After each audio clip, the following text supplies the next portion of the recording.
imply that being in hospital is a single cause for the adverse outcome. No suicide should be considered to be the result of any single factor, and that host factor likely to be very relevant. The patient's perception of trauma, stigma, despair, and loss of social role is what's most relevant, like keeping people against their will in these places. The patient's perception is likely to be influenced by their presenting illness and their vulnerabilities. That's the caveat here. Causal role. The association between psychiatric hospitalization and suicide clearly meets 5 of the 9 Austin-Bradford-Hills criteria, which is basically epidemiological kind of criteria, where plausibility, consistency, coherence, and analogy are met, and partially meets 3 of the remaining 4 criteria: gradient of exposure, temporality, and experimental evidence. Admission to a hospital itself might play a causal role in proportion of inpatient suicides. In the absence of a RCT, the possibility of a causal role provides further impetus to calls to make care in the community more available and psychiatric hospitals more acceptable to patients. Evidence. To date, only 2 experimental studies have examined the effect of any form of hospital admission on suicide outcomes. Waterhouse and Platt conducted a small RCT of admission to a general hospital versus community care after suicide attempt and found no difference in a variety of outcomes. Sande and colleagues conducted a large RCT comparing brief admission to a suicide crisis intervention unit with problem solving aftercare versus care as usual. They found no difference in a variety of outcomes. So before we say, oh my God, neither study had sufficient sample size to examine whether admission to a hospital saves life or suicide. A larger study with suicide as the main outcome measure might be possible, but face very heavy practical and ethical difficulties. Usual hospital treatment attempted suicide, Lakshmi Vijay Kumar says this generally includes somatic management of acute suicidal crisis, but no psychiatric or psychological assessment of the patient. Furthermore, cases are usually discharged within 24 hours of admission, and that's the story in every hospital that I go to at least, generally with no referral to outpatient mental health services. Studies highlight the need for suicide bereavement, Manik Bisse 2016. Currently, no formal post-mortem studies for suicide survivors exist in India. So risk factors in mental health settings are clinical risk factors like depression, bipolar disorder, schizophrenia, substance abuse, any of the SMIs, previous suicide attempts, the odds ratio is very high. Systemic gap, lack of trained professionals, stigma, poor follow-up systems. So a study in Chennai, again by Vijay Kumar, suggests that a brief intervention and follow-up to a group of randomly selected attempted suicide patients, including a 1-hour information session on psychosocial and social distress, underlying suicidal behavior, and coping strategies after discharge from hospital. Furthermore, follow-up cases with the cases involving personal visits from 2 psychologists were conducted regularly until 18 months after discharge. So after discharge, the kind of care that she's shown is very effective of actually spending time with the patient. The result of the study highlighted a significantly lower number of suicide and admitted suicides among the intervention group compared to control. And this is what we need to practice in all our hospitals based on this very interesting Indian data by none other than Lakshmi Vijay Kumar. Interventions. Miller suggests screening and assessment in itself will not improve outcome. That's what Tandon also said, unless it leads to effective intervention. Psychosocial treatment following self-harm, particularly cognitive behavioral approaches, which can reduce risk of repetition. Brief interventions such as safety planning have been found also to prevent future suicidal behavior. So effective intervention in mental health establishments, gatekeeper training, and I think there's a session on that, so I won't spend much time, but trained staff, doctors, nurses to recognize warning signs. Example is question, persuade, and refer, program by Suicide Prevention India Foundation, the SPIF. QPR is an emergency mental intervention for suicidal individuals created in 1995, abbreviation for question, persuade, refer. The intent is to also identify and interrupt the crisis and direct the person to proper care. Environmental modifications, safer hospital environment reduce suicide risk more effectively than risk stratification alone. Staff education on suicide risk recognition and prevention strategies are crucial. Regular inspection of wards for hazards and means of self-harm. So we have a form there which talks about ligatures and how to assess the hospital for all these kind of risks. So the form states that the WHO's Live Life approach adapted in India, restrict access to means, which you're hearing about since yesterday, example, safe pesticides storage, limiting sharps or these needles in the hospitals, responsible or the blading or the blades, responsible media reporting, socio-emotional life skills training for adults and patients. Remember that suicides in India, family problems, 36% is the cause by the NCRB data. early identification and follow-up, the gatekeeper training and crisis highline and crisis helplines. Identifying those at eminent risk in a retrospective case control, Eberhard suggested that preventive measures in hospitalization include thorough assessment of suicidal features, emphasis on development of future perspectives, give hope, a review of hospital regulations for patients who want to leave the ward, so exercise the MHCA diligently. Enhanced surveillance and risk assessment, routine screening for suicidality and psychiatric patients, used of standardized tools, the Columbia Suicide Severity Rating Scale, it takes about 10 minutes to administer. And then you have the other scale which can be also used. This is the Psychothema, published in actually Psychothema. It demonstrates excellent the reliability in both adults and adolescents. This measure could have a utility as initial screening of suicidal ideation for participants entering mental health services. People having nursing homes, please note. Fresh look at suicide risk. High risk group with a treatment gap is people with depression for whom effective pharmacological and psychosocial treatments are available. Jen Mali of bipolar disorder fame. Assessment of suicide risk can be improved by considering somatic and psychiatric comorbidities. Fazal suggests need for assessment of suicide risk that incorporates multiple factors and their interactions in prediction models.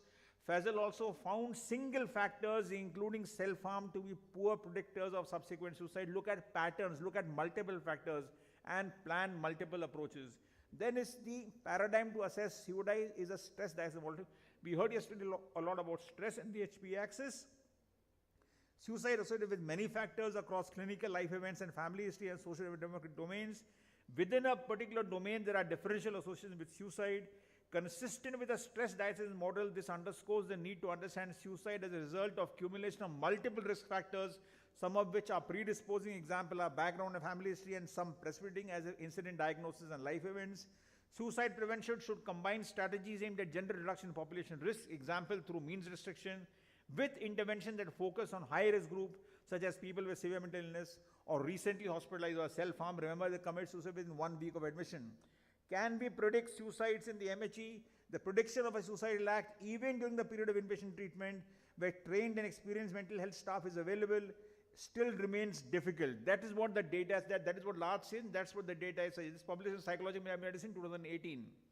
Risk factors identified in studies oftentimes are distal ones of limited specificity or otherwise not utilizable for prevention. Example, male gender, multiple hospitalizations, educational degree, and short duration of illness, as Dr. M.S. Reddy talked about yesterday. The suicides can happen in mental establishments. In an analogy from Al-Anon, we professionals are not responsible for suicide. If I just Al-Anon, the first thing is that if I'm the husband of an alcoholic wife, then I'm responsible for my wife's drinking. We professionals are not responsible for suicidal act. So that should help us. The initial risk assessment of admission and repeated with clinical changes is very important. Continuous or periodic unpredictable observation every 15 minutes for high-risk patient. Placement near nursing station, use of roommates and attendants, and removal of potential ligature points from where you can hang, from where you do something. So all this is mentioned here. What are the ligature points in any room or in the hospital? Clinical management, emergency medical stabilization followed by psychiatric evaluation treatment. You can use ECT and clozapine and the lithium depending on the diagnosis to reduce suicidal behavior. Psychotherapeutic intervention such as safety plan intervention to provide coping strategies. No time for that. Discharge planning and follow-up. Initiate discharge planning when suicide risk is low. Include psychoeducation, securing lethal means, support system, and schedule follow-ups. Follow-ups are very important. As Vijay Kumar's study suggests, 18 months follow-up can actually help. A lot of hospitals are now picking up this from a study and now providing, I think Sakur is now providing you about 12-month follow-up. Based on this important data, provide 24-hour helpline numbers and community psychosocial support. So what can be a tertiary model? Because the National Suicide Prevention talks about primary, secondary, and tertiary. We as psychiatrists concerned with the tertiary model. That other thing is not actually our job. So Rajendra et al. Suggest a study in a busy tertiary care hospital highlighted the feasibility of establishing a reliable and accurate deliberate self-harm register in Indian hospitals. So that's Indian data and Indian suggestions for us. It's not Western. Establishment of hospital-based surveillance, especially among large hospitals as well as rural healthcare clinics, will better understand self-harm patterns and the social factors in India. Those of us who work in the corporates like Max and Fortis and others can talk to the staff there to find out and try to do this hospital surveillance, may be very useful. Safe environment protocols. Hanging suicides are difficult to restrict except in controlled environments such as prisons and hospitals. This is by Gunnell. Policies focus on removing the ligature points and materials in controlled environments might help to reduce hanging suicide in these settings in India, and this mentioned as I said here, and restrict access to medications or toxic substances. Then you have got Kiran Helpline, ASRA, and etc., etc. Spirit I won't talk about since it's going to happen. It's happened in actually Gujarat, I think. It's a very wonderful initiative for, especially for the younger people. Support for bereaved staff and staff after suicide, including us.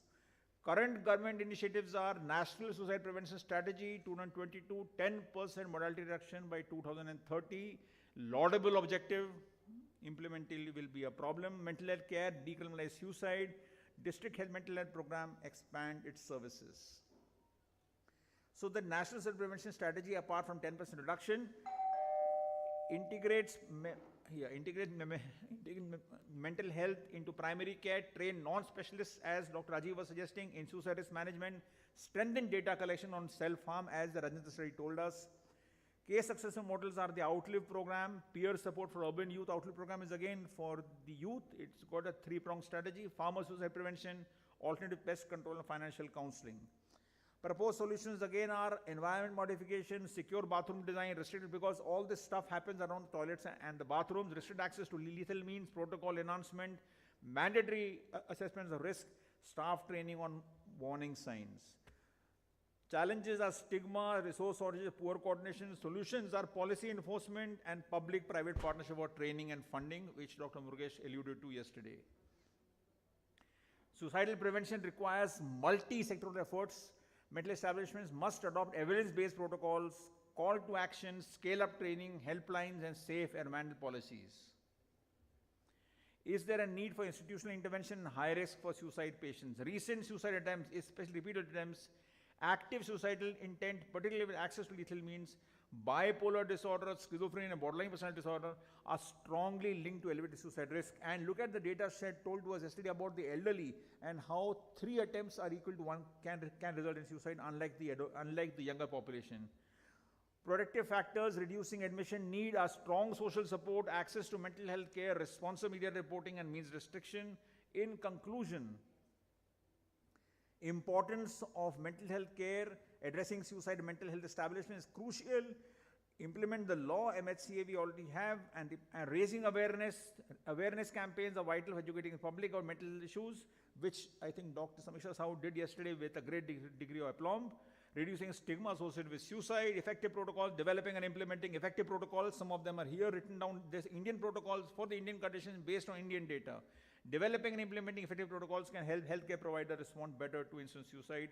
And with that, I now invite you to the GCVP. It's a biological psychiatry conference in a changing world, exploring new frontiers at the Novotel next year, 27th to 30th August 2026. Please welcome there, sir. Thank you very much. Thank you so much, sir. If chair has any comment, we will like to keep it very brief, sir. Yeah, this will be very brief. Rajesh has presented very well and rushed in because the time he was lacking. And as I see, the responsibility is more as inpatient. Mental Health Care Act also say mental health establishment means in indoor facility, and your responsibility increases because any of the death anywhere create a question. So he has presented it very well. I will like any brief question from the audience. That is welcome, but it is to be limited to 2 or 3 only. Very one short question, very less time we have. In past 27 years, we have admitted around 90,000 patients, inpatients. And their stay varies from 1 week to 10 days like that. And out of that, 2 patients committed suicide by hanging. We have took all the measures like a height of the bathroom and nothing should be there inside. One fellow recently, pajama nikal ke usse usne फांसी लगा ली. That's a ligature point, sir. He found a place to hang it from. That's what ligature point is about, how to check that out. how to have spring dose. So all that is there as part of the protocol. So that's a problem. Only 2 patients. Wonderful results, sir. This will beat a world record, in fact. Very good. Yes, President, you can't refuse, sir, I think. You can carry on anyway, no problem. There is a petition going on in the Gujarat High Court recently before a couple of years. In a psychiatric nursing home, the patient was admitted as involuntary. And during the night time, he ran away and committed the suicide. Now, half of the relatives are against the hospital and they have filed the petition that because he was admitted to the hospital, he has no such problem so that he may commit suicide. He was psychotic, but he was not suicidal. But because he was forcefully admitted to the hospital, that's why the suicide is committed. And now there is an amendment of suicide. For that, they have filed the petition. Can you guide, sir, in this? Sir, let me go back to one case study which happened in 2024. This is Mishra and Padare Pule from Supreme Court Justice. This was a case involving a man working in a company, and the company fellows told him to get out of the company. He was not performing. He had some illness or whatever, some physical illness. This man committed suicide. Abatement was filed. The Supreme Court, in a landmark judgment based on a lot of case studies regarding abatement of suicide, have said that unless there is an alarming incitement of the person that he made him commit suicide, abatement is not valid. So now you have Supreme Court protection based from last year's judgment. That is only recent judgment, which cut short a lot of earlier judgments. So we are very clear about it now, sir. It has to be alarming indictment, and the case was dismissed, sir. So abatement of suicide, we can easily contest this case today with all our might. I'm sure you as IP President can do it, and we should all finance it and fund it and fight with it. So that's the spirit to go ahead. Based on data, based on Supreme Court judgment itself, you can fight it today. That data is there, His name is Pradare and I think Mishra. Anyway, sorry. Good. Thank you. So we must support him. We must support him Fight, because sir, this can fight. happen to anybody. Thank you, sir, for this insightful session. Now I request our esteemed chairpersons to kindly felicitate, sir.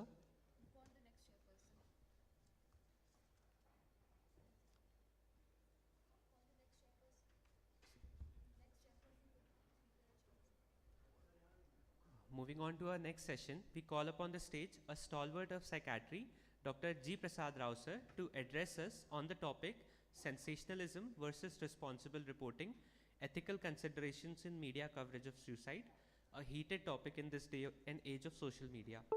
To chair this session, I call upon the stage Dr. Madhukar Katiyar, sir, Professor and Head, Department of Psychiatry, Rama Medical College, Kanpur, Dr. Ratnesh Kuraria, sir, Senior Psychiatrist, Jabalpur, and Dr. Sachin Gedam, sir, Professor and Head, Department of Psychiatry, GMC, Khandwa.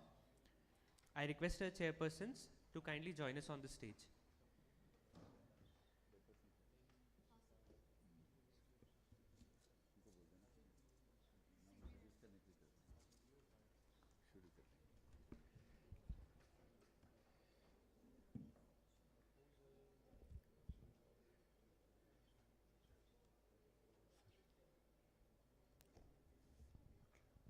Welcome, sir. Thank you very much. I think that is sufficient. I am Dr. Prasad Rao, and the topic given to me is sensationalism versus responsible reporting, the ethical consideration in media coverage of suicide. Thank you, Samiksha and the organizers, for giving me this opportunity. To start with, suicide reporting for most media are more to do with sensationalism, and I'm going to document that. Because this topic was given, I have done a survey in Hyderabad, all the medias, both electronic and sub-editors of, and I gave a simple question, and I'm going to share with you in the next few minutes what has happened.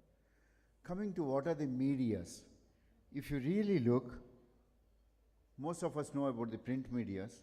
What is important among the print medias is the English versus regional, and most likely among the print, the regional media are the one which actually dominate and read by most population. Coming to television again, here also English versus regional, most of the population would like to watch the regional television except the so-called elite. But what within the media there is no control at all is the large YouTube and other social media. And that is, when I say there is no control at all, whatever the guidelines which are given by the government of India probably are not applicable to this. The web medias, the webcasting and all. In India, more than 100 million readers read the newspapers. This is the figure which is last year's. Mostly regional vernacular papers have the largest readership, and countless of people who watch TV news viewers. And without doubt, I would say it would reach more than billions of population across the country, and they are very much influenced. I'm going to share with you a few snippets to just start my story. The risk of copycat. Yesterday, Dr. Indla Ramasubba Reddy and a lot of other speakers talked about copycat. This is probably a headline. IIT Basar fresher dies of suicide in hostel. But the story, if you read that, it actually is instigating that the pressure within the IIT. What happens is the vulnerable in the population reach. Now, this is one of the story which I have gone through. It's a probably very good news reporting. It was a story in which they said how actually students can prevent a suicide by taking a proper help, that suicide is not an answer. And it keeps on comparing this. So it's a good news reporting like this.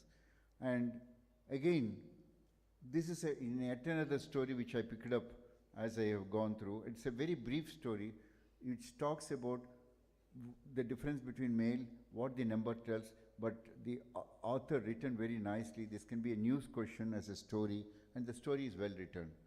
Again, there are good within the news reporting. You can say provocative within the news reporting.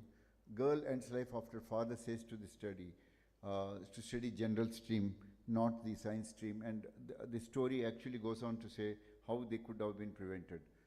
But what actually happens in the story reporting is, it is reported in the page 1 or 2 with these kind of photos actually are the provocative, especially the popular heroes or a popular leaders, and it happens all the time. For example, I'm quoting this Tamil Nadu student death, attempt to cover up truth.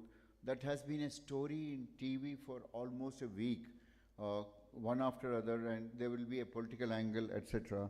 That actually carries not the main story, but it carries the implication of the thing. Now I would come to the evidence, what has done in our publications of the media. More than 100 publications talked about responsible reporting, which reduces the contagious or the copycat, and this is an evidence-based article. The more important, the story actually starts from the Werther's effect coined by Philip. The impact of sensational reporting of suicide, it was way back when Philip coined this term, Werther's effect, and I'll come to the story in the next 2 slides to tell you how this name kept on coming and is now used quite commonly. He found suicide rates to be higher in the months where the US press had front page articles on the suicide. Remember, this is one of the things which our own country's guidelines talked about it, compared to the months where there are no such articles. And he is the one, Philip coined the term Werther's effect. What is Werther's effect? Actually, Werther is a young Werther shoots himself after his lover rejects his love. And this is a Goethe novel, and association between, here not necessarily the media, but it's a book, it's a novel publication, and subsequently suicide. What is the interesting part of this is something like a copycat suicides, where the impact of media, subsequently I'm using from the novel, and that similar kinds of attempts follow the same method, especially following the reporting of the news item. In fact, this strong evidence has been reported across the world. In fact, there are stories that they use, the subsequent suicide attempters use similar kinds of dresses, using pistol, and Werther, just as Werther has done in the novel, and that's why the name kept to stay.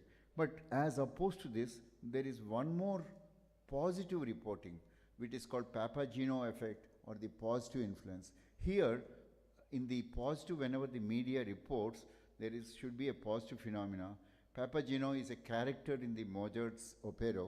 The magic flute actually becomes suicidal because he fears losing his true love, and Papageno is about to take his own life. Then within the opera, the three boys comes and rescues him, makes him, and changes his mind. So that Papageno name is used whenever within the media a positive thing occurs. In fact, we have the media guidelines within that country. And these media guidelines are quite positive. I'm not going to read all of them, but I'm going to tell two important things. In fact, this BJP article of the media reports of completed and attempted suicide, the Werther versus Papageno effect, really summarizes the particular important thing. Government India in 2019 gave a beautiful guidelines. Now I'm going to show you a little bit of the research of media on the media reporting. The predicting within our own country, there are few important articles which have really talked about it. In fact, one of the article which is published quite recently talks about predicting sensationalism actually within the stories of the headlines. You can actually predict. And sensational news actually predicts a higher risk of suicide in conversions. Something like in copycats, what is the classical thing which has been reported is it occurs more typically in young, following a hero or leader's death. I would now tell the story which happened for quite some time when some leaders die, especially in southern part of the India. There are people who attempt suicide, and of course you remember the agitation for the backwards class when one person attempted by self-immolation across, but the reports within the media at that time, mostly print media and later a little bit of TV, this copycat, but the diagnosis of a copycat technically should be within 2 days to 2 weeks following the event, and similar method as reported by the person, and depressed and suggestible individuals are likely to go. Among coming to the guidelines, I would only focus on the two important things which they talk. They said the suicide story should have a newsworthiness, and the second important thing that within the media, the guidelines, all the members of the organization within the media, there is an important checklist, and within the checklist, the story should corroborate and the editorial team should, but the third thing which is most important, the people who are writing the story should actually consult a mental health expert before reporting a story.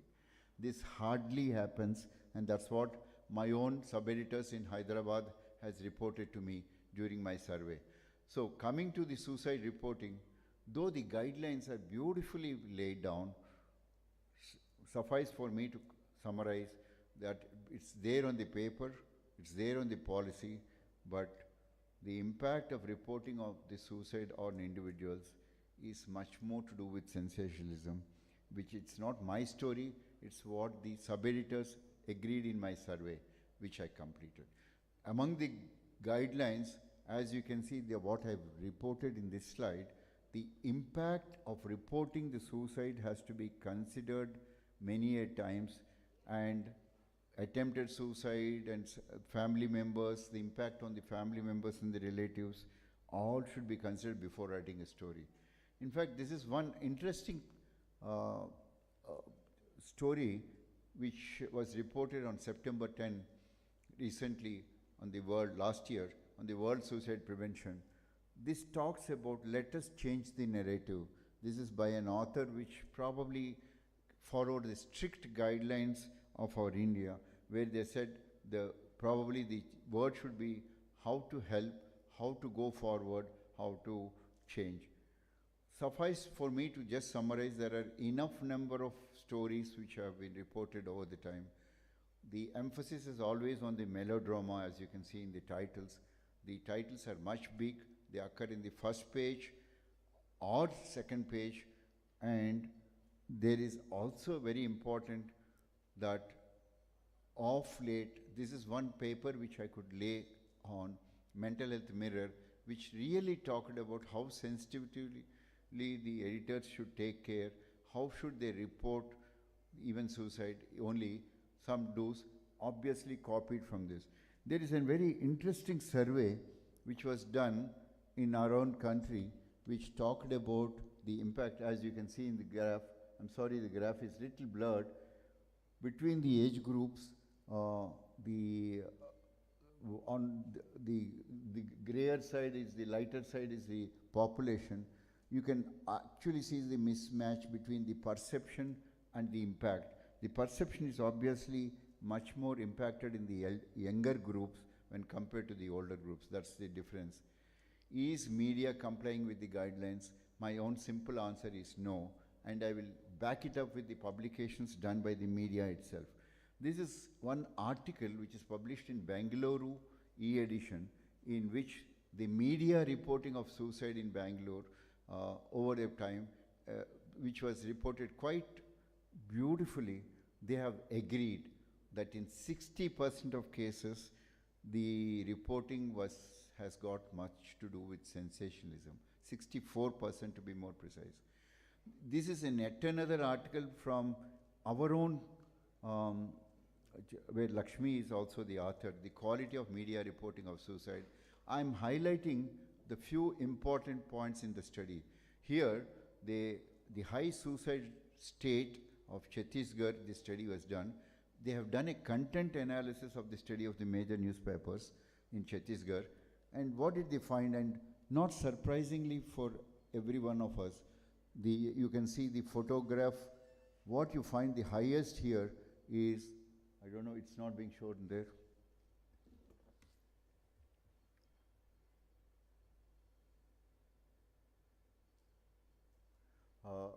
Photograph of the celebrity, you find 85.5%. See, here the emphasis here within the news reporting, and the difference between, of course, photography of the celebrity, even in the news items, both the TV news and all, is a quite high percentage, as you can see, highly significant.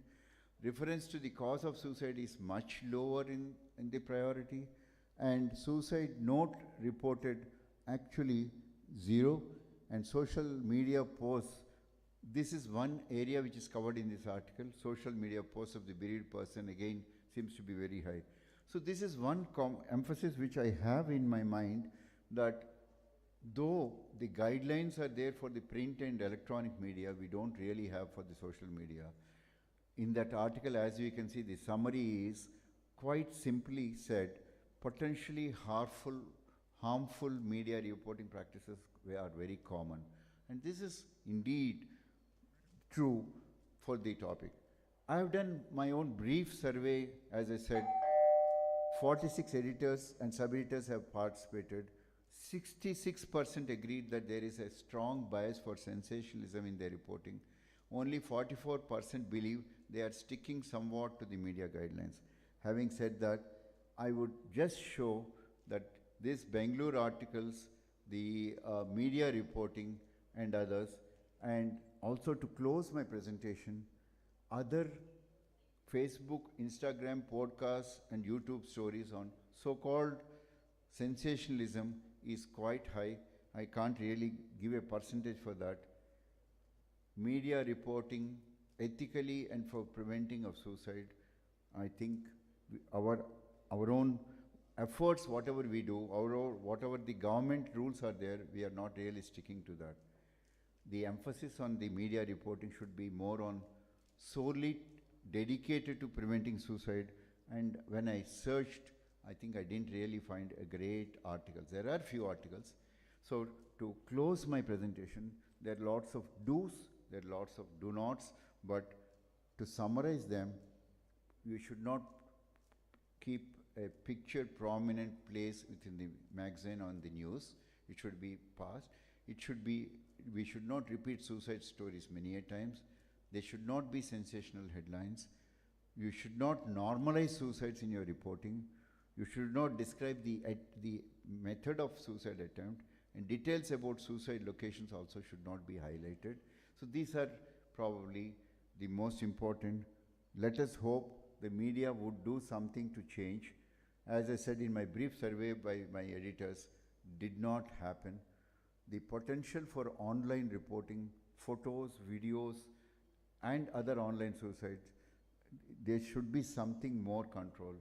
Finally, the take-home message is from my side is, there seems to be media bias for sensationalism as the title of the topic, not a balanced reporting. What we want is balance. All sitting here, what we want is a balancing. The guidelines are guidelines. Most people don't.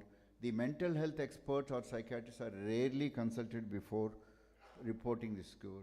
And the impact of social media and webcast reports on suicide not well studied, and very few adhere to the so-called guidelines.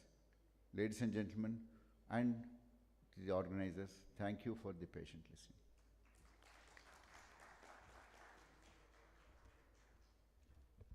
Thank you so much, sir, for this stimulating and important session on ethics regarding media coverage of suicide. Now, I would request our chairpersons to provide with the memento to our speaker.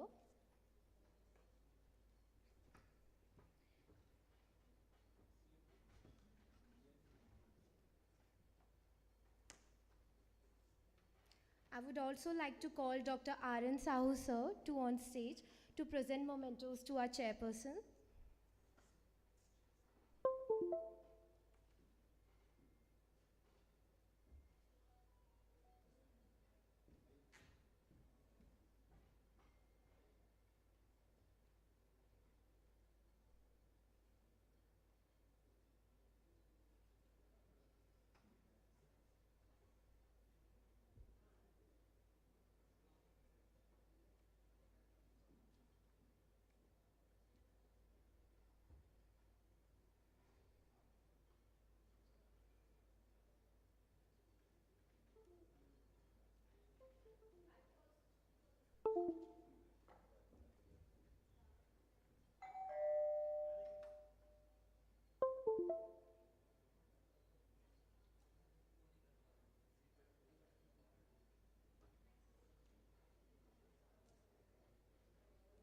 Thank you so much, sir. Thank you so much, ma'am.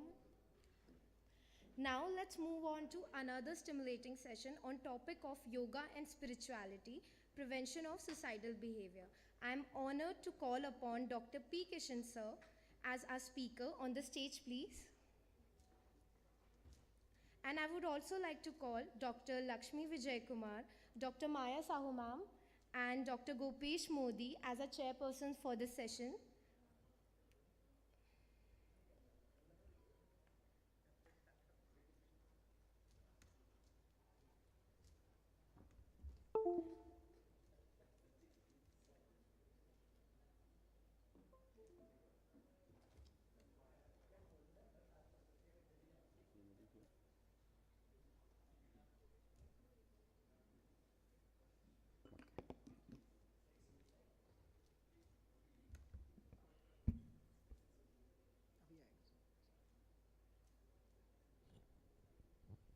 I want this go like this.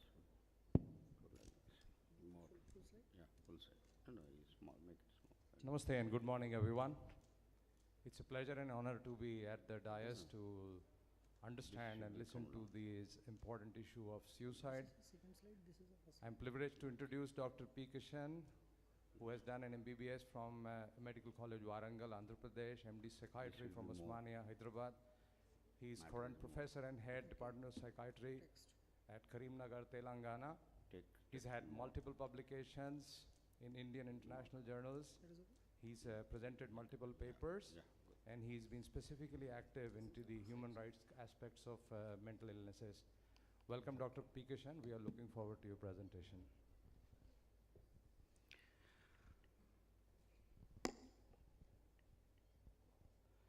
Good morning, everybody, and thank you very much to the President, Dr. Mukesh Vaishnav, and Honorary Committee Sahu's family, and for giving the opportunity to talk here. Today I will be talking on the role of yoga, spirituality in prevention of human suicidal behavior or premature death. I will also cover how to increase the lifespan by protecting our well-beingness and behavioral excellence. In India, everybody knows that there are different types of yoga schools like Hatha Yoga, Jnana Yoga, Karma Yoga and Mantra Yoga, Raj Yoga, Bhakti Yoga. I am using in my wellness clinic since last 13 years, and I am explaining the same experience here. I am doing yogasanas, postures and mantra yoga to helps in mental health and protects the wellness. I am using Prashanti Yoga module. It's my own module with a lot 35 years experience. I will do that same yoga also in my wellness clinic since last 13 years. In this Prashanti Yoga module, there are 4 tracks of yogasanas. In track 1, most of them are standing postures. In track 2, asanas in lying down position. And track 3, asanas by sitting position, that includes mudra pranayama and vivaga pranayama. In track 4, the chakra sadhana. In most of the places of yoga training, chakra sadhana is not included, but it is essential to get the result, and I am doing that. After each and every track, after first track, second track, third track, I will train the person to repeat the same all postures by lying down in Shavasana, and again experience, he will again experience with its full mindfulness. Otherwise, the results will not come without mindfulness during yoga practice. If anybody want these modules, I can send by my email, and I will send, and you can get all the different modules prepared by Nimhans, which is a complementary yoga center. For each and every disorder also they develop different generic modules. You can go to website of Nimhans. Coming to spirituality, it is well recognized factor for better health. According to George Washington University of Spirituality, it is an individual search for ultimate meaning of life through participation in religion, through a belief in God, family, naturalism, rationalism, and humanism, and the arts and sports. Even if it is possible for non-God believers like communists also, they can become spiritual if they are very sincere and to their philosophy. Here I am quoting a bio-psycho-socio-spiritual dimension, that is model, proposed by Texas Academy of Family Physicians in place of old bio-psycho-social model by adding a spiritual dimension to that. Spirituality is the central place of all these dimensions of human experience, and the 4 dimensions are the bio, psycho, socio, spiritual, which spirituality affects each other in not spirituality and biology, but affects each other bidirectionally. Stress, coming to stress, how this stress disturbs the physiological and psychological functioning of the person, irrespective of body's homeostasis. Stress will become a distress if it is a continuous and lead to diseases and disorders and death. It is a reason for suicidal behavior in various psychiatric problems. In stress and distress, amygdala volume will be increased and hippocampus volume is decreased. So, when the human being becomes emotional, his cognitive process will be disturbed, which affects the judgment, abstract thinking, and insightfulness, leading to wrong judgments, impulsivity, the memory disturbances, leading to pathetic decisions like suicidal and homicidal behaviors. In stress, sympathetic nervous system, hypothalamic adrenal axis are hyperactive, which decreases GABA activity. In yoga, the parasympathetic nervous system will be active and person is relaxed with increased GABA activity. That means stress-related imbalance will be corrected by yoga-based practices. Most of the slides which I already covered and in future slides also based on this article which is published, publication which was my presidential address as the South Zone President, published in Indian Journal of Psychological Medicine. As a therapist of mind, we must know how mind is functioning in normal persons, how mind is disturbed in various illnesses or disorders, how mind is functioning is in extraordinary human beings also, a psychiatrist should know. Here, this picture is from Menon's article. He explained how mind is working with the help of network hypothesis. When the default mode network is active during mind functioning, ventromedial prefrontal cortex and posterior part of cingulate cortex are active. When the person is active psychologically, highly cognitive in day-to-day function, his central executive network will take over where the dorsolateral prefrontal cortex and posterior parietal cortex are active. Coming to salience network in the center, the anterior insula, which is the center of self-awareness, and anterior cingulate cortex are active.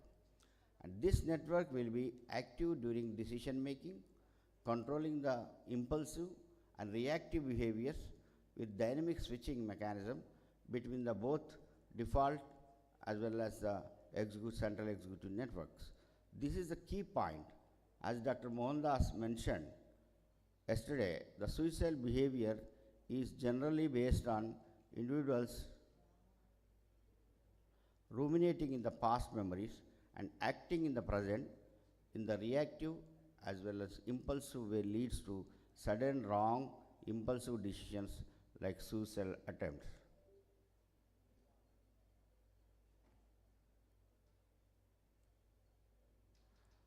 So actually the person should be who practices yoga and spirituality is able to control himself, the control impulsivity, and is able to switch and act to the present needs by fast shifting from the default to the executive networks. This will prevent impulsivity and like suicidal and homicidal behaviors and makes the person wise. Coming to the Indian module of mind, which was told thousands of years back as chariot of Kurukshetra, everybody knows this, like our symbolic of our body. The running horses of the chariot are like libidinal drives, which was explained by Freud's id, that is desirous mind. Coming to Arjuna was the symbolic of listening mind, who is a listener and seeker, a learner from the Krishna. This is symbolic of Freud's ego. Coming to the Lord Krishna is a symbolic of telling mind about ideal way of life and wise decisions. This is symbolic of the Freud's superego. This was told in middle of the Mahabharata, center of Kurukshetra battlefield.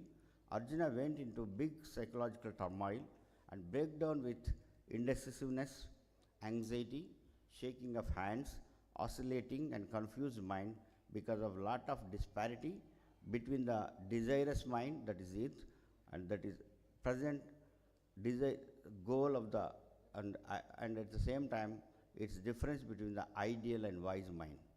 His salience network is not able to switch between the default mode network with the past memories, conditionings and attachments to executive network to execute the decisions to the present demands at the time, which is needed in the present moment of Kurukshetra war.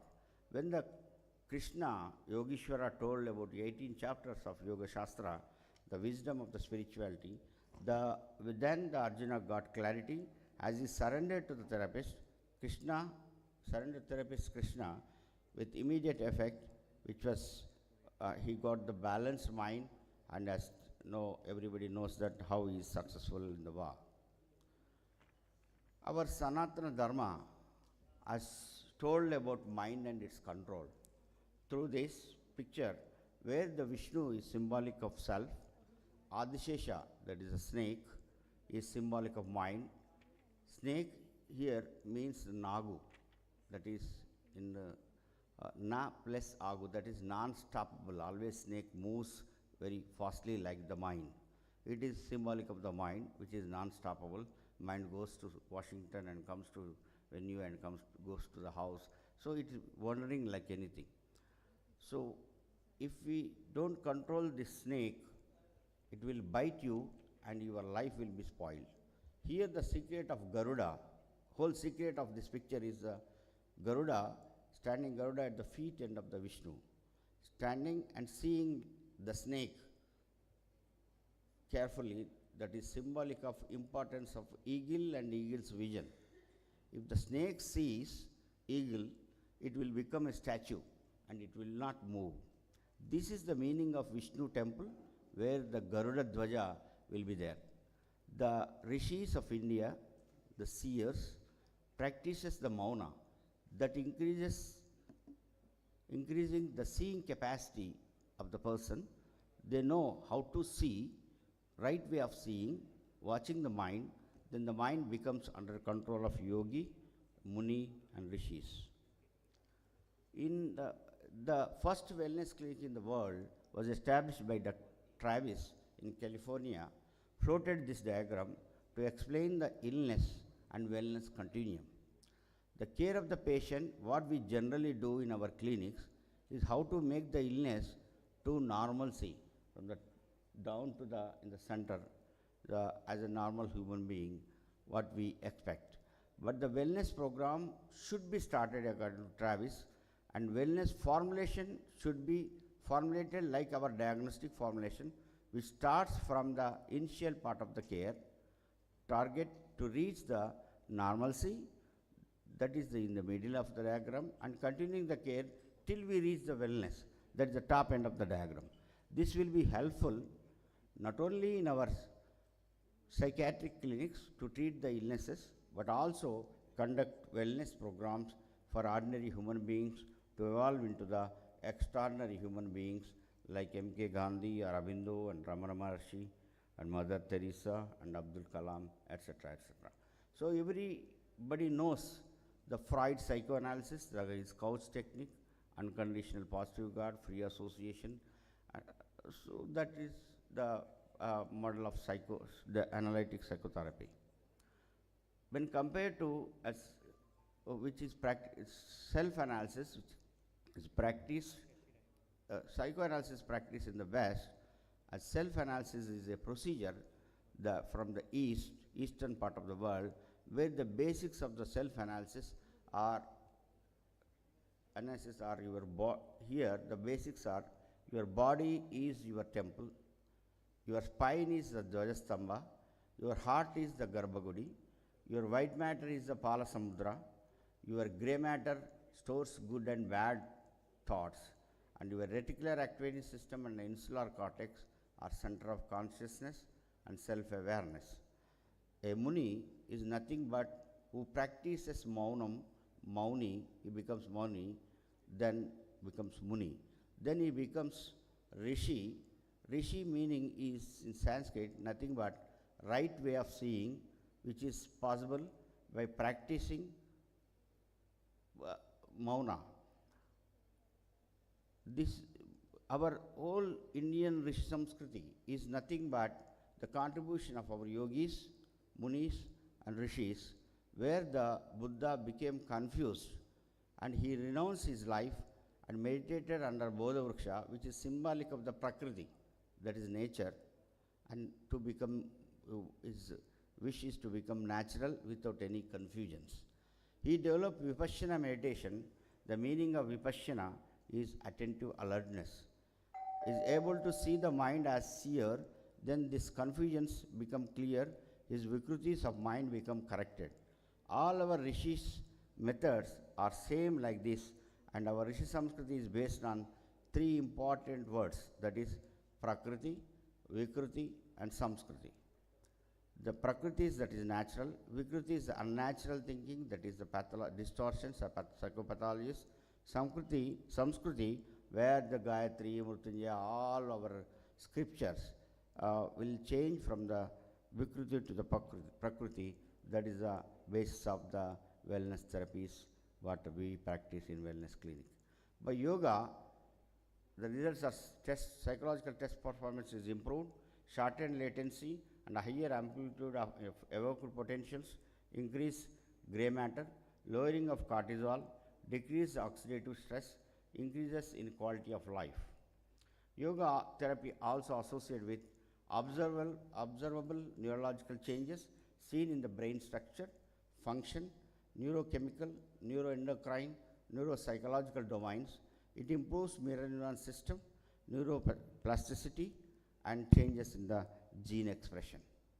This picture is taken from Dilip Jaste's work on wisdom science, who is the first Indian president of American Psychiatric Association, settled in San Diego, California.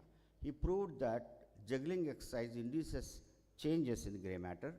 The rat experiments done by Dilip Jaste proved that rats which underwent cognitive exercise based on behavioral principles induced neurogenesis and synaptogenesis when compared to control group of rats. In his works, Dilip Jaste explained not only yoga, even games and sports also induces observable neurological changes in the brain. Both yoga and exercises will improve the wisdom of the persons, and he defined the components of wisdom by taking Bhagavad Gita, that he calls Hindu Bible, and Bible of Christians, and holy books of like Quran, explained that his yoga and sports and doing meditation on holy books will improve general knowledge of life, emotional regulation, compassion, sacrifice, insight, humility, decisiveness, self-contentedness. These are all prevents the suicidal behavior and impulsivity. Dilip Jaste explained anterior cingulate cortex, ventromedial prefrontal cortex, amygdala, dorsolateral prefrontal cortex, the brain regions of the wisdom. In my wellness clinic, I'm using Gayatri Mantra as a therapeutic intervention to promote wellness and prevent illness, prevent further episodes of psychiatric thinking and episodes, and improves the quality of life. Gayatri Mantra everybody knows, which was given by Vishwamitra. So I published a paper of comprehensive psychotherapy for psychotic disorder by using Gayatri Mantra, a biopsycho-socio-spiritual approach, which I explained in the first slides. In that, I explained how Sandhya Vandanam, that is Trikala Sandhya, which is a routine procedure of sadhana in every Orthodox Hindu family, where the person does prayer at 6 o'clock in the morning, 2 o'clock in the noon, 6 o'clock in the evening. He prays the morning sky, afternoon sky, evening sky by catching the sun. There I explained about Chidambar Rahasya, where everybody knows Chidambaram is in Tamil Nadu, that is Rahasya here is, where Chit is the mind and Ambara is the sky, that is the space. Here, by praying the sky, that is the space, he will be attached to the Prakriti, and in the mind space will be improved. Chidambar Rasa is nothing but when mind space is improved and mind accommodates comfortably without any distortions and judgments. The Upanayana ceremony is done to initiate the Gayatri Sadhana at 9th year, 11th year, 13th year, will improve the insight of the person, and when the insight, judgment, abstract thinking improves, the orientation, boundaries of the self and non-self will be improved. The above work is published as Trikala Sandhya and Sandhya Vandanam, where I explained the above findings clearly. Here, one more thing is, so here I am using Mrityunjaya mantra, Om Trayambakam Yajameye Sugandhim Pushtivardhanam Urvaru Kamya Bandhanar Mutyo Mokshiya Mamurtat. Everybody knows this is the second greatest mantra according to our scholars. I use this mantra for the mood disorders. It is difficult to explain everything here, but because of time. The Urvaru Kamya Bandhanat is the main key word in this whole mantra, meaning the world is fully like a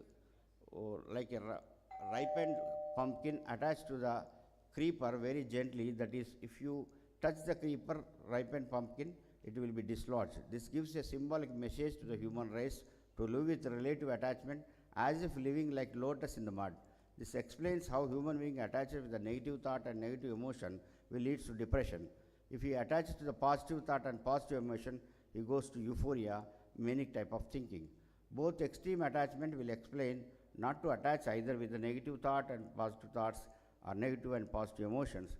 Live like with a relative attachment as ripened pumpkin attached to the creeper, as lotus relatively attached to the mud without carrying any mud with it. This is possible not only with the mantra yoga, but also asanas and hatha yoga, where yoganasas will repair the hardware, that is the white matter, and mantra will act as a software which improves the cognitive thinking of the person. It was published as a comprehensive psychotherapy of mood disorder by using Mudra mantra, same biopsychosocial spiritual approach. Distorted self is due to disturbance of distorted cognitions, in the disturbed mind. As by mind, water is disturbed, your picture is disturbed, the mind is disturbed, automatically the clarity will be disturbed. By yoga and meditation, the spiritual practices, you re-look like childlike seeing with clear consciousness, where any distortions of mind will be clear. This is the last picture. This picture was drawn by Chitralekha, who is a friend of Usha. Usha is the daughter of Shiva. In this picture, Shiva is a symbolic. She observed the Shiva's family, how it runs. She has pictorial meaning with this. The Parvati is symbolic of the mind. Shiva is the symbolic of the self. Vinayaka is symbolic for parasympathetic system. Murugan is the symbolic of the sympathetic system. You can also see the snake around the neck of the Shiva. You can see the rat vehicle of the Vinayaka, lion vehicle of the Parvati, bull vehicle of Shiva, peacock vehicle of Murugan. Here peacock want to attack the snake want to attack the rat, lion want to attack the bull. You can see lot of problems in Shiva's family, but see the face of Shiva, who is Yogeshwara, is a master of yoga, who is a Nataraja, is a master of drama of life, with serene, comfortable face. This is the message to the world, where if you do yoga, balances sympathetic, parasympathetic drives with perfect autonomic neurobiological balance, where the mind will work comfortably, gives a balanced life with excellent way of living with wellness. Even the world is disturbed, yourself and will not be disturbed. When the human being is in wellness domain with yoga, meditation, spirituality, life is with full of ananda, in which he will evolve into an unlimited universal human being, where the harmony will exist. So Sir, in this article, this was last slide, and B. N. Gangadhar and myself, the last article, this is the yoga and mental health services integrating into all psychiatric services, private and practice. This was a guest editor published in IJP. Thank you very much. thank you for taking us across the millennia into modern science. I think time is short. I'm sure the organizers won't permit any questions. But as a chairperson, I'll take a liberty of one question. The third slide of amygdala versus hippocampus volume, is it a short-term increase in amygdala and hippocampal volume, or it's a long-term? And how does it get proven? Stress itself, if it is a continuous chronic stress only, it will become distress. So in the distress, in that phase, the changes will happen. That's a long term. But can it happen short term? Are there like MRI imaging studies where you have a stress and you visualize the amygdala and the volume increases in an hour in exams or in prison or something like that? Something like predisposing and precipitating factor. The person is already predisposed to stress and distresses. Sometimes precipitating factor will come over the precipitating. Then again the blocking of mind will happen, because of emotions, amygdala will not permit for the cognitive thinking, which is a demand of the present moment. Very nice. Thank you very much. Very illustrative. Thank you very much. Thank you, sir, for such an insightful session, emphasizing the importance of spirituality in mental well-being.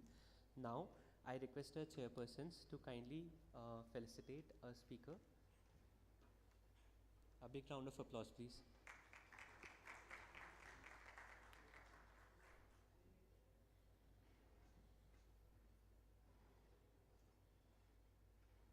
Now I request respected Dr. Samiksha Sahu ma'am to please join us on the stage to felicitate our chairpersons.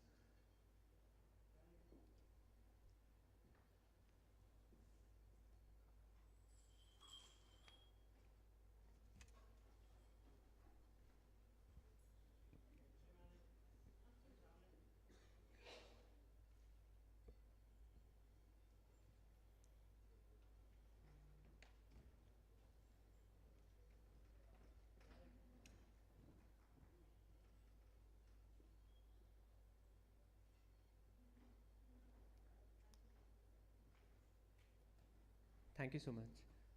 Next in line, now I feel privileged to call upon the stage every psychiatry student's dream teacher, Dr. Sachin Arora sir, and accompanying him, Dr. Meenal Jain, PG student from GMC Bhopal, to perform a skit for us with the aim to spread awareness about suicide.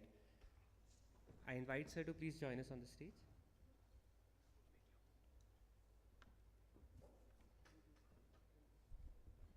Hello, am I audible?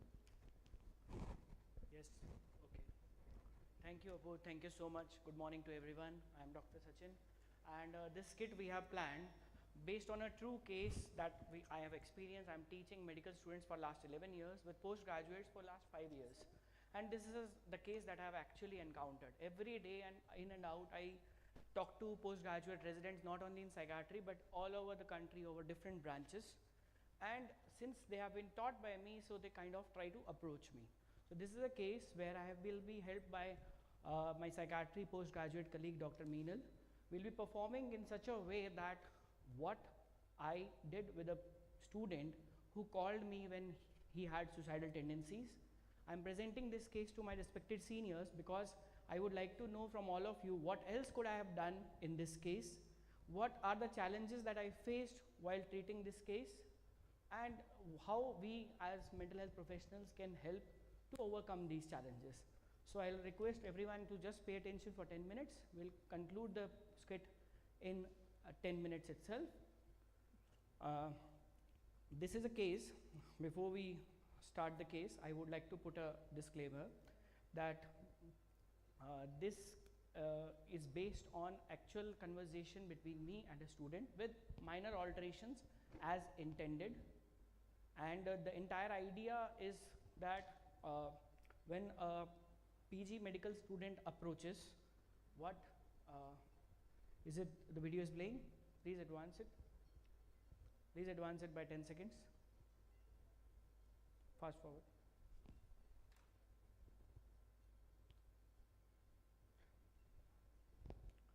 Let's start.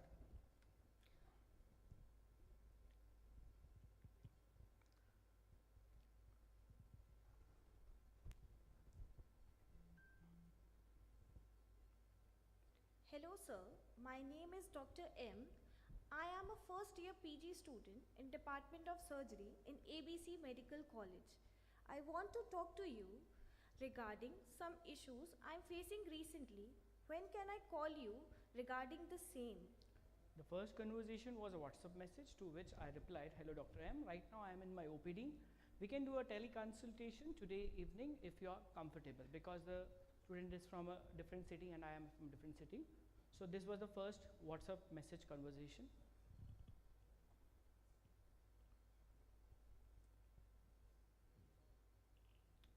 Sir, I want to consult you only. I shall call you today evening at 8 p.m. I'm not comfortable in sharing these feelings with any doctor in my own medical college psychiatry department. It's okay, Dr. M. We psychiatrists keep everything confidential. And if not in your own college, I can refer you to my friends doing private practice psychiatry in your own city, since I feel that in-person consultation would be better than a teleconsultation. Else, we can do as you wish. Sir, I really don't know how to start. This is my first time with a psychiatrist. I have recently joined a PG in surgery department 2 months back, and I just want to quit.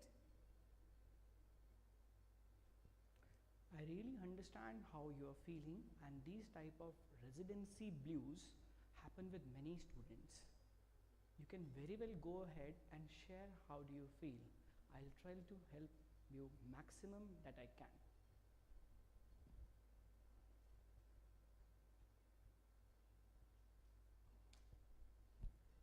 Sir, I'm feeling that I'm not worthy of it. I don't deserve to be here.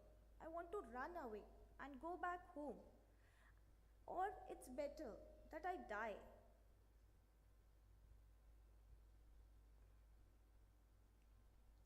Please, Dr. M, first try to calm down a bit. Okay, have some water and tell me comfortably what happened.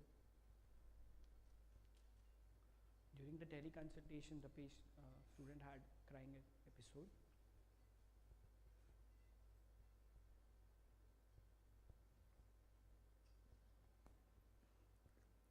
Sir, I joined a branch of my choice. I was always passionate about surgery as a career option since my MBBS days, but I now don't think so. I deserve to be a surgeon, but actually I don't think I now deserve to be a surgeon. I deserve to be a doctor only. I don't think so. I just don't deserve to live. Please tell me how long you are having such feelings from.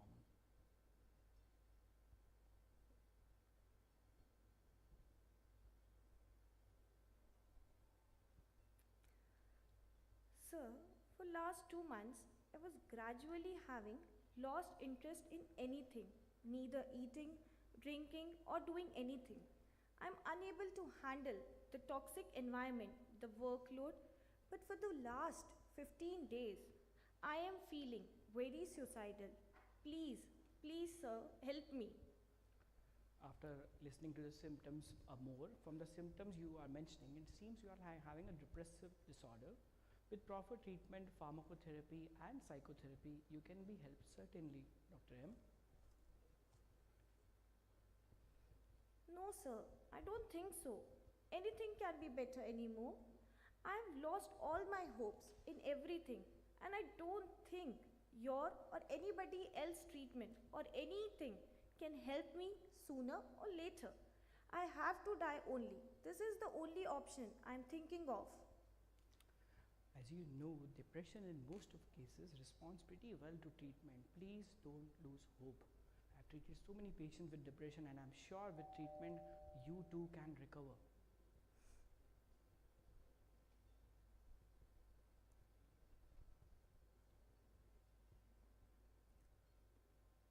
Sir, I'm not able to handle it more. 2 weeks back, sir, my senior, third year PG, told me I don't do anything. I don't know anything. After a minor mistake I did, since I haven't slept properly from the previous night.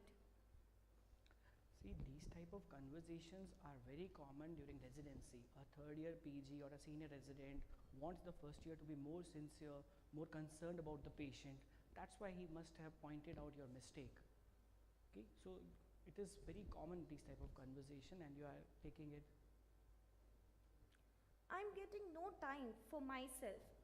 Even academically, I'm not able to open my books from the time I'm here. After such long duties, when I come back to my hostel room, I don't feel like going back there again or meet my co-PGs or my friends. Residency in first year is quite overwhelming. You have come from a preparatory zone to a working zone, and it will take some time for you to adjust to the working environment. You have been studying and studying and studying. Now you are exposed to the hospital and the duties. It will take out some time for this to sink in. Yes, sir, I'm getting your point. But I'm not getting sleep adequately. No time to eat. I can't even take out time to speak to my family members, sir. This is not the life which I have spent so much energy and hard work in getting into this college. As the time will go on, gradually the duties will get lighter. So don't worry about the workload and the environment. You'll get more accustomed, and you will get time for yourself. In first year, you are supposed to focus more on the clinical part, understanding the basics of the department. Gradually, you'll get time to study and you'll be able to perform. I'm not at all efficient, sir. In fact, now I feel I don't belong to this place. No one is happy with my work in my department. Every senior says I'm the slowest and the useless resident among all. Dr. Meenal, I would like to ask you, have you spoken or discussed this about what you are feeling with the faculty members in your department? Maybe your teachers can help you understand the basic working of your department better, that can make you a little more efficient and, less scolding and everything. Have you spoken to your teachers? No way, sir. I can't talk to them. We can't approach our faculty so easily, sir. Even if someone dares to, our seniors have made a rule that they will not give my hands-on or cutting to the resident who complains about them or about anything regarding to the college or department. Okay, so if not your department, maybe you could have approached the psychiatry faculty in your medical college. I'm sure they would be certainly able to help you.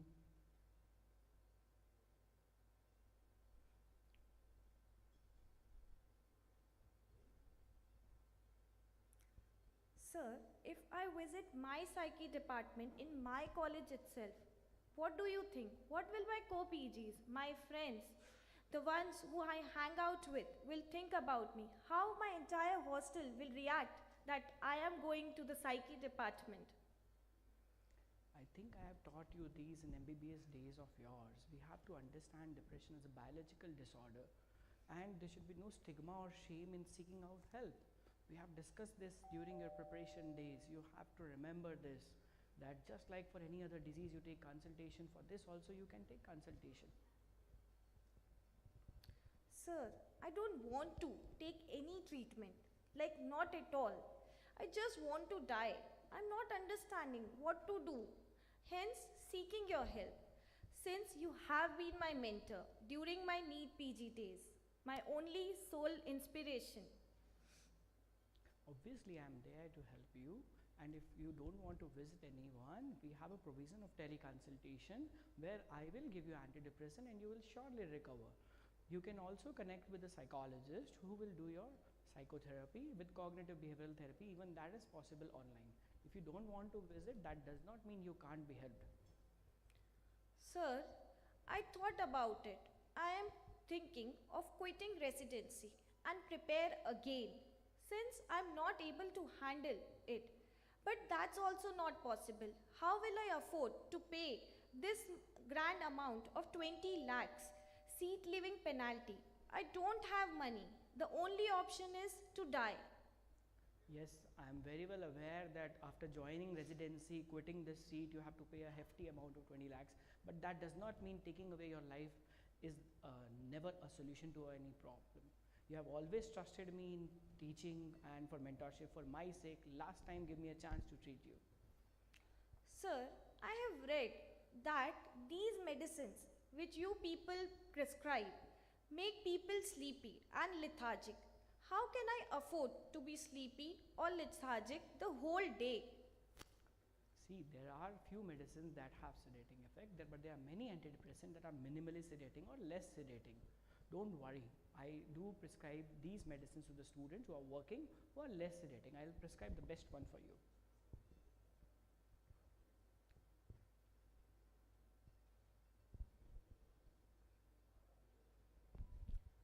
Okay, sir. As you say, I am ready to take them for 15 days.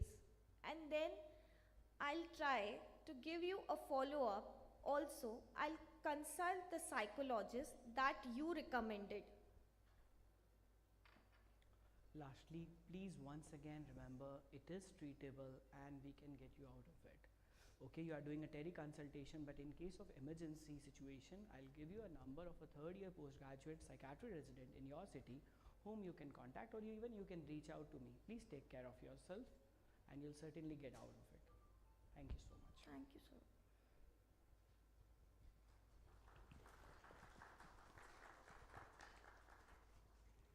I wanted to highlight just the 3 challenges that I faced. One is that they are not ready to take consultations, the doctors. In last 7 years, I have treated more than 140 postgraduate residents online itself. And whenever I tell them to take treatment in their own college department, they are refusing. They are refusing to consult psychiatrists because of being a part of that same medical college hospital. And as doctors, they are even more aware about the side effects, and I have found that when they have read those side effects, they are even more skeptical about starting treatment. So I would like to ask the opinion of the house, what else could I have done to help these students? Sir, Mike.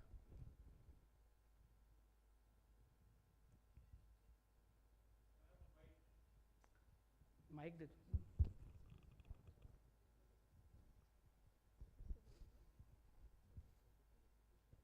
based only on this transcript, I am referring only to a transcript, your style is actually directive. You're using Carl Rogers, client-centered kind of principles. Sir, in my limited opinion, a medical student in medical college responds more to non-directive than directive therapy. That's just a comment. Yes, sir.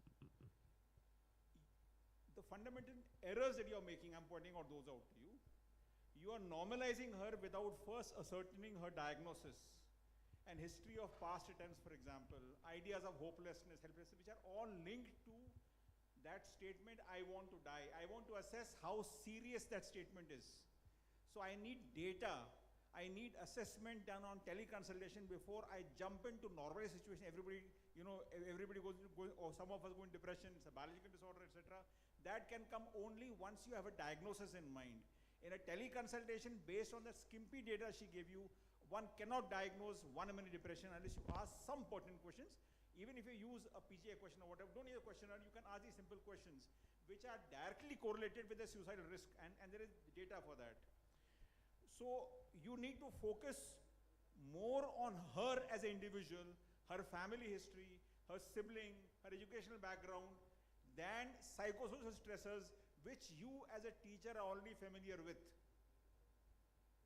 You are jumping the gun by referring her for treatment before assessment, and assessment should always precede intervention. The last part is she's escalating the situation by repeat talking about, like the neurotic individual trying to put hurdles in the way of every suggestion they're giving her, and you're playing up the game. You are using transference. By telling her that I've been a teacher, I can help you, this can be also counterproductive if she doesn't get well, because it takes 3 weeks to get better, and without a diagnosed depression, we are not sure the antidepressant will work. When you give antidepressants, we are also aware there is serotonin upsurge and you might have increase in anxiety. And she's impulsive, if she has a personality disorder, you might land up with a complete suicide. So my submission is, in teleconsultation, do not intervene without a diagnosis in mind, without asking relevant questions for a diagnosis. These questions are not sufficient to arrive at a diagnosis of depression. You go to any scale and see that. Surely, sir. Comment well taken, sir. This is a summary skit of the entire conversation. The entire conversation was with a proper diagnostic workup. This is to present in this conference in a limited time frame of 10 minutes. Total consultation duration was 42 minutes with the student with proper diagnostic intervention. I have presented here the key points of that teleconsultation. Yes, sir, diagnostic assessment was done, and it was not that I jumped to this, and proper after, these were the key points in that entire conversation which I wanted to discuss. But that was taken care of in the entire teleconsultations. Good presentation, sir. But having diagnosed as a depression and a suicidal girl, I think you should have contacted her parents also. Yes, sir. So that is also very important, because suicidal patients cannot be left alone. So have you done that? Yes, sir. I tried to contact. I have informed the department and tried to get the numbers. Okay.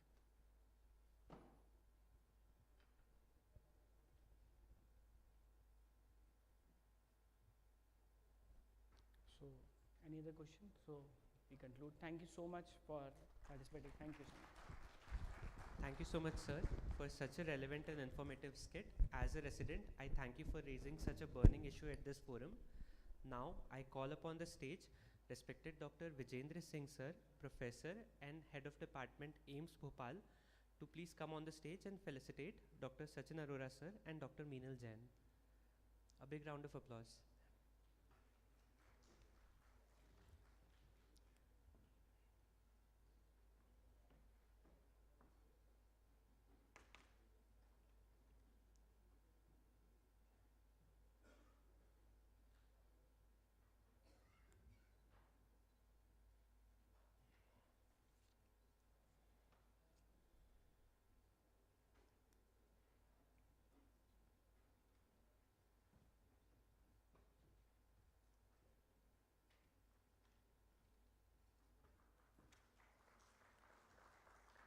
Thank you, everyone. Next in line, I call upon the stage Dr. Adil Rai sir, Consultant Psychiatrist and Deputy Commandant, Medical Unit ITBP, to please come on the stage for a wonderful poetry recitation. Over to you, sir.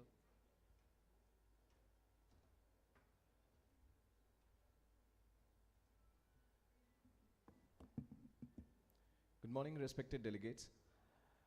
At the onset, I would like to thank the organizing members of IAPP for giving me this opportunity.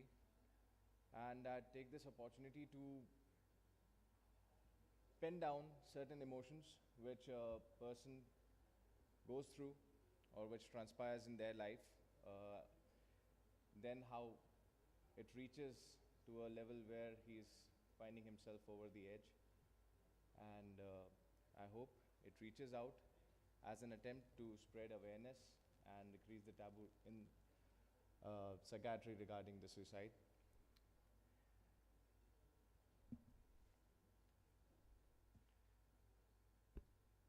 The poem is called मैं अब भी वही इंसान हूँ.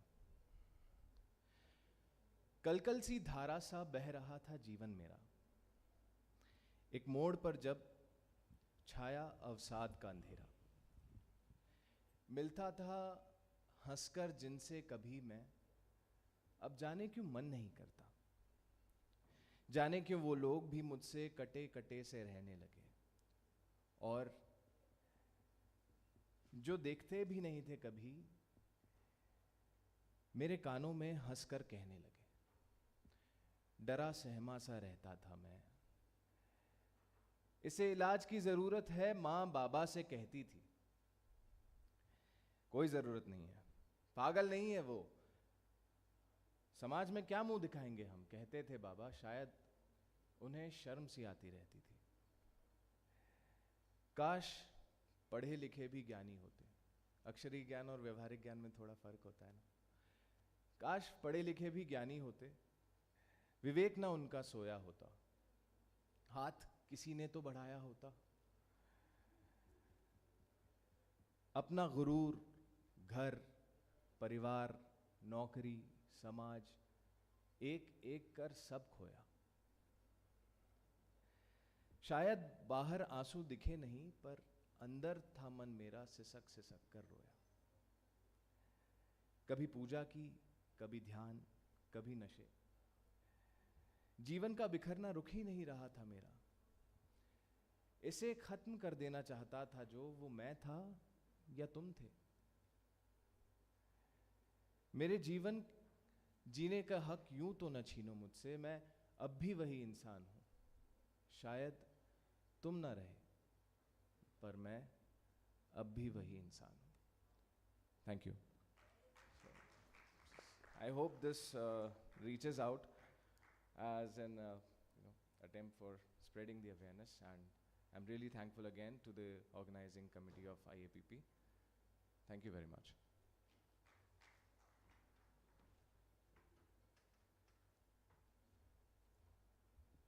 Thank you so much, sir. Next in line, I would like to call upon the stage respected Dr. K. Ramakrishnan sir to enlighten us on the much unappreciated topic of challenges of suicide survivors. Welcome, sir. I would also like to call upon the stage our esteemed chairpersons.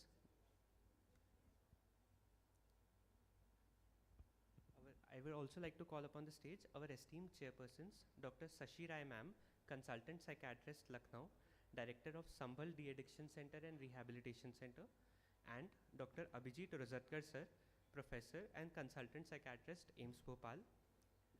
I request the chairpersons to please join us on the stage.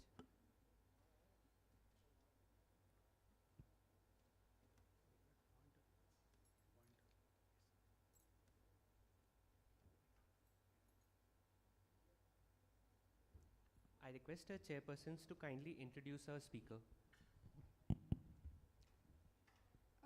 Good morning, everyone. It's a privilege to be chairing this session, and I thank the organizers for having given me this opportunity.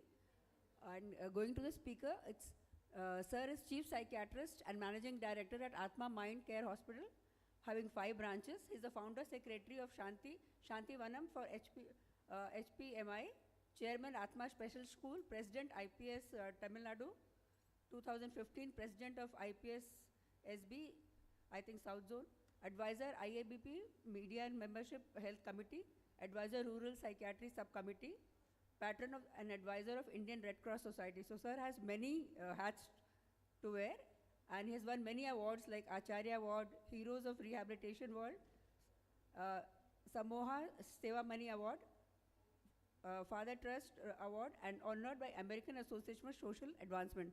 So we are waiting to hear from you, sir. Good morning. At the outset, I like to thank the organizers of Iapp Mid Term Cme and all the organizing committee, my dear colleagues, for giving me this opportunity. See, the topic of survivor of suicide is very close to me. Can you believe that I have survived the suicide of 11 people committing suicide at the same time in Puttaparthi, and only one survived. So that is my earliest experience of surviving. And I think more than 40 to 50 times I have survived suicide. And everything is a lesson for us, everything is an experience for us. That's what I would like to say. See, this is the object of presentation. Who survivors are, what are their needs and challenges, how the community can help them, and evidence-based practices.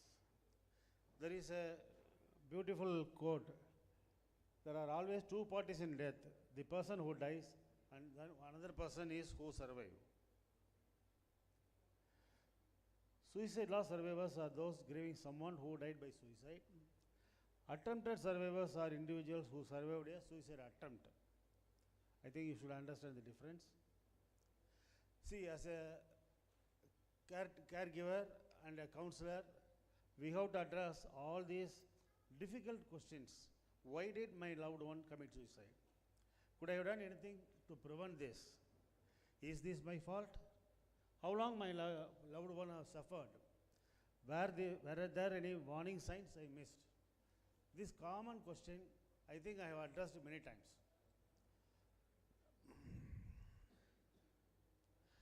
See, the survivorship is based on, goes into 4 categories. Example, suicide exposed, who are all exposed to suicide, including media. That is, there are everyone who has not the knowledge about it. Suicide affected, immediate reaction, who have sometime they are grieving, after that they forget and they go. But suicide bereaved is someone who are at least for 3 to 6 months they survive the grief and then they pass off. But suicide bereaved long term are the one like psychiatrists, parents and close relatives. But suicide response is unique because the person has got different role. Father, mother, brother, sister, everyone had a personal experience with the individual. So the way they react to the grief and bereavement is different. And suicide doesn't end one time. It has got a ripple effect. It goes on into the will, and it may lead to long-term complications. That is the meaning about ripple effect. So if you see the 2022 report, proportion of suicide attenders, how they died. Hanging is increasing, poisoning, steady state. In our area, jumping into the river, that is very common. If you see the incident rate of suicide during 2004 to 22, you can see how much it is increasing over a period. Though we say we have reduced the suicide rate, but not really, in reality it is not so. See, in a study, they have mentioned for every suicide, 165 people survive. In India, in 2022, there were 1,80,000 suicides. If you multiply, it comes to nearly 3 crores. Every year, we have to face 3 crore people who have survived suicide. It is not possible. It is a huge responsibility on us. Even at least 30,000 people would have been seriously affected. Further, they need our help. But one thing before the suicide survival, public and the psychiatrist or any medical person should identify the suicidal ideation. What they say, 70% of the people who have attempted suicide, who have committed suicide, had consulted a family physician. That is one point. And by and large, 90% of the suicide has got a diagnosable psychiatric illness. What is the difference between bereavement with normal one and suicidal one?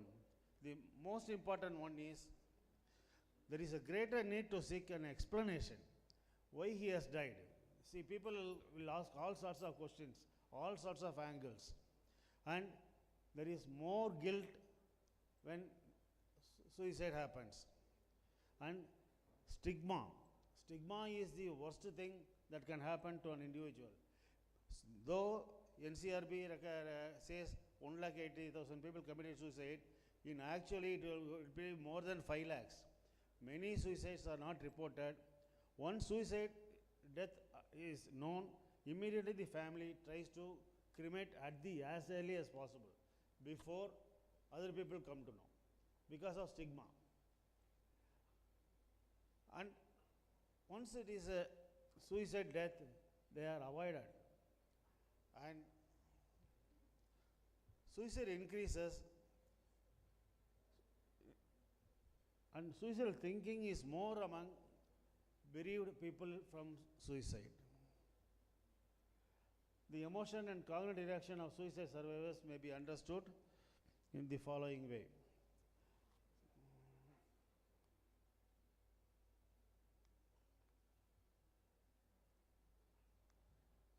See, loss of a close one, it is a grief reaction. It can be anything, acute grief or grief integrated, and it is a complicated grief. Complicated grief again goes into bereavement, overestimation, guilt, and perceived abandonment. So this leads to anger towards self, trauma, and this is the area where people go for suicide or major depression or psychosis or substance abuse. This is the chain of a. What are the warning signs? Altered biological functioning, absenteeism, social withdrawal, suicide, substance abuse, emotional outbursts, recklessness and impulsivity. This is again very important. Recklessness and impulsivity is very, very important, and you have to keep on looking out for hopelessness. This hopelessness will lead to depression and suicide. So what are the psychiatric morbidities? As you know, most common is PTSD, then depression, psychosis, and addiction. I have seen many people who have got addicted and coming to me for treatment. When we inquire into the history, we are able to identify that his family member have committed suicide and he is into drugs. And stigma is the most important thing that prevents, that is a barrier for health seeking. What is postvention? It is a term coined by Schneidman. It refers to the service for individuals and communities after a suicide occurs. Based on that Schneidman's phenomenon, Kane has written a beautiful book about survivors of suicide with written examples and quotes from suicide survivors. How do we interfere in suicide attempt? The most important thing is active listening, empathy. That is the first hallmark. Then we have to target the biological functioning, Then comes to the grief counseling, that anger, pining, acceptance, resolution. This first they have to undergo, and we need to help about them. Then we have to go for trauma-focused cognitive restructuring. And all the more important is relapse prevention. That is very important. Relapse prevention is very important one. See, many survivors, they do psychological autopsy. Even given opportunity, we also, as a consultant, we can do psychological autopsy of our patients who died by suicide. Most of the people are in existential crisis. We have to address them.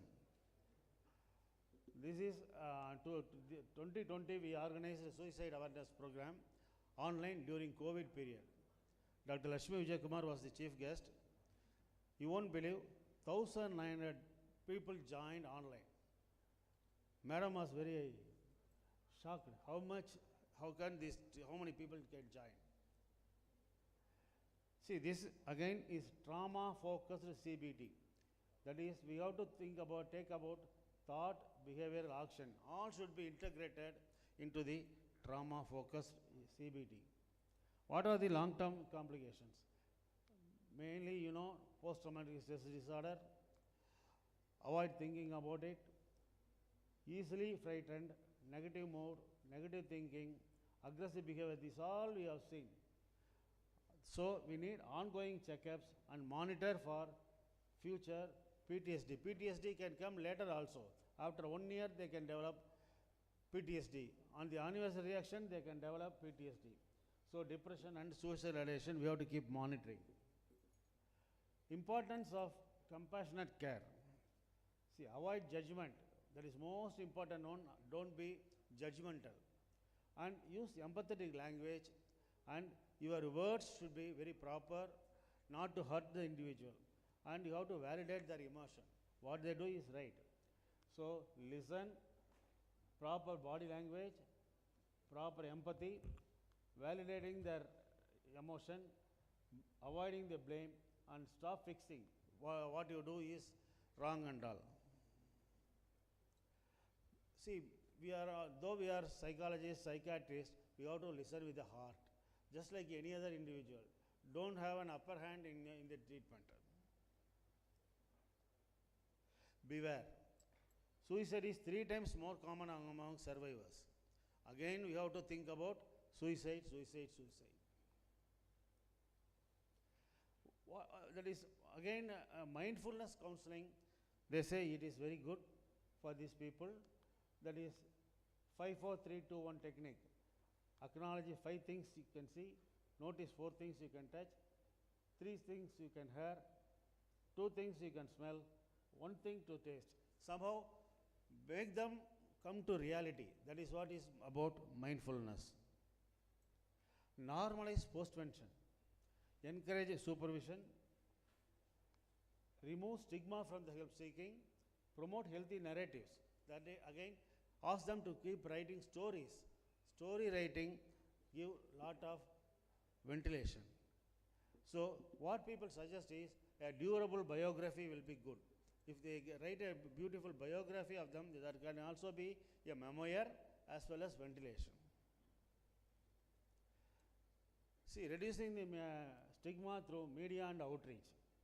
This is an all India program about suicide. Peer group support. See, we as a psychologist or psychiatrist, we cannot alone treat the individual. So we need a set of people in and around the person. So survey find connection in shared experience, and suicide outreach programs are very important. So non-judgmental, empathy, summarize the issue, turn off your thoughts. Again, trauma-focused therapy, safety, trust, collaboration and empowerment. These are the things we have to work on the individuals. Avoid re-traumatization. That is again important. Once a patient client comes out of this grief and other things, any event can trigger some other accident, some other suicide may trigger the past trauma. So we have to be very careful about avoiding re-traumatization. Even without our knowledge, we would have talked something which can trigger the past. So again, cultural sensitivity, that is very important. As you see, so many, all over the world, everyone grieving methods are different. But Indian model of bereavement is very good. Crying, that is most important thing in any grief. You know, in our villages, ladies, there are a group of ladies. As soon as the death happens, they come and start crying. Their role is to only cry, talk about the individual. Then other people join in the crying. So crying is the most important one, and passing through, we have got rituals for 15 days. All these rituals is a good outlet for the smooth transition into normalcy. Again, talk to the bereaved individuals on anniversary, birthdays, remind them, that is very important. Again, faith and spiritual care. So we have to believe their religious system. We should not avoid it. So school and workplace intervention, these are all important. So there are other support groups who can help us in normalizing the individual. Responsible media reporting to prevent copycat suicide. As a psychiatrist, do not forget or neglect pharmacotherapy. It is within our reach. So proper antidepressants or benzodiazepine for sleep, or if the patient is suicidal, ECT is very important. Don't forget our psychiatry as a medical field. Coping with a patient suicide, there is come about caregivers like a psychiatrist or mental health professionals, because we also are survivors of suicide. That you have to keep in mind. See, what brings to us, it gives emotional toll on us. High incidence in psychiatry and psychology, these people we are prone to burnout and attrition. This is what we call compassionate fatigue. When clinician continuously, we are all undergoing trauma. From morning to evening, we are controlling our emotion, smiling in front of the patient and giving therapy. When this suicide news comes, that is the last straw on the camel's back. There we go for frustration, agitation, anxiety, grief, all these emotions we undergo. So what is needed? We also need professional help. Understand, don't think you can heal yourself. You need other healers to help you. This is the post-patient suicide coping process. This is also one. Initial response, like any other grief, early coping, integration, long-term adaptation. So again, we are going to be in the same situation. We have to prepare ourselves when we deal with another suicide. So preparing ourselves, changing our personality is important. So mental health professionals, professional processing, personal healing, best practices, risk assessment, treatment approaches, or institutional support. These are all important.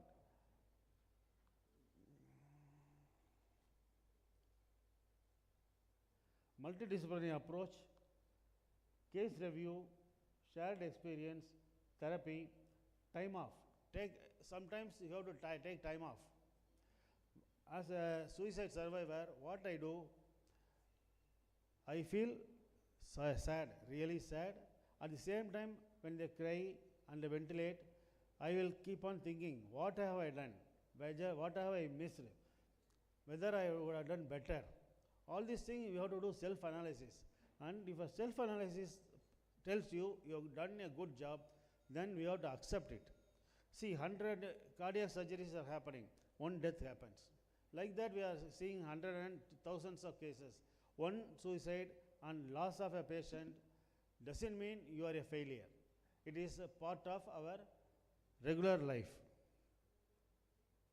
And group support thing, again, this is SWAT's round. That is, in the ward, when they go for a round, not only psychiatrists, psychologists, health nurses, all are combined together take rounds. At the time, if they discuss about the issues and all, that becomes easier for them to resolve. Don't underestimate. Our staffs are equally affected by suicide. Not we. Our nurses who have treated him as an inpatient, our counselor and others, pharmacists, everyone are involved with the patient. So everyone will have their grief. So that sometimes once I given leave to all our people, once I have given leave to all our staffs, because that patient was so close to our all people. So for 5 years, 6 years we have been dealing with him. Everyone went to sobbing. So I thought today we'll close the OP and go. See, sometimes you have to do that. Key messages: patient suicide affects all clinicians. Support is not an optional, it is essential. Growth and healing are possible. So creating safe work environment again is very important. And we can use digital and telehealth resources to improve the awareness. And we have to train our healthcare professionals, both at the individual level and at the community level. So talk about suicide in public meetings. So that will give awareness about suicide, and individually and professionally also we have to train people. And we have to do survivor inclusive policies. See, individual policies, law and cultural norms supporting prevention.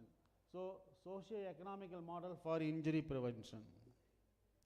Advocacy. See, advocacy is very important. Self-help group are very important. This is the quote of a survivor: read books written by other survivors. Keep writing. That is one quote. Please reach out. Speak up. The worst thing you could do to stay silent, like I did for so many years. So speak out. That is the message by survivors. So books and websites can help. No time to say goodbye. This is one of the very good books. This short video program. So we'll have to end. 2 minutes. This is last. Towards Daylight. This is a beautiful short film about how a suicide survivor cope up with his life. It is a very good. What is the moving forward? Prepare emotionally and structurally, normalize vulnerability, build community resilience. So what is the take-home message? Grief is personal, seek support, be patient with yourself, celebrate life. That is again important. Educate and advocate your story and your life experience. So November 23 is the International Suicide Survivor Day. That means Survivors of Suicide Loss Day means community, hope and healing to me while navigating life after suicide loss. Suicide is complicated. It is an Atma initiative. We have been running Suicide Prevention Center from the year 2000. Our number is 8901-901-901. And we have made a lot of awareness programs. And in this, when I going through this, prepare for this meeting, I thought that we will start an accident and suicide survivor group. That initiative we are going to start soon. This is our logo, Love to Live. Thank you very much for your kind hearing. Thank you so much, sir, for your comprehensive and a timely completion of the presentation. If the organizers allow, can we take questions if there are any? Sorry, sir, but we are on a bit time restraint. The questions can be taken off stage, if that's okay. Okay, thank you, sir. Thank you, sir, for such an enlightening session. Okay, ma'am, just one short comment from Dr. Indra Sharma, ma'am. Sure, ma'am.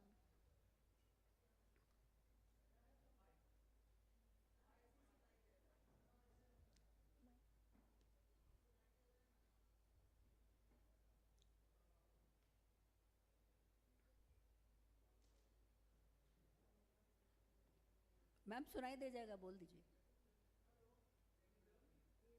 We can.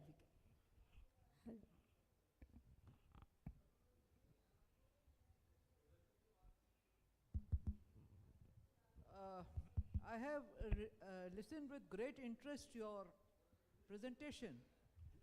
I would like to make a few comments. Number one, we as psychiatrists are increasing stigma by telling everybody there is stigma. So those who do not know, they also say there is stigma.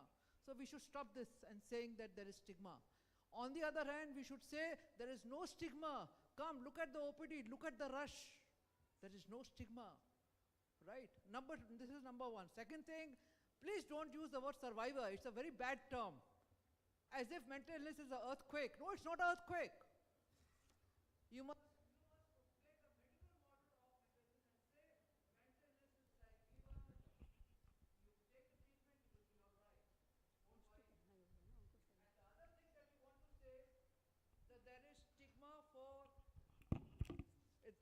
the stigma is not for the label of the disease, right?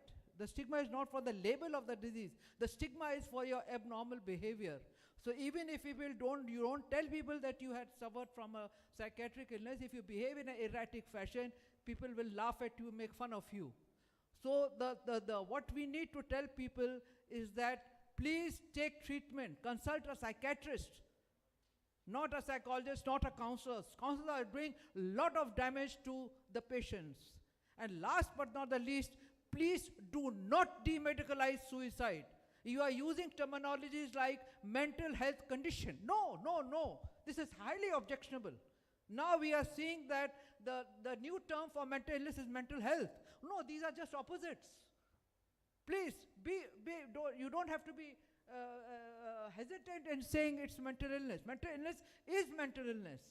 And we must promote the medical model, and most people have both. Comorbidity, there's a very high rate of comorbidity. The so-called diabetics and hypertensives also have psychiatric symptoms like depression, anxiety, and our patients also have a number of physical illnesses.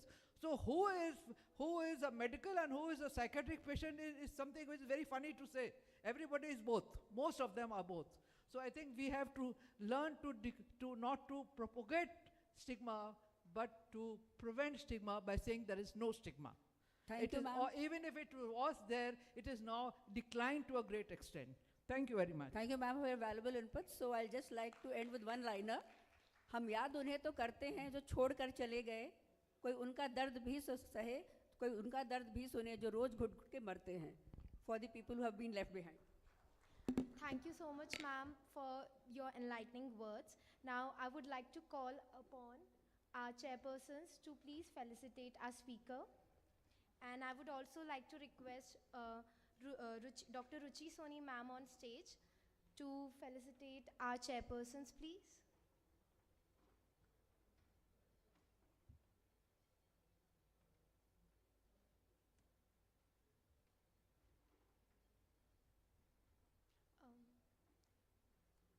I would like to request ma'am to come and felicitate our chairpersons, please.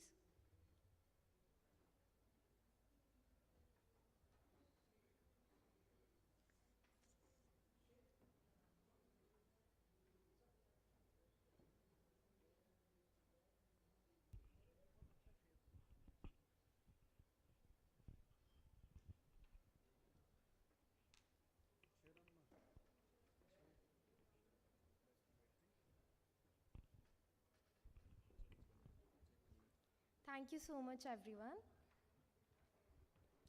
Now we have a crucial session on suicide and self-harm in medical students and physicians by our esteemed speaker, Dr. Naresh Valdamani, sir.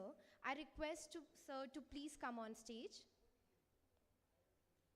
And now I would also like to request Dr. Indira Sharma ma'am, Dr. C.P. Jha sir, and Dr. A.L. Ram sir to please chair the session.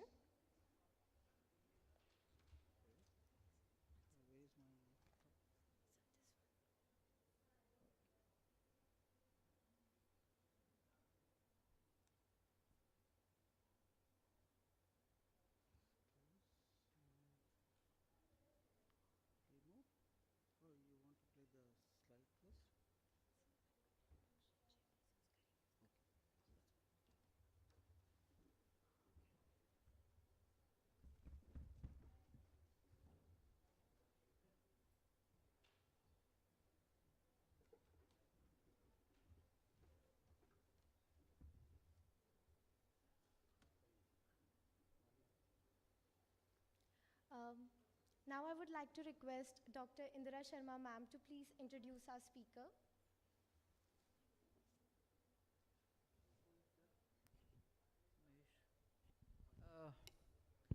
It's my great pleasure to introduce to this august audience Dr. Naresh Vadlamani from Hyderabad. Now he actually doesn't need introduction, but for those who are new, I would just like to tell about some of his important contributions that he has made.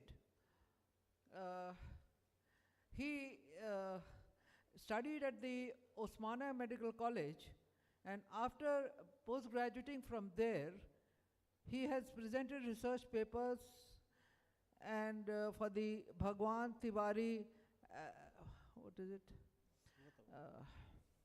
And he has received many awards, and his main interests have been suicide prevention, the Mental Health Care Act, digital psychiatry, critical appraisal of research in articles, and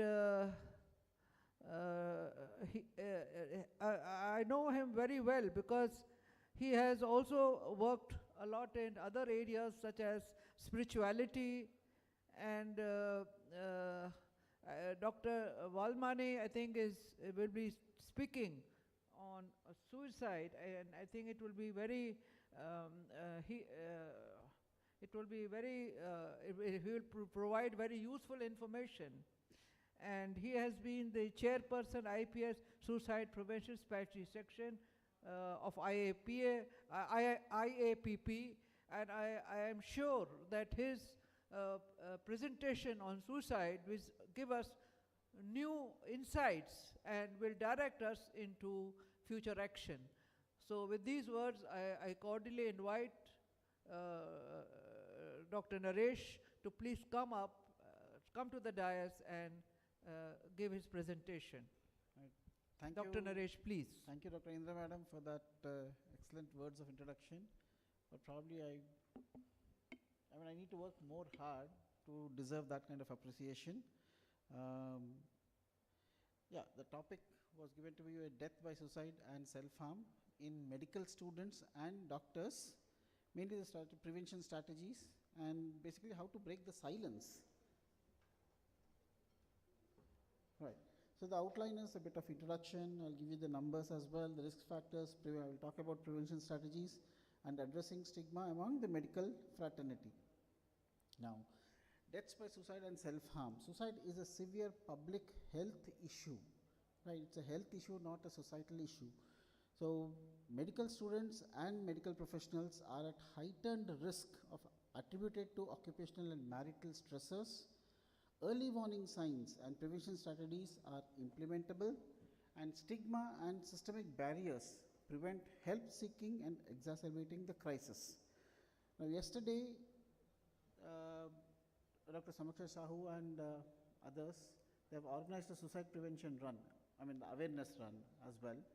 And I thought I'll be in the last one in the whole crowd. So I was just walking alone in the whole crowd, and suddenly one of the consultants, one of the specialists from their hospital, he joined me as well.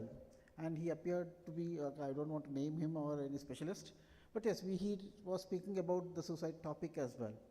And then I realized that his perception about suicide is still 30 years old, right? So it has not moved from there to here. He says that there's no mental illness, तो थोड़ा बात करो उनसे, थोड़ा समझाओ, positive से बात करो, वो हो जाएगा और काम, वो दूसरों का डायरेक्शन देगा, नहीं तो कैरियर में उनको हेल्प कर सकते हैं. So that kind of this thing is there. So he says he has also spoken to several people like that, and then he has saved their lives from suicide. So yeah, so the whole talk. So basic thing is, see, how do we, what is called, change that kind of mindset? That's what is changing the narratives, we say that. So that is what is exactly what we want, and that's the theme for the next 2 years. That is from 2024 to 2026. That's the theme of prevention suicides. So how do I change the narrative of my slides? So I put the last slide in the first, right? So I thank everyone, including Dr. Murugesh Vaishnavji, the President of IAPP, and IAPP Organizing Committee, Scientific Committee, and Samiksha Sahu and others who have made it possible for me in the last moment to come and present this presentation. I would like to thank Debanjan as well, because probably it was his topic and he did not make it to this topic, and he gave me an opportunity to be here. Right, so I need to thank him as well, and I thank the people here who have foregoing their lunch time or probably a bit early and trying to sit here as well. Thank you everyone. Right. Now how do we change, what is the narrative and how do we change it? From where do we start changing the narratives? So there is a culture which is there across, not just in India, abroad, across the world, that the thought of suicide and this perception that people have about suicide is fixed or it's archaic. They have to change those thought process, including psychiatrists, right?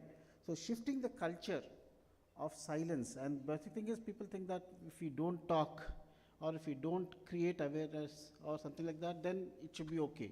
And that's why probably since, I mean, NCRB released the statistics in 2022, and after that, I'm waiting every month. I'm looking at their website every month since then. There's no statistics again. There's no 2023 statistics, there's no 2024 statistics, 2025 is now. So last 3 years we are waiting for those statistics, but the statistics are not coming out. So the silence is continuing from the Indian government side actually. And then there's lack of understanding about the actual concepts of suicide as well and self-harm, not just among psychiatrists, among medical professionals, among doctors, students, and across the whole world as well. So we need to change that kind of understanding to talking it openly. I mean, I think yesterday there was a couple of talks. I mean, Dr. Dipanjali Gul, she has spoken about it, that if we talk about suicides, will they commit suicide or will they die in suicides? No, right? Basic thing, this is illogical actually. So that's why we need to talk about suicides everywhere openly. There's no hesitation actually. And then we need to gain the right knowledge. So what is the right knowledge about suicides and say psychiatric illness? They gain the right perspective. Yes, it is, we are dealing with a mortality. So we need to think in terms of having empathy as well. And we need to think about support and caregivers as well.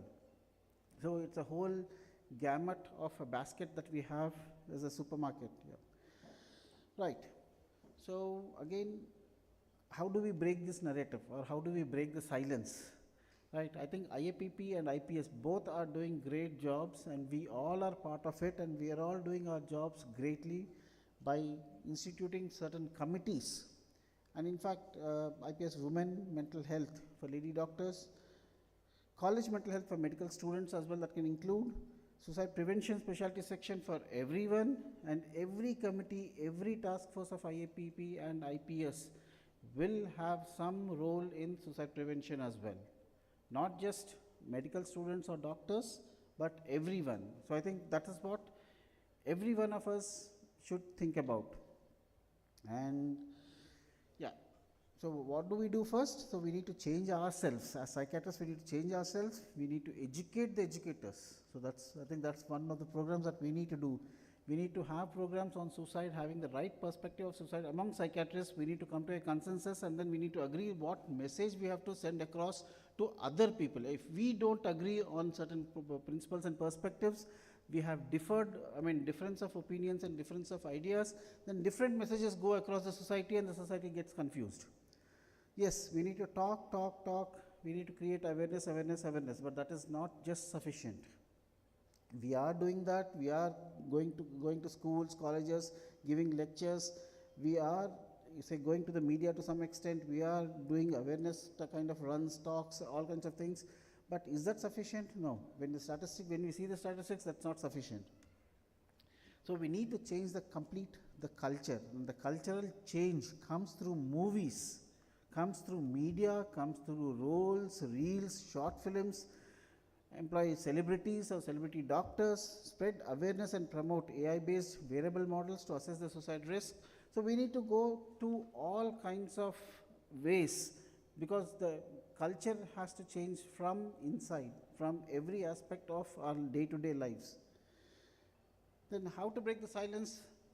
Promote Telemanas app or telehelp or telepsychiatry, because that is the easily accessible. I mean, in the last 3 years, from 2022 till date, Telemanas has recorded received 20 lakh calls.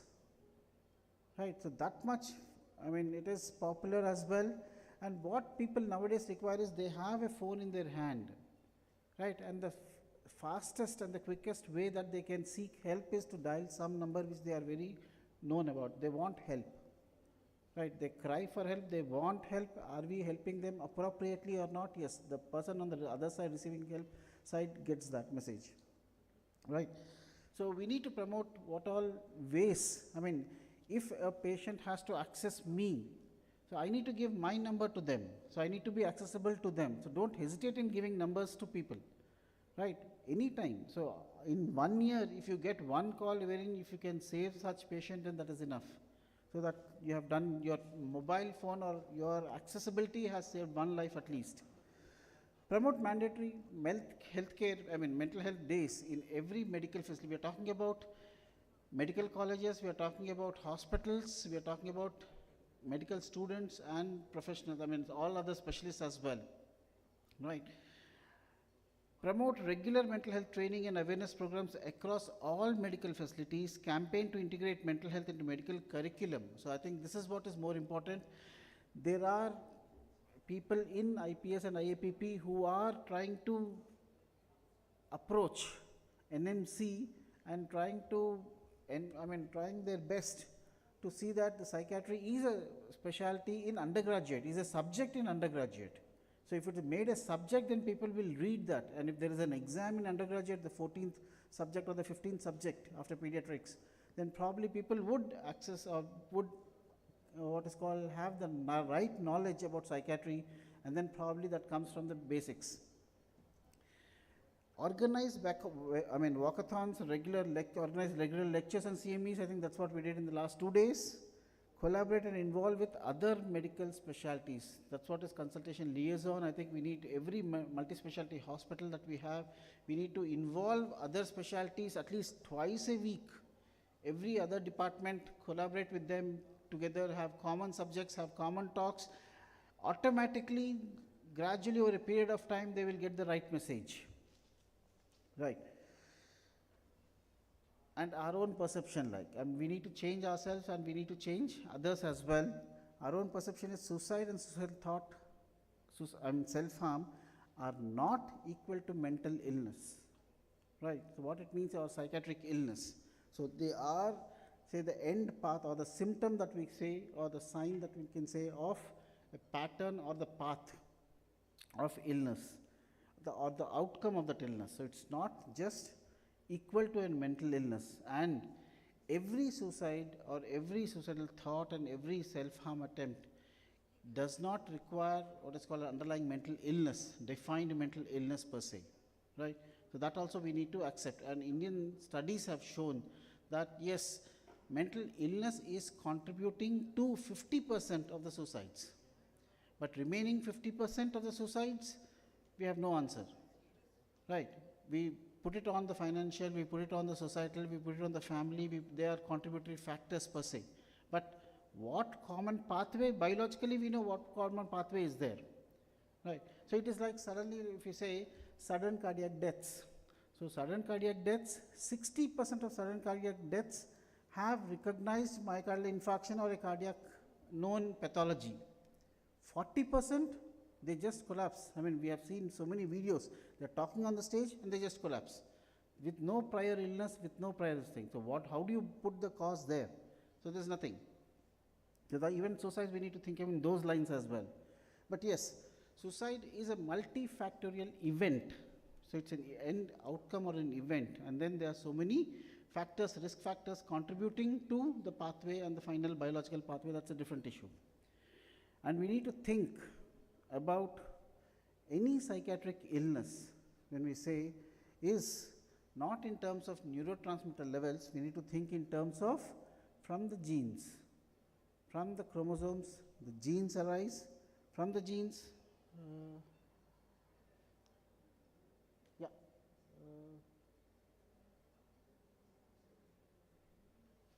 This one, yeah. So from the chromosomes, the genes arise, the genes then come out, the mRNAs are there, the ribosomes, and then you have the intracellular pathways of all these that take place, and from here you have the vesicles. From vesicles pathways, they go to the synapse, and from synapse we have the neurotransmitters at these levels, and then from here we have, say, the bloodstream, and then from outside we have the symptoms and the signs. So these are the 5 levels of illness we need to have, I mean the knowledge that we need to have. Psychiatry has moved along from networks. It is no longer networks, right? It is no longer neuroanatomy, it is no longer functional neuroanatomy, it is no longer MRIs, right? So we have to think in many areas. So what is a psychiatric illness? Multi-organ, multi-systemic, intracellular signaling dysfunctions, disorders secondary to genetic vulnerability. They can be SNPs, CNVs or microRNAs, leading to disruption of organ-specific functioning and dysfunction manifesting as psychiatric, that is emotional, cognitive and behavioral changes, endocrine, cardiac, neurological, ophthalmological, or and leading to impairment of day-to-day functioning in personal, social, occupational, relationship areas, and if severe, leading to comorbidity or death by that specialty, and our specialty, the death is suicide, right? So clinching the numbers, so coming to back to the numbers, that's the brief introduction about what we need to think about the psychiatrists. So that's what the change in narrative means, that we need to change our way of thinking and what do we need to think about. And other specialists, what should they think about our specialty. Now coming about the numbers of say suicides in medical professionals and students. So in 2020, the total number of suicides were 1,53,000, in 2021 1,64,000, in 2022 1,70,924 suicides. Right, so that's the last that we have about the statistics. From 2010 to 2019, so that is 10 years from there, 125 medical students, 105 residents and 128 doctors of all specialties ended their lives in suicide. So these are the actual numbers. From 2019 to 2025, 64 MBBS students, 55 PGs have ended their life in suicides, and out of these doctors in the last five years, how much time I have? Oh, 5 minutes, that's fine. Yeah. So female doctors are 60%, male doctors are 40%. So it means that the mortality is higher in female doctors as per the last 5 years data, right? So how distressed are they? So 31.2% of medical postgraduate students report having suicidal thoughts, 10.6% of them indicate making plans to attempt suicide within the past 1 year, and 4.4% of medical students attempted suicide in the past 1 year. Right, that is the statistics given by the survey given by the National Medical Commission, and 15.3% of the students suffer from mental illness which could get aggravated by high levels of stress at workplace. And according to the IJP, 30% of Indian doctors and physicians go through depression, while 17% have thought of ending their lives. And among physicians, suicide is a public health crisis, and about 4 doctors per 10,000 end their lives in suicide every year. And out of the 30 suicides, majority of suicides were from medical education institutes. Right. So what are the various risk factors in medicos? So in medicos, that is MBBS, there's strong family expectations. They had, mental health conditions like depression, social anxiety, generalized anxiety disorder, illnesses as well. Some had debt and financial stresses. Yes, some were subject to bullying. Some had internal traits, anxious and introvert traits, academic difficulties, social isolation, and yes, substance abuse was also one of the risk factors. And the many other risk factors are debts and loans, relationship difficulties or marital difficulties, academic problems, adverse childhood experiences, trauma, sexual abuse was also present in some people, intimate partner violence, substance abuse, STDs, easy access to medicines and pesticides, lack of dedicated policies, and overall stigma as well. So these are the various key statistics on suicide among medical professionals. 28% of medical professionals experience suicidal thoughts at some point in their careers. 60% of medical professionals who die by suicide are between the ages of 30 and 50, so they die young. So that's what we need to remember. And the trends are increasing year by year. And typical risk factors in the latest kind of studies, not studies, the statistics which are there in the recent times have showed, young age students and PGs, the mortality is more, suicide rates are more, women doctors are more at risk, specialties, anesthesia, 22.4%, constitutes 22.4% of the total number of suicides, and gynecology, 16%. The main contributory factors to these suicides among medical professionals is academic stress, 45.2%, harassment, 20.4%, marital issues, 26.7%, and financial issues are 15%, but only 13% sought psychiatric treatment before suicide. And risk assessment, yes, I think we all know about the risk assessment, how to disperse them among other people. Sex, age, depression, previous suicide attempt, excessive substance use, rational thinking of loss, separated or single, organized plan, no social support or sickness. So that is sad persons. So that's, we can take the anagram. And then recognizing the warning signs, I think we all know the warning signs as well. So we need to educate them about the warning signs as well, and what are the various prevention strategies. At the college level, when we say the medical college or the hospital, mental health screenings can be done on a regular basis.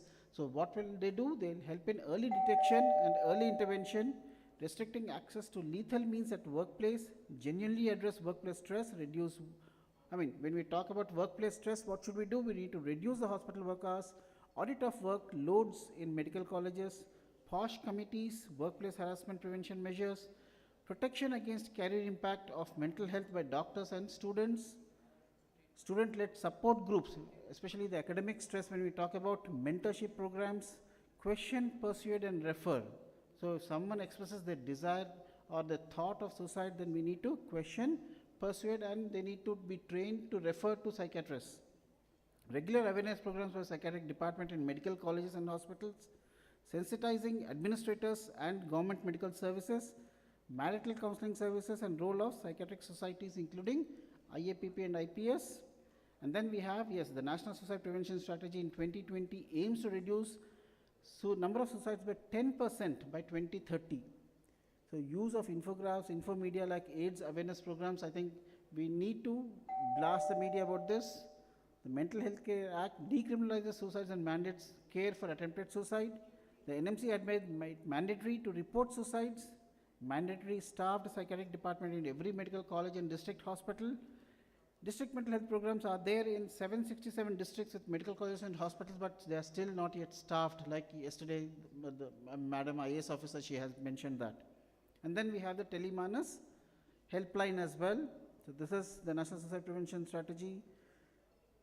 And the gatekeeper training. Every person is a potential gatekeeper. There's nothing like teachers or police or anyone. Anyone on the street is a gatekeeper for suicide. So we need to train every person as how to identify the suicidal risk person and then refer it appropriately.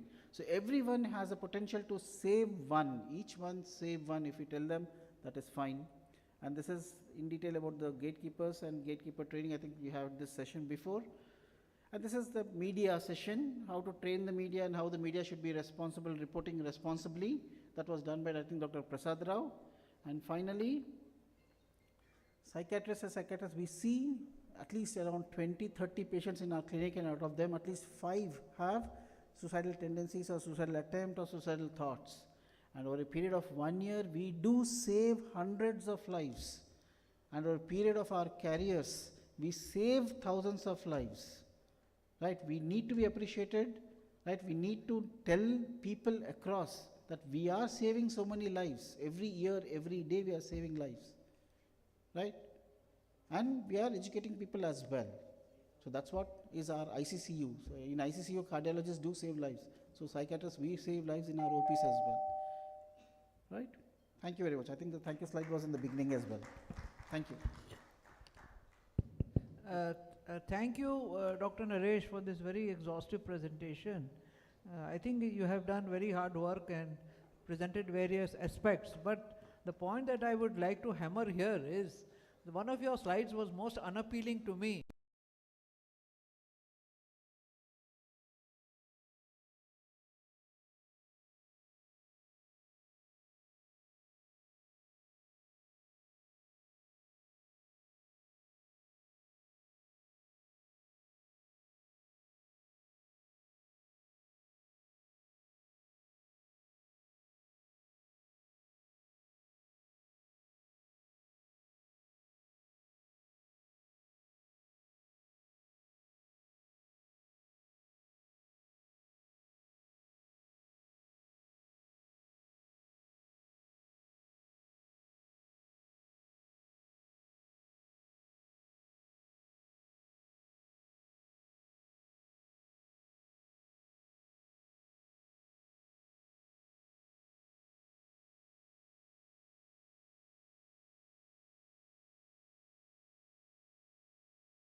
Thank you, and we finished in 10 minutes. Thank you so much. Please. So Dr. Archana spoke about a lot of interesting points about what are women suffering, starting from the number of the types of disorders. Women suffer higher prevalence of psychiatric disorders, different types of specific disorders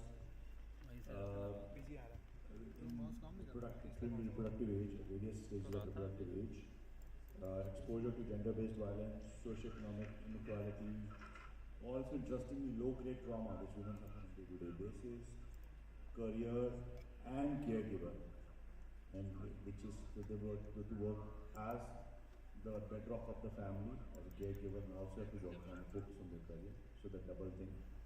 Stigma against women's emotions, institutional betrayal, very interesting in healthcare, and workplace inequality. Over to sir. Ma'am, discussion is after the rebuttals. Indra ma'am, the discussion is ma'am, the discussion is after the. Good afternoon, everybody. And at the outset, I must thank the organizer of my midterm semi IPP, and especially Murgesh Rai, for giving me this opportunity for the debate, which I am doing almost after 30 years. And many of you good debater. The last debate I did during my MBBS when I was contesting for president in 1985. After that, I never went to debate.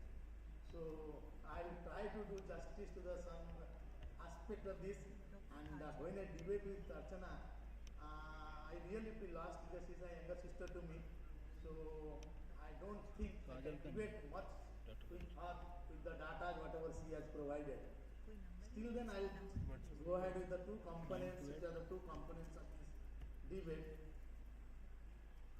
And at the beginning I have to say there is no conflict of interest and no gender bias. So I more feel about the gender bias, gender equality, gender equity, more of gender sensitivity and sensitivity. Because in the community, in the society, the safetyness is the more important aspect than looking for the equality and equity. If you see, child sexual abuse is much more common in young boys than the females. This the data says, I am not saying this the data says, because we consider the child sexual abuse should be more among the females. But it is much more commoner in young boys, whatever the data are available today. If you see second aspect about the importance of, so I am not going to the alpha bias and beta bias at this point of time. I believe in organization. When the Lord Shiva himself told about the organization, so I also believe in organization. So there is no concept of gender equality. What I will tell them about crying. Crying is one of the best emotional expression to ventilate all your emotions. So that way, maybe women suffer a lot in the society, in the community. They take it as an emotional ventilation.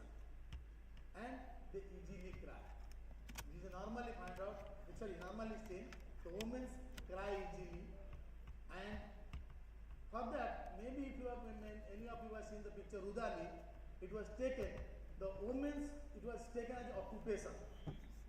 It was taken as occupation for the women where they used to in the old days, the old time, especially in the areas of Rajasthan and all those areas, where the men are not supposed to cry. That can come in the next slide and the next discussion. Whether not men are not supposed to cry. And in the high families, like in the king's family and the family, the female also are having restriction and they are not able to come out in the society and to cry. They also have that emotional issues. So the Rudali was one of the picture where the, like you have seen, the was taken as a occupation. So another important aspect is the feeling of women when they cry. There are several aspects. So why they cry loudly? Loudly means I don't tell you loudly, not in the, always in the that metaphoric form of the voice. It is a form that they have a thing. It's like emotional sensitivity. If I tell the women are more emotionally sensitive than the men, so they cry. Whatever the like betrayed or whatever. Delete भी कर दे रहे हैं, data delete करवाते हैं, that we have already discussed.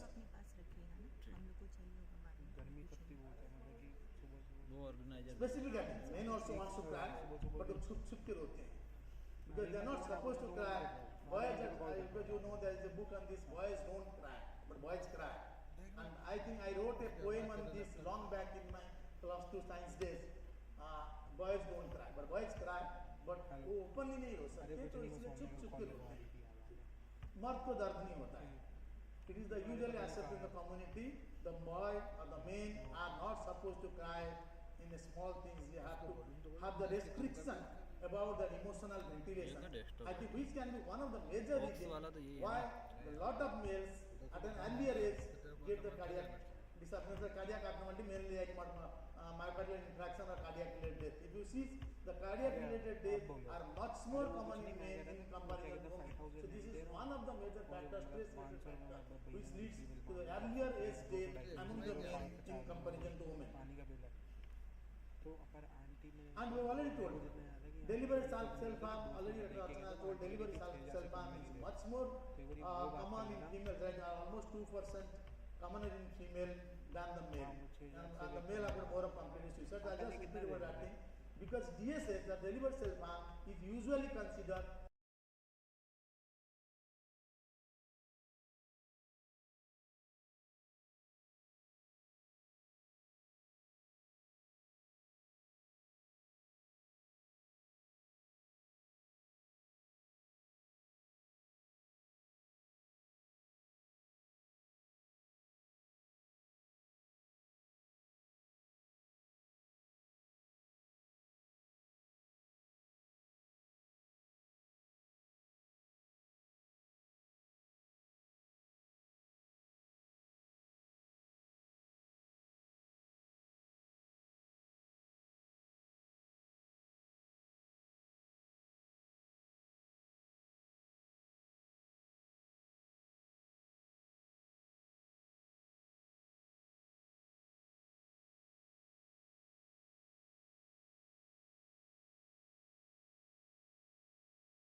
and so much under the crisis. You see, the three heads of the armed forces medical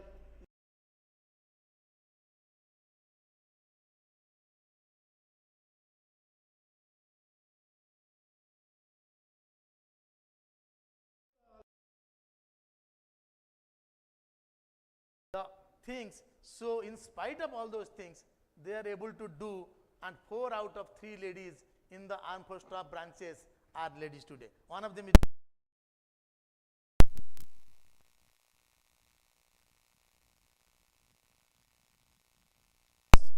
it is there, but if you adjust, if in a proper environment, in a safe environment, you have got a better position. I think more and more more stress when there are at least 10 people are there, all these women have been selected. I don't know how the men got not selected. I think they were equally better. So it's so before I just go into the other aspect, I'll just tell few things. important aspect which I have not covered up here. The one of the very important aspect is actually the component of harassment. With the new legal system, I think all laws are made for the good purpose, but people are misutilizing that. I'll venture for it. I have got the experience, I have got the data. The so many places, the people, the legal people, the authority, they misutilize the law against the men. That is another stressful environment. Sorry, another stressful country. Either you take domestic violence, you take POS, you take POSCO, every place there is some amount of misutilization by the legal authority, no, not legal authority, by the administrative authority. They utilize against the men. If you see the workplace harassment, it's much more commonly implicated in the men than the women's. And that the sexual harassment, sorry, domestic violence, yes, domestic violence occur in the society, nobody knows. So everybody knows. But the important aspect of the domestic violence, so many false cases has been still implemented in the court where the things has been implicated in some or other purpose, like dowry cases or other cases has been, so many false cases has been there. So exact data we may not have at today the event, but the things are there where it has been implicated. This is an additional stress for the men and which can lead to the mental breakdown. Similarly, workplace, and I think you feel so restricted in workplace. If you are working as a HOD, where you have got a lot of females in your department, you know how you are restricted. If you open your mouth in anything, there is a next day there is a complaint, workplace harassment. Then you have got to like prove yourself, like Sita, putting it in the fire, how you are not doing any workplace harassment. And everybody now I think wants there should be a CC camera to see how the workplace harassment is occurring. Workplace harassment is a very common stressful event for any male working in that environment. And specifically, you find every, like when in the like we are supposed to be gender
Not the time for discussion.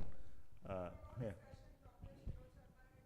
Mishra यही तो report यही हो गया. यही तो हो गया देखो partiality. I think I want to continue the debate. Let's not break the flow. आप फिर बाद में, because we'll have time then for a few minutes for the we can take audience opinion, which ma'am already gave. Okay.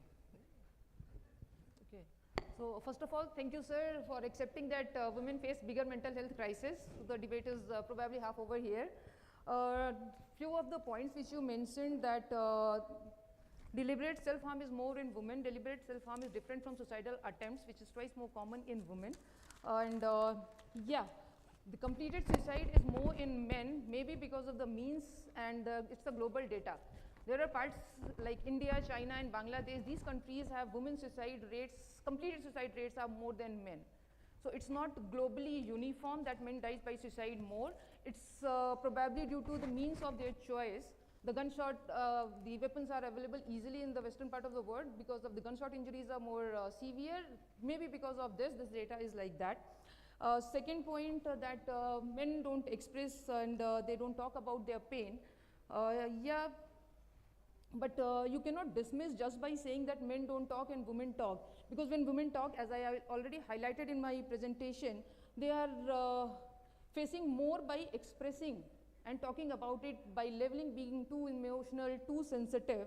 And speaking up about something doesn't mean that suffering is less. Speaking up and this cannot be a way for invalidation the emotional pain which they are suffering. And another, the workplace harassment. You say that the false complaints are on rise, but you cannot dismiss this fact that women are facing this workplace harassment for a long time and they are enduring for longer duration. There may be a few cases of false implication has been rising, but the data is clearly showing that the harassment is more and more, and not only at workplace, even at home. Few cases had been erupted when there was crime against men, and it was highlighted to a bigger, it was highlighted on a bigger scale. But everything has been happening to women for centuries, and they was taken by the society as a normal, including dowry deaths, including these harassment, sexual abuse, at home, outside, rapes, everything has been socially accepted that way. And with this, I think I'll finish up. Yes, thank you, Dr. Ashna. Over to Vishasa for the rebuttal. So, Dr. Ashna, basically the main point she highlighted, the data doesn't give the full picture, that there are places where women have completed more suicide than men, so it's not that true. And also she's talked about, okay, yes, there are a few false cases, but that does not negate the fact that women has been suffering for eons together through the society. Yeah, except for China, that reversal of suicide and DSS, none of the other countries fulfill. If you Indian context, I have done also 3-4 studies and I published also, the attempted suicide is definitely higher. Yes, Madam has whatever told, men रोते हैं, but छुप के रोते हैं, दारू को लेके साथ में रोते हैं, ठीक? So that is the one thing, जो इसलिए the substance abuse or alcohol dependence is much more common in men than women in today's scenario. Maybe things may change over a period of time. So वो रोते हैं, but छुप के रोते हैं because they are not allowed to cry openly, or in the society and the culture, they are not allowed to cry openly. Whatever I have told, boys don't cry. Second aspect is, whatever she has told about is, I have no doubt, I have always told, women in our society have suffered over the year, but that should not be taken as a thing कि बकरी ने जब पानी पिया आके वहाँ पे नीचे, तो पानी तूने गंदा नहीं किया था, तेरा बाप ने गंदा किया था. एक बकरी ने नीचे पानी पिया था, उसको आके टाइगर बोलता है कि मैं खाऊंगा. अरे मुझे क्यों खाओगे, मैंने तो कुछ किया नहीं. बोला तो तुम्हारा पानी गंदा किया. पानी मैंने कब गंदा किया, मैं तो नीचे पी रहा हूँ, आप तो ऊपर से आए, तो तेरा बाप ने किया था. तो जो समाज में हो गया था उसके पीछे हम नहीं भागना चाहिए, उसको कितने how we have to look for, हम उसका कैसे हल निकाल सकते हैं. एंड वो चीज जो पहले हो गया उसको छोड़ दीजिए. हमने भी पहले लेके बैठेंगे तो हम फिर अभी अकबर बाबर को लेके हम वही लड़ाई करते हैं. तब भी तो राणा प्रताप थे, तो राणा प्रताप ने सफर किया था. And men earlier used to warriors, so they were most of them out of the house. And when they come back, they used to ventilate their thing sometime, but they are also good, right?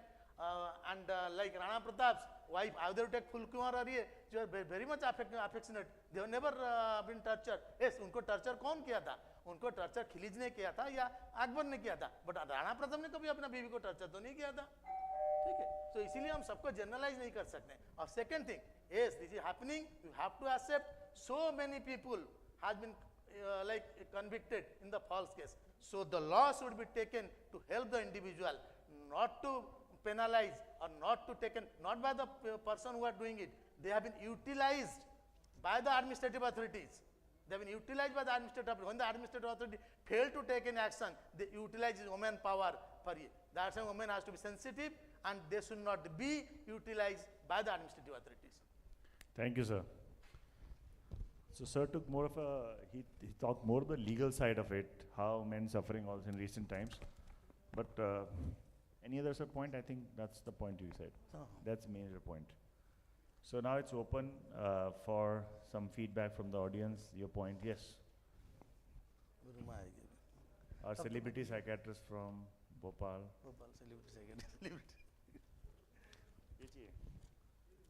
Mic दे दो भाई, please give. आगे ma'am mic आपको.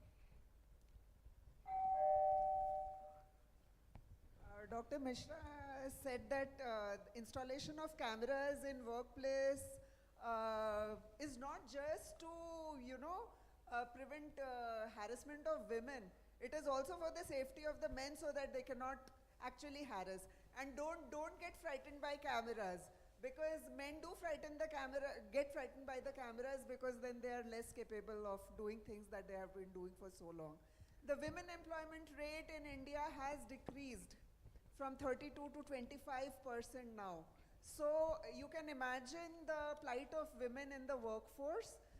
They are always facing double challenges, maintaining home and the work, and the men have been very less supportive, but I am really encouraged and I am really hopeful that the current men, the men of this generation, I think are becoming more sensitive and are, also aware of the legalities.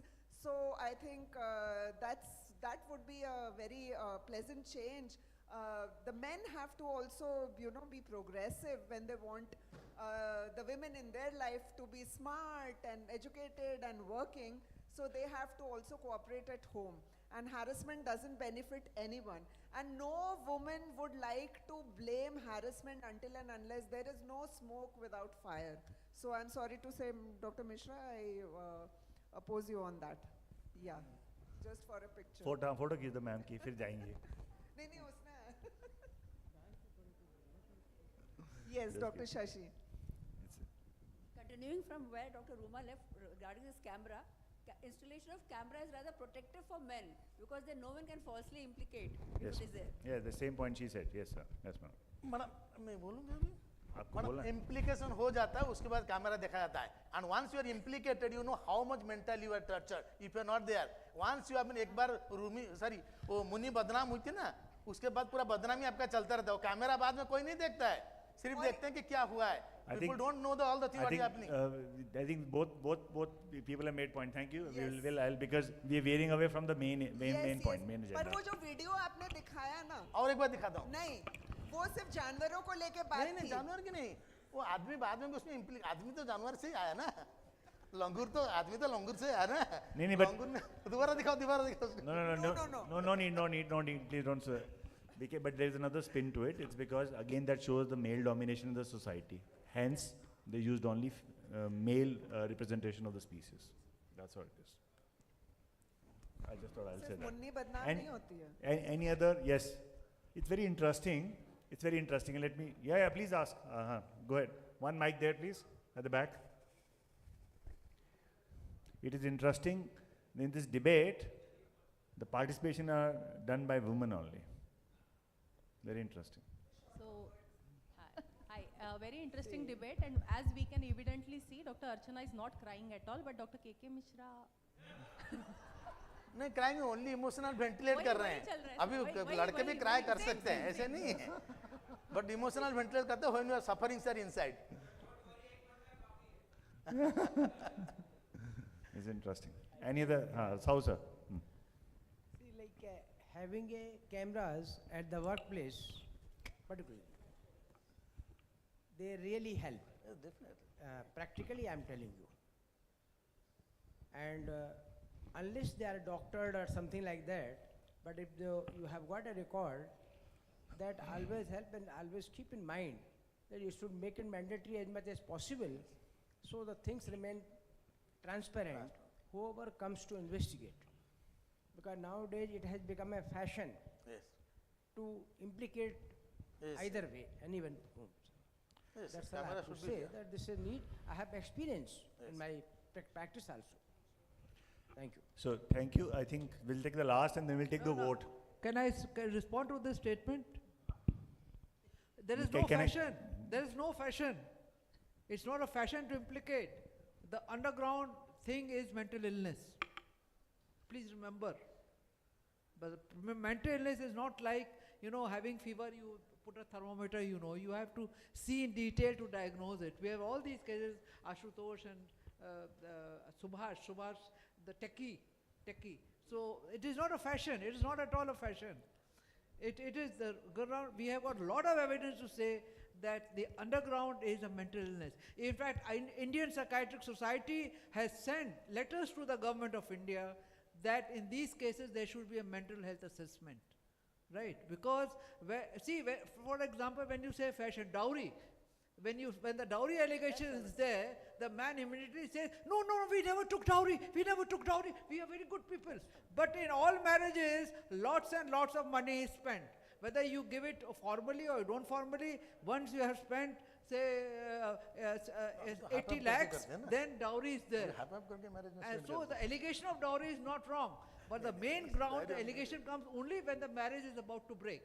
And it is about to break because there is a mental illness in either party. That's fine. This is what I just want to say this.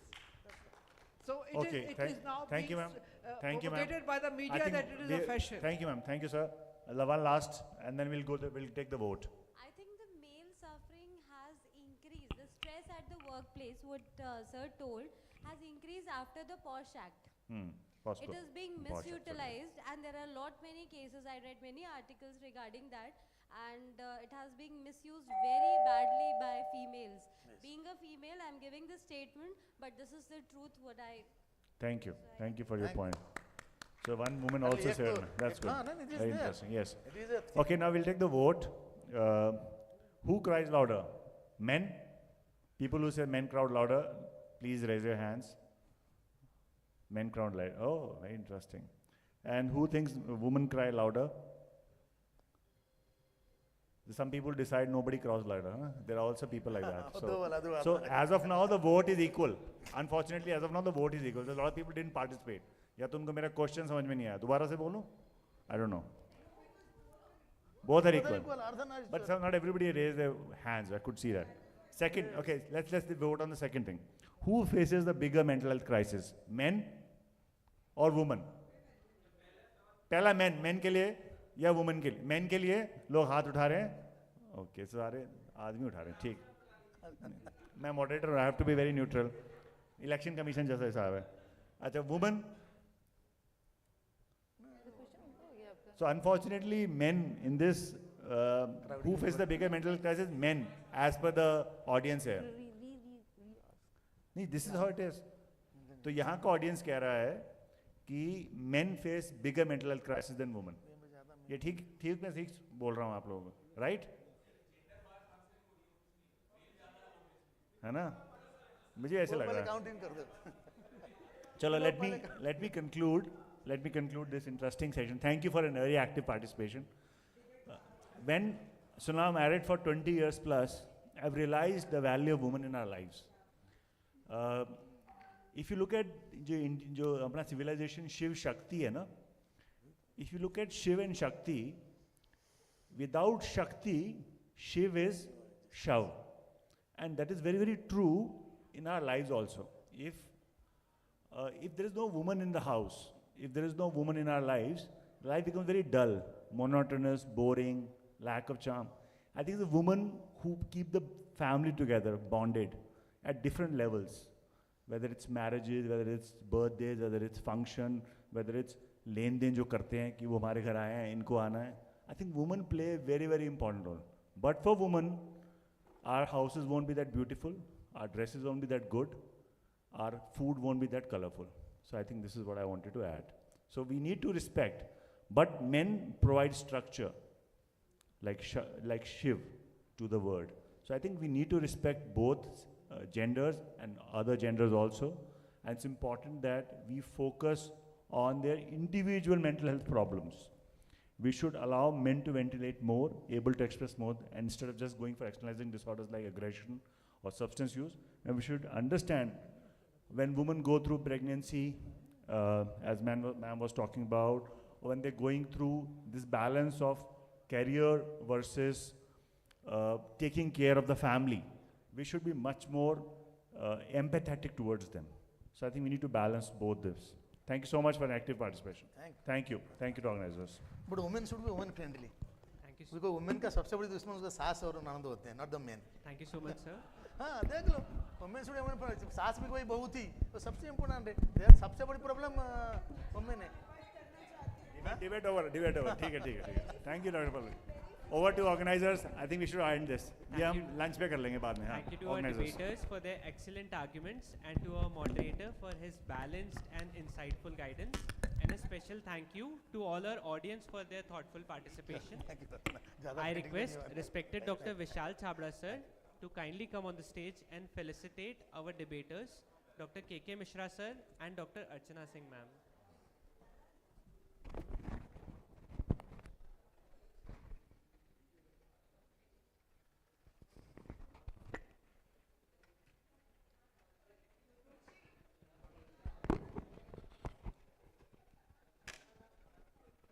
Thereafter, I request respected Dr. Ruma Bhattacharya ma'am to please come on the stage and felicitate our moderator, Dr. Vishal Chabra sir.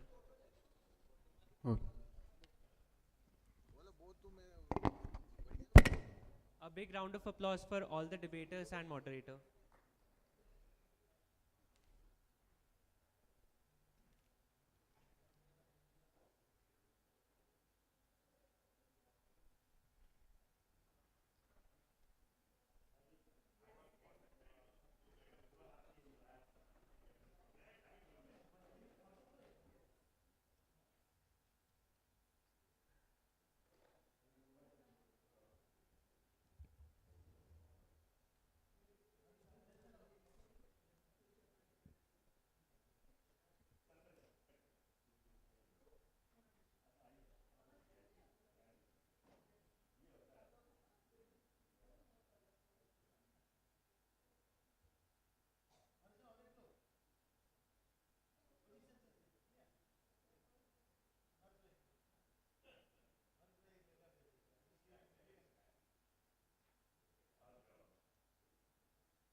Thank you so much, sir.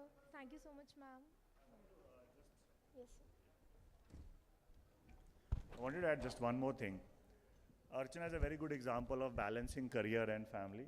Archana's anniversary is today. So, and she's got her kids also. Her husband couldn't join because he's still on the ship, Merchant Navy.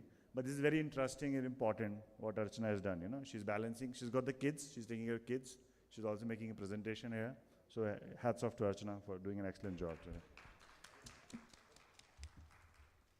Thank you so much, ma'am. Thank you so much, sir. Now we move on into our final scientific segment, case discussions on various significant topics. Let's start with our first discussion on the topic, the role of cyberbullying in adolescent suicide, a forensic case study. I request Dr. Preetham Chandak sir to please come on stage. And I would also like to request our chairpersons, Dr. Madhur Rathi sir, consultant psychiatrist at Noida with 6 years of experience, and Dr. Kaustubh Bagul sir, professor at Department of Psychiatry at MGM Indore. Please, sir, can you come on stage?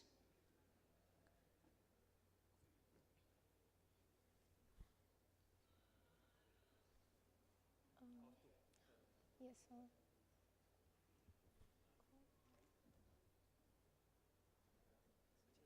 Yes.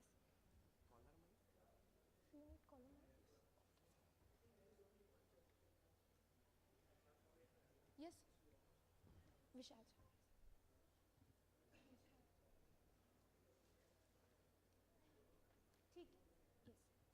Please, I would like to call Dr. Vishal Chabra sir to come on stage to chair the sessions, please.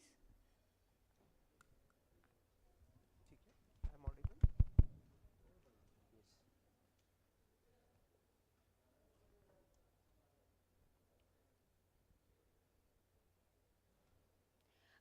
Dr. Kaustubh sir, I would like to request you to please introduce our speaker to the audience. Hello. Good afternoon, everyone. We all know Preetham, very dynamic young psychiatrist. He is a director and chief consultant at a very renowned Synapse Mind Care and Synapse Child Development Activity Center at Nagpur. He had completed his fellowship in child psychiatry from NIMHANS and London, also completed diploma in child play therapy from London.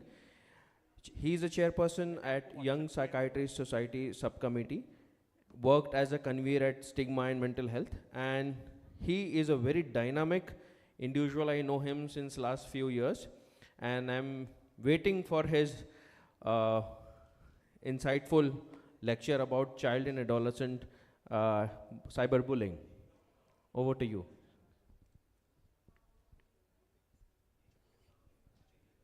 The PPT is not loaded over here. Thank you, Kaustubh sir. Thank you, Vishal sir, for the warm introduction. Of course, the hall is heated with a heated debate, so I'll try to calm it down to some extent.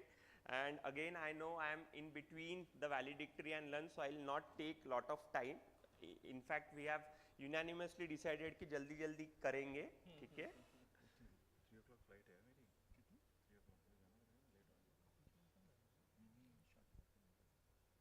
Yes.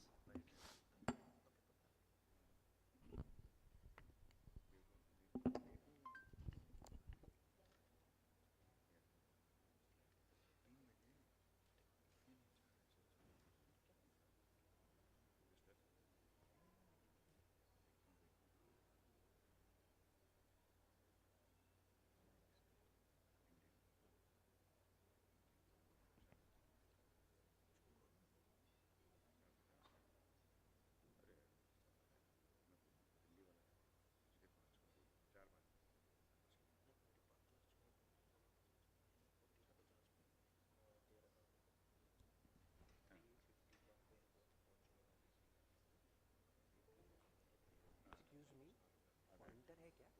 Pointer है? Pointer है? ये वाला? Okay. ठीक है.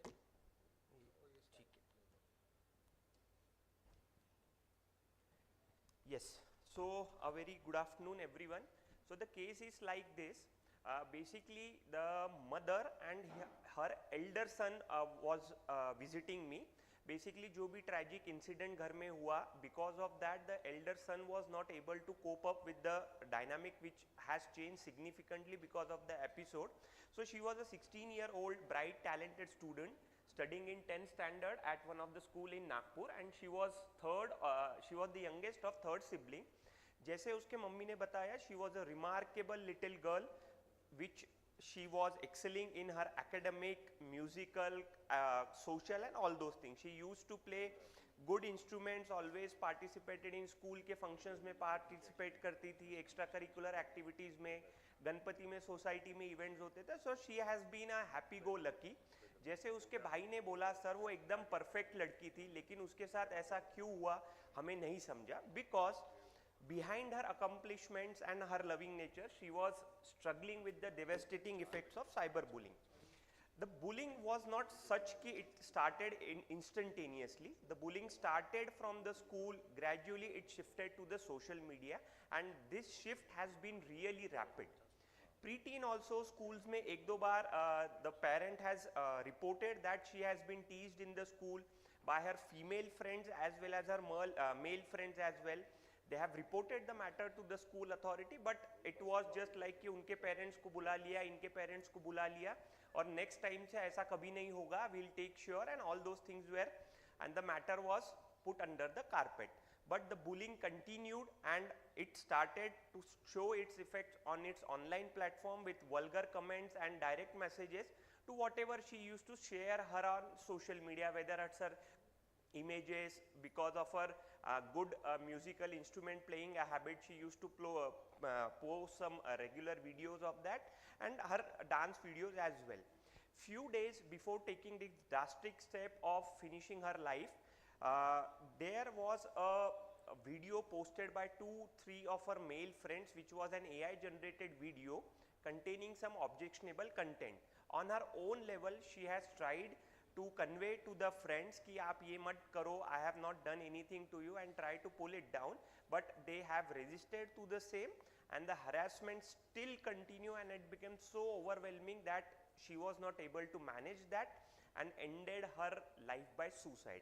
So this is not a one case what we are talking about. Every one of us now and then, in fact when I was about to put my phone on the vibration mode, और हम लोग रोज सुनते ही है कि cyber criminal से बचिए, cyber criminal की अगर आपको कोई रिपोर्ट करना है तो 1930 पे कॉल करिए. So this has been rapidly increasing issue which everyone is involved into.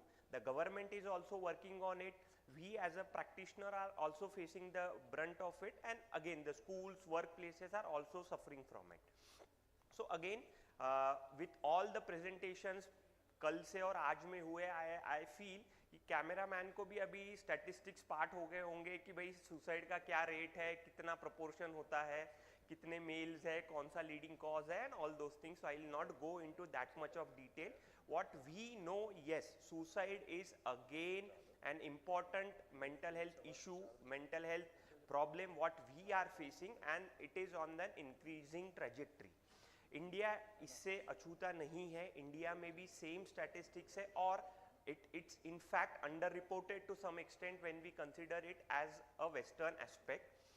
So when we talk about the cyberbullying and its association with suicide, so we need to understand what about the cyberbullying. So cyberbullying, as easy it can be defined, is as harassing, defaming or intimidating someone over the internet, generally using mobile phones or computers on social media, online WhatsApp chat groups or any other problem. And as I have already mentioned, cyberbullying in India is on rise. Whether is it at cyber frauds, digital arrest, cyberbullying, putting vulgar messages, messaging someone on DM, and all those things are on increasing trajectory, and it has a severe impact on our lives and which can lead to unexpected results. The adolescent cyberbullying scenario is not different when we talk in this aspect. India, as you can see, India has the highest incidence of internet harassment with over 33% of children reporting having been the victim of it, and it is not something which I am quoting. It has a document supporting this, and the prevalence, this is just alarming, the prevalence of cyberbullying among adolescents in India ranges from 3.3 to 60.56. So that is a huge number of the population. Like every one of us use Instagram, Facebook, WhatsApp, Snapchat, Twitter. The one most important platform which has been one of the major target for cyberbullying according to the Times of India report on 23, it's the Instagram which leads the chart with 42%, followed by Facebook, WhatsApp. Risk factors when we talk about cyber bullying in India, हमारे India में हम लोग paper में पढ़ते हैं कि सबसे सस्ता डेटा मिल रहा है, 900 रुपये में 84 डेज का पैक मिल रहा है, and this is the biggest challenge what we are facing. Rapid proliferation of digital technology has its benefit, no doubt about it, but इतना सस्ता डेटा मिलने से, इतना easy technology या मोबाइल का access, internet access has its own reason and has its own issues, and cyberbullying is one of them. So again, rapid proliferation of digital technology, we don't have that much of digital literacy, absence of robust regulatory regime, anonymity provided by the social media platforms, and again the young people, the unemployed youth, the youth who don't have any particular knowledge about how to handle this thing. So the motives of cyberbullying in India is really clear. जब कभी आप कोई school वालों से बात करते हैं या कोई बच्चे के लिए वो आपको स्कूल में इनवाइट करते हैं कि सर इस तरीके का इशू हो गया है, now you have to play a counselor role at our school, and I go to at multiple places. So one of the motto होता है कि सर मज़ा आ रहा है.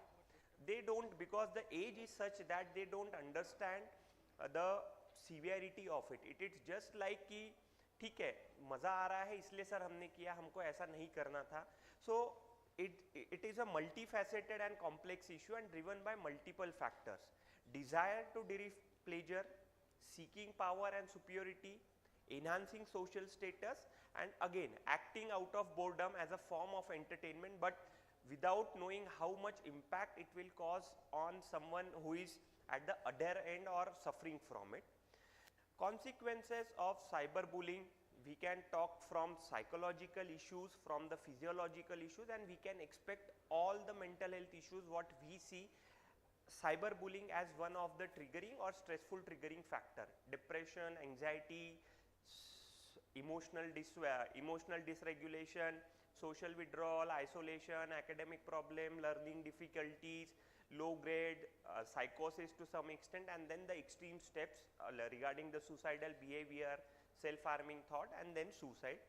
Physiological problems are always there: loss of appetite, disturbed sleep, multiple somatic complaints, increased stress levels, and again exacerbation of pre-existing health disease. Yes, there is a direct link, and it has been proven by multiple researches which has been taken. Cyberbullying and suicidal ideations are directly related, and it doesn't need some kind of extra knowledge for that, because again when we talk about cyberbullying, so it is a circle or it is a flow diagram in itself, that this causes this causes this, and the ultimate result is this.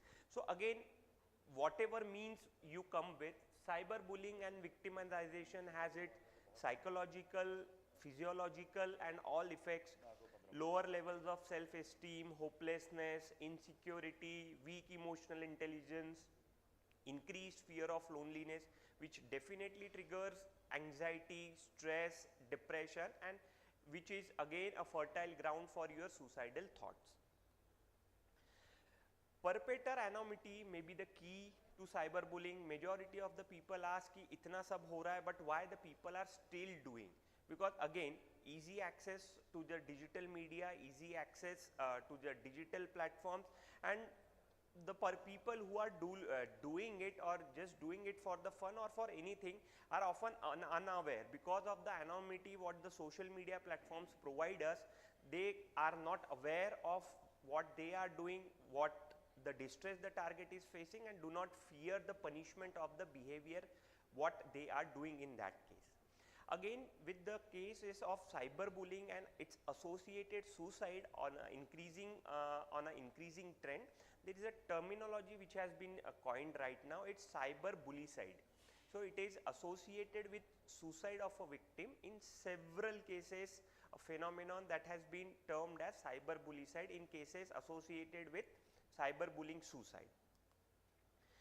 Like I have mentioned, there are multiple studies which can give you the causation between cyberbullying and suicidal ideation. I have quoted one of them. So suicidal ideation was higher among adolescents who experienced cyberbullying victimization, that is 38.4, than who did not experience cyberbullying. So it is 16.16. So again, this is one of an important thing which is we are seeing in day-to-day practice. Now, like when we talk about any kind of modality or any kind of preventive measures in complex problems like cyberbullying, it is not always going to be a unilateral approach, because it's being a multi-dimensional problem. Multiple facets are involved in it, multiple agencies are involved in it. So definitely every individual plays an important role, and everyone has to take its role. Whether it is either the school people, they have to take the charge of it. We as mental health professionals forms an important part of it. The government has an important role to play in it, and other multiple agencies, the digital media platforms as well as has to take the onus of it. So there are laws related to cyberbullying in India. Multiple sections has been there, and awareness is on the trend. It has been increased, it is being circulated by different medias. Like I have already mentioned, आप कभी भी किसी को phone लगाओ, you will get कि cyber criminal से बचिए, cyber fraud से बचिए, डिजिटल अरेस्ट से बचिए, आपके नियरेस्ट पुलिस स्टेशन को कॉल करिए, आपके नियरेस्ट साइबर हेल्पलाइन को कॉल करें, and it is the trend everywhere. Because in Nagpur also I have attended the program, like almost 6, 7, 8 months they have launched a cyber helpline for Nagpur people only. So the government is also actively working on this. The Nirbhaya Fund scheme is a start point of that. Then cyber crime prevention against women and child is an initiative of GOI, who has been taking this sincerely. And the most important one, again every one of us receive message from MHA, and 14C is written against it. So 14C serves a crucial weapon in the battle against cybercrime to deal with all forms of cybercrime in the nation in an coordinated and encompassing way, preventing the needless use of social space. So anytime if any one of us feel that we have been attacked by cyber criminals or something fraud is going on from our end, you can definitely call 1930, which is a helpline number issued by Ministry of Home Affairs for reporting any kind of cyber crime, whether it's cyber bullying or any kind of digital or cyber related issues what we are facing. Prohibition strategies form multiple agencies involvement, what students can do, what parents can do. So definitely like in last 3-4 months we have seen multiple countries have come up with social media guidelines for youth. Recently only I just read about Australia banning it for less than 16 years. Someone in the Europe has restricted the usage till 13. So definitely Indian government is also working on such kind of strategies for it. So students can definitely be aware, vigilant about what to share, what not to share their phone number, personal information, password with unknown people. Every one of us also have to change our phone passwords, internet IDs and all those things regularly. Block spam calls, fake calls. Parents can do is listen, talk with their kids. The majority of the times what we see in child population is the communication gap which has been there. Parents are busy there in own world. What child or what adolescent is doing, they are not involved into all those things. There is no communication, and without communication the things can't be get sorting out. So parents has an important role, being vigilant, being what data their children are consuming, what platforms they are on, how efficiently they are managing. Because again, last 7 years back when we used to give public talks or lectures in school and everything, it was directed more towards कि mobile का use ही नहीं करना है. But now the strategy has change for every one of us, because जैसे हमारे लिए खाना इम्पॉर्टेंट है, घर इम्पॉर्टेंट है, कपड़ा इम्पॉर्टेंट है, उसी तरीके से मोबाइल भी इम्पॉर्टेंट है. So it's cannot be like कि यूज ही नहीं करना है. The strategy has to be a controlled and a proper usage, because as an practitioner or as a human being, if I am not able to control my mobile usage, so I can't expect a 7-year, 10-year, 12-year boy who is seeking pleasure, who is having attraction feeling towards it, to cut down it. So definitely watchful and vigilant look towards your kid, towards your adolescent is important as a parent involvement to prevent cyberbullying. Mental health professional, either as a psychiatrist, as a counselor, as a school counselor, we can make students aware about different phenomenon, what are the things going on, how the frauds has been done, what are the implications you are going to face. We can conduct multiple lectures, and in fact multiple schools in Nagpur, I can say that, are getting aware about these issues. They are approaching us, they want us to talk this in front of their kids, they want us to talk with their parents about this. So all these things again form an important role when we look at from the mental health professional perspective.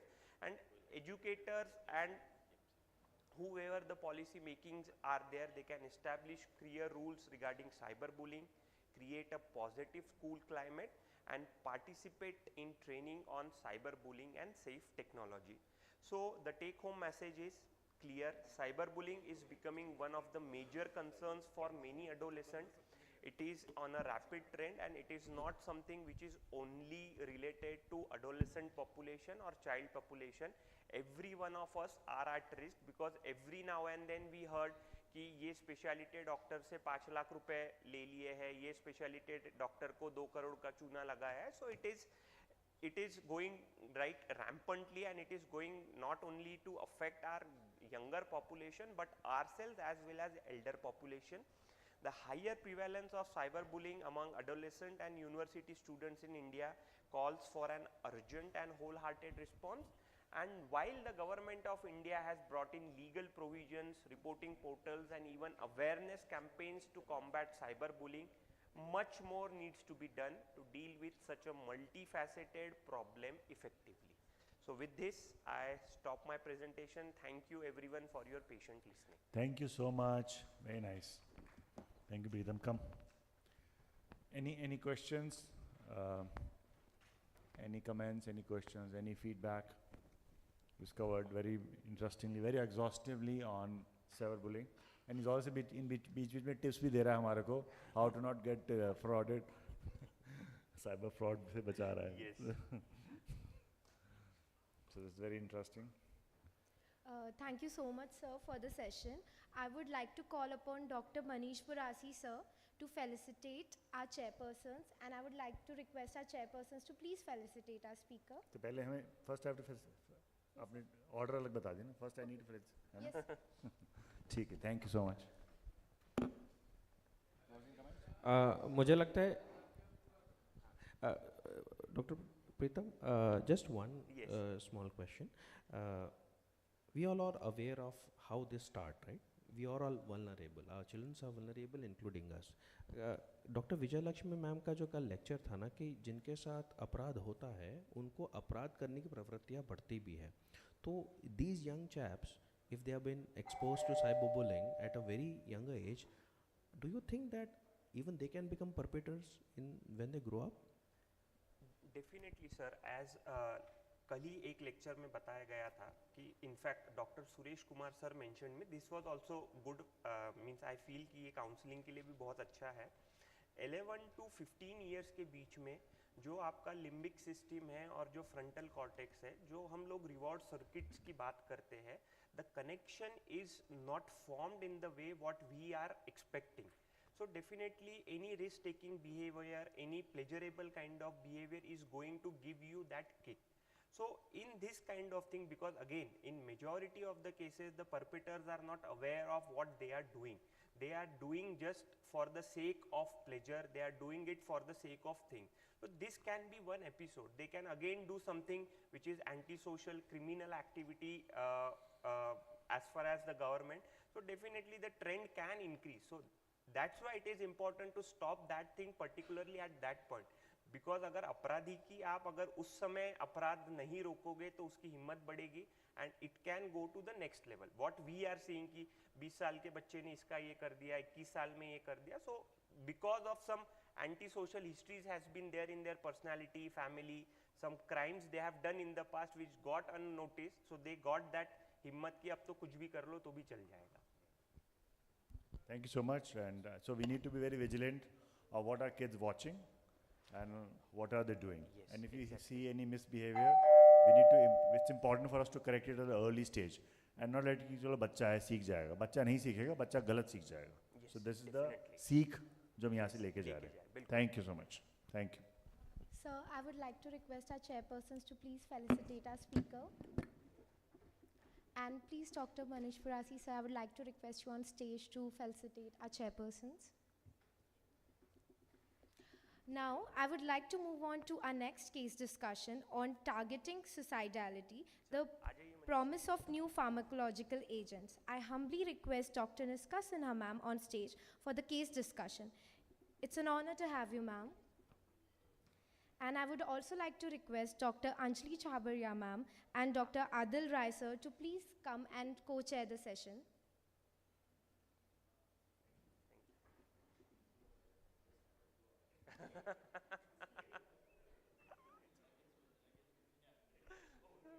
Conference में आप ही थे बोलेंगे ये लोग.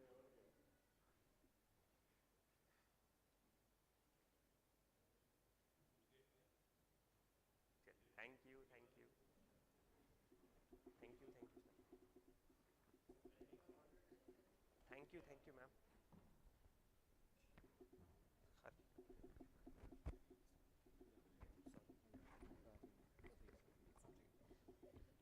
I would like to request Dr. Anjali ma'am to please introduce our speaker to our audience. I don't think Niska needs any introduction.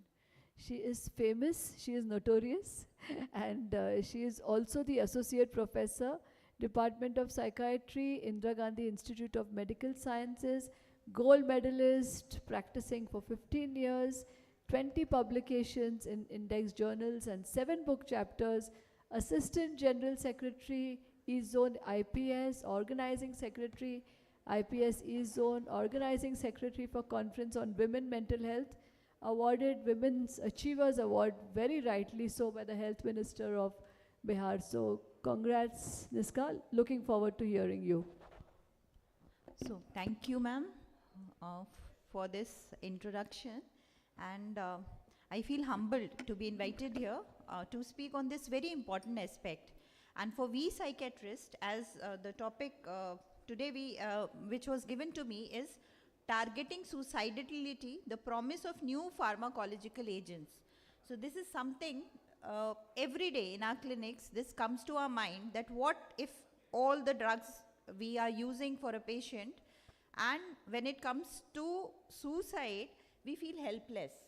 So we need to know what are novel agents available and what needs to be done. So this is a topic which is very important to all of us, and I think even from floor we would take contributions, what are experiences of the clinicians. So before I start, this is a very, like, when this word comes suicide, are we all comfortable in speaking about suicide? So on a scale of 1 to 10, I would request everyone to just think, when it comes to, in terms of pharmacotherapy for suicide, how comfortable we feel about the new agents and what options we have for this suicide, and then we move ahead with a case discussion. So this case which I am going to share with you, it came, Mrs. X, she came with presentations of low mood for past 7 years, loss of interest in previously pleasurable activities for 7 years, then fatigue and decreased energy for 6 to 7 years, and poor concentration, indecisiveness for several years, feeling of worthless, hopelessness for 5 years, recurrent thoughts of death, multiple suicide attempts over the last 4-5 years, poor response to multiple antidepressant medications, deterioration in functioning and social withdrawal for the last 4 years, mutism, negativism, and refusal to eat. This was features of catatonia for last few weeks. So this was the presentation with which she came to us. So it was a long history and multiple attempts in past, multiple attempts of failure to response to treatment. So again, when coming to HOPI, the patient, 35-year-old married female with no prior history of medical, neurological or substance use disorder, initially presented to our services approximately like 7 years continuously with complaints indicative of major depressive disorder. Illness had gradual onset, beginning with symptoms such as persistent low mood, fatigue, the symptoms I just shared. Despite early intervention, the clinical course was chronic and refractory. The patient underwent adequate trials of antidepressants across multiple pharmacological classes. So we had in past tried all kinds of antidepressants available and which we could think of. Despite all that, repeatedly the same course was continuing. So like sertraline, venlafaxine, mirtazapine, all kinds of antidepressants we had tried. Each trial was administered for appropriate, what guidelines say, we followed those things. So it was more of a case of treatment resistant depression, what we could feel. Subsequently, thinking of the repeated suicidal ideation the patient was having and presenting to us, we initiated augmentation strategies, lithium 300 milligram twice daily, aripiprazole, which we all know is atypical antipsychotic. However, these interventions also failed to yield substantial improvement. Further, treatment was complicated by adverse effects like sedation and then akathisia, like with aripiprazole. Poor tolerability was there. So, over the years, the patient conditions deteriorated further. Like, despite trying everything, we were seeing same pattern. Few days she'll be okay, then again she'll be presenting to us with emotional blunting, psychomotor retardation, and on few occasions, trying with overdose with prescription medications was also seen. Attempted hanging, which required emergency psychiatric admission. These episodes were interspersed with brief inpatient stays but failed to achieve lasting clinical remission. So this was the issue which was coming every day. Course in hospital, we had to think of ECT. We tried ECT. Initial sessions, they yielded result also, but again, the stigma, as we always have for ECT, the family members, they came to us and they said, no, we don't want to, like she's better, we don't want to continue, she may deteriorate, we are not happy with this and we don't want ECT any further, we don't want it. And we were not able to convince because they, straight away they denied, no, we are not going to go for ECT continuation. So considering limited alternatives, we tried repeated transcranial magnetic stimulation for non-invasive, which was request from their side. Unfortunately, 4 to 5 episode sessions, they gave us clinical benefit, but patient experience a GTCS while we were giving RTMS, necessitating immediate cessation of RTMS. So following this, initiation of, like we had to stop RTMS, we tried vortioxetine and lithium, but again, the negativism, posturing and symptoms suggestive of catatonia came into picture, for which we had to start lorazepam. Despite resolution of catatonia with initial doses of lorazepam, she showed response. The suicidal ideations were persisting. So then, what the topic we have for today, we kept off thinking what we should do, what we should not, and then the thing was we tried intravenous ketamine, and she responded.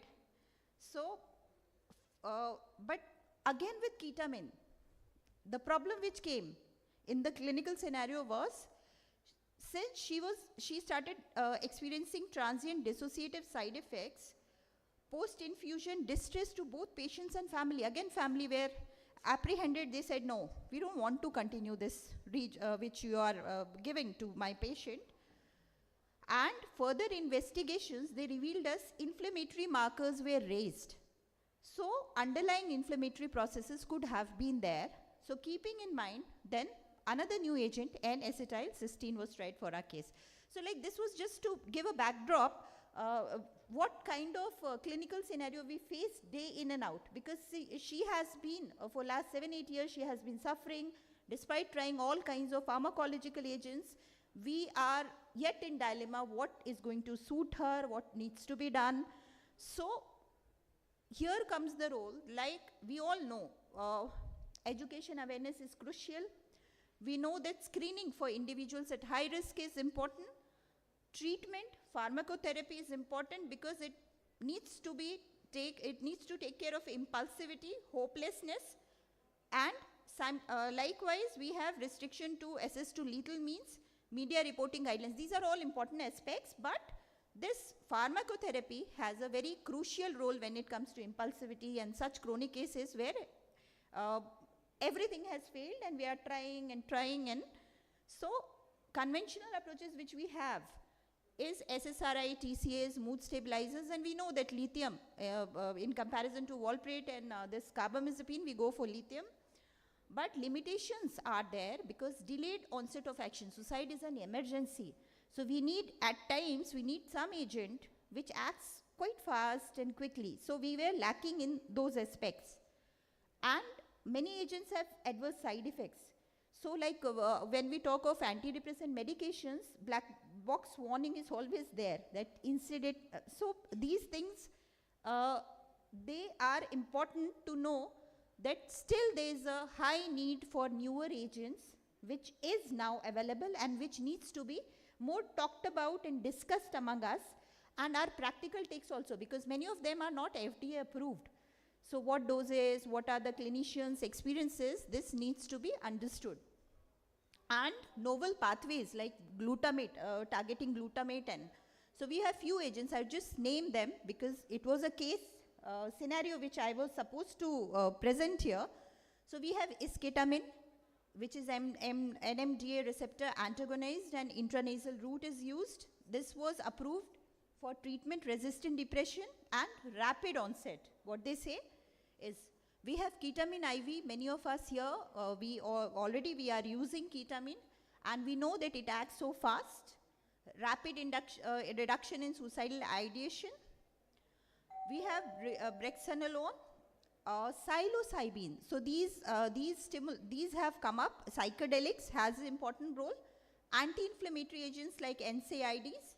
So this is a comparative chart to sum up the newer agents we have in hand, like esketamine, ketamine, brexanolone, lithium, clozapine, and even some drugs like if personality is in the background, and many times we see those cases. So newer antidepressants also, like we also have Zonalta, and so those drugs are also can be used, but ethical consideration has to be kept in mind.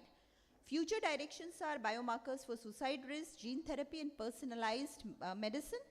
Newer agents for rapid response, which is needed in these cases as this is an emergency. So take messages, it is a multifaceted approach, and yet many things needs to be done when it comes to pharmacotherapy, and we need to explore more. So now on a scale of 1 to 10, like earlier also, what I asked was how comfortable you are when it comes to treatment management for these patients. So again, I'll now, like you saw from the case itself, that there are many new agents which has come up. So don't get disheartened. There's still a road, like we can try novel agents available. So suicide prevention is everybody's business. It's not only we psychiatrists. We all need to be united. And this quote, it's very close to my heart, so I would end on this. Suicide doesn't take away the pain. It just passes it to someone else. So anybody, like this statement has a very powerful role when anybody is having such ideation. If we say this, it needs to be understood. So let's celebrate life, and I would congratulate Samiksha to keep, Samiksha and the organizers to keep the theme, because this is such an important thing. We cannot think of losing lives. We need to celebrate life. Thank you. Thank you, Niska. Very well presented. I have one question. When the person was restless with lithium and aripiprazole, did you only stop the aripiprazole, and did you all do lithium blood levels? These were questions that came into my mind. And yes. Clozapine, was that tried? Yes, ma'am. Yes, ma'am. Clozapine was also tried. Like I said, that chronic patient, and every time any drug we would try, either side effects or refusal from the parent side, and we were taking care of monitoring also, because she was a female patient and with such a family background, like they would be so particular about why this, why not this. Even ECT, they straight away said, no, we don't want. Then even RTMS, I've been doing 15 years, say RTMS, we've never had a convulsion. So Yes, was there, did she have something in her EEG which could be, you know, yes, ma'am. precursor? Maybe it could have not been only solely because of RTMS, but the family members, since during that phase they had that episode, so they said no. They attributed it to RTMS. No, did you do an EEG to find out? Yes, ma'am. But it was normal. So maybe because some lithium, clozapine, multiple drugs has been used in past. So we thought better to stop it, and it was not showing significant improvement also, like she was trying on ECT and then subsequently RTMS, so that's why. Also, I don't know whether you attended, Dr. Nilesh spoke about they are using oral ketamine. Yes, ma'am. Okay, this was new learning for me. I thought I'll just share it. There are reports of like for, there are many case series and reports for the efficacy of oral, but obviously intravenous, it acts so rapidly. So I think clinicians here, we have seniors here, what is their take? Because ketamine is, ma'am, you all must be using also. Murugesh sir is here, our president sir, and Raheja sir. Ketamine sir, what are your experiences? What should be done?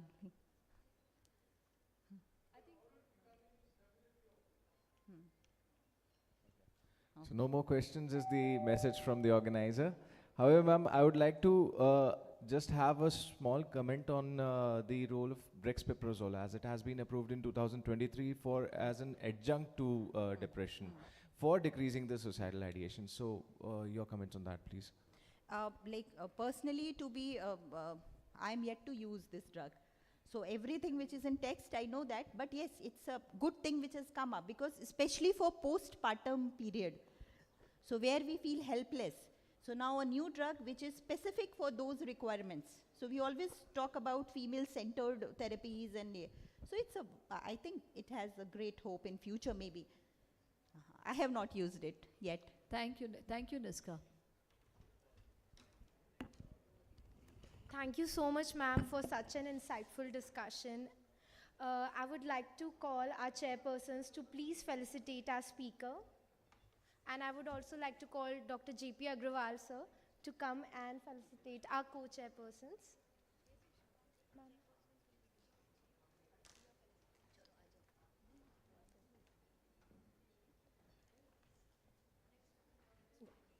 On to our next and final topic of this segment, I would like to call Dr. Pallavi Dhakne, ma'am, for case discussion on suicide in postpartum women,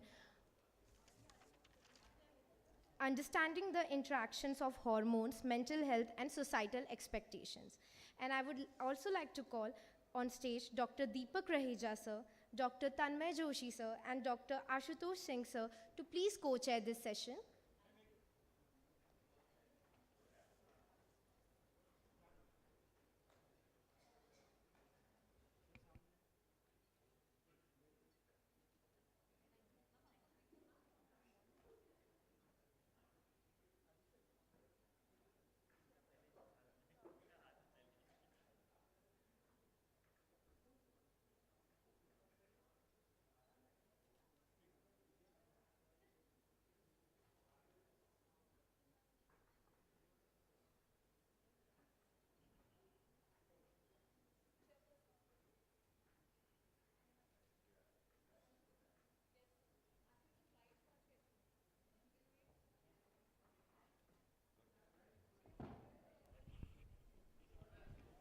I would like to request Deepak, sir, to please introduce our speaker to our audience. I think Dr.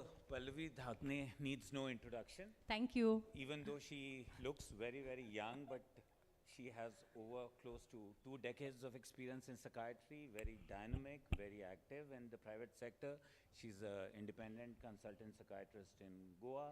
She's been associated with the Royal College and has received a fellowship from them. And so we will move on over now. to you. And just 2 lines about the topic. I think it is very, very interesting. I wish we had more time, because just the hormonal shift that we see post-pregnancy, the sudden drop in estrogen, progesterone, the thyroid dysfunction, the cultural expectations of the mother towards the child, of the society, puts the woman under a lot of pressure, predisposing to this phenomena. So over to you, Doctor. Thank you, everyone. So, first of all, good afternoon. Please raise hand, all of you who had lunch. No one had lunch? So, people who had lunch will be asked questions. People who did not have lunch are spared. So, chairpersons are spared. Our front seaters are spared. Samiksha is definitely spared. No questions for her. So, first case. Thank you, everyone, for waiting around. Thank you organizers. Thank you chairpersons for kind introduction. So today I'm going to talk about a topic which is very explosive, I would say, because as Dr. Deepak Raheja said, that a mother who is having postpartum depression and probably having a lot of difficult times and difficult ideas is judged harshly. Very few people will care about her. So I have 3 cases here, John, Johnny, Janardhan. First one is Jyoti. So people who had food. Who was the first lady who had food? Ma'am, you? Who had raised hands? People who had food? Now you can't lie, I had seen you. Huh, ma'am. So Dr. Ruma has volunteered herself. So now you have. So we have this young lady, 30-year-old, having trouble with husband, has a young child, is probably breastfeeding the child. And now, anyone knows about trad wives? Who knows about trad wives? Anyone? Anyone has Facebook account, Instagram account?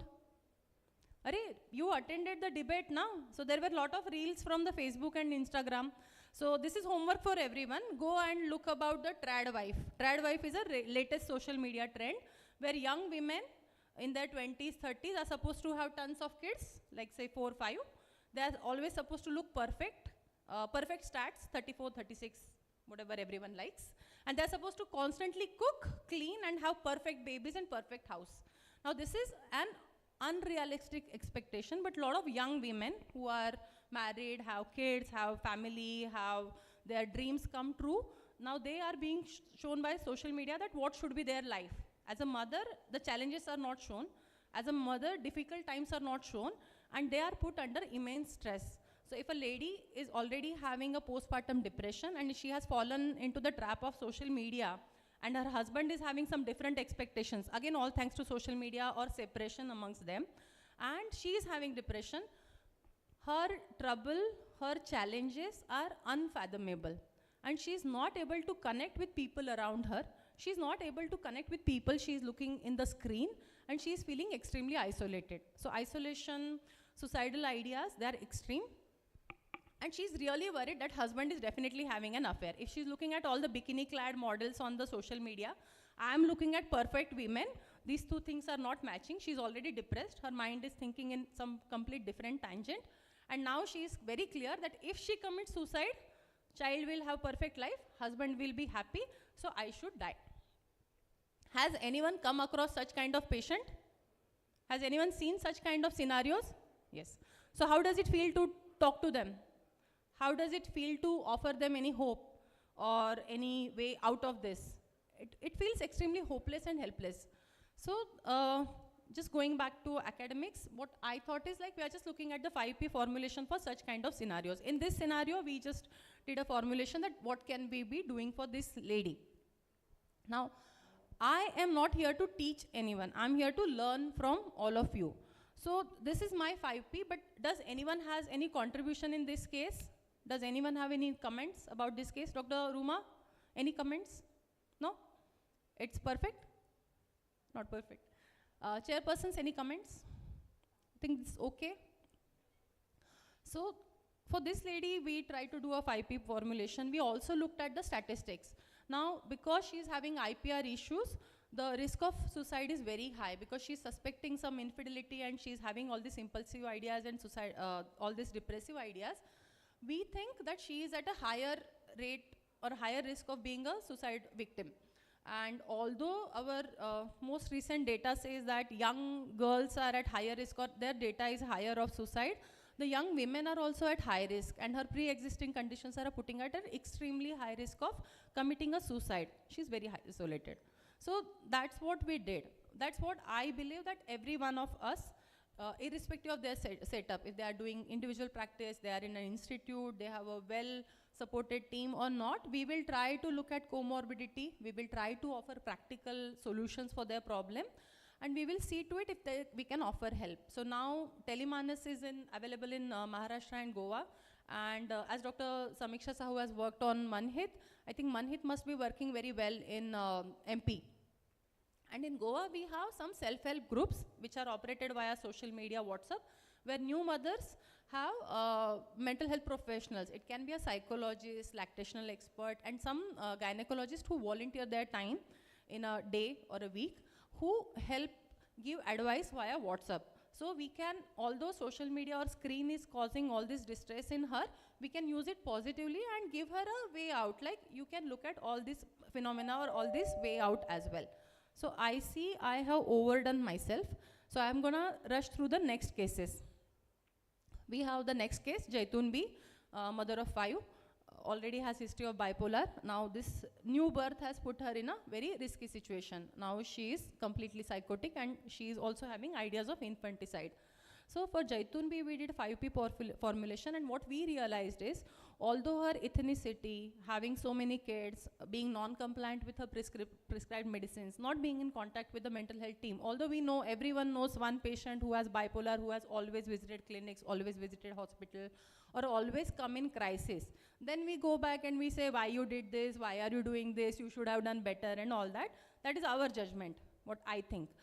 But with all that, she had a very protective factor that every time she was having crisis, she was coming to help. She knew whole team in a government hospital. Everyone was extremely sympathetic and pro her. And although she was not finding any support from her husband community, she had support in a mental health unit. And she always responded well to ECT, and she was not averse to idea of ECT as mode of treatment.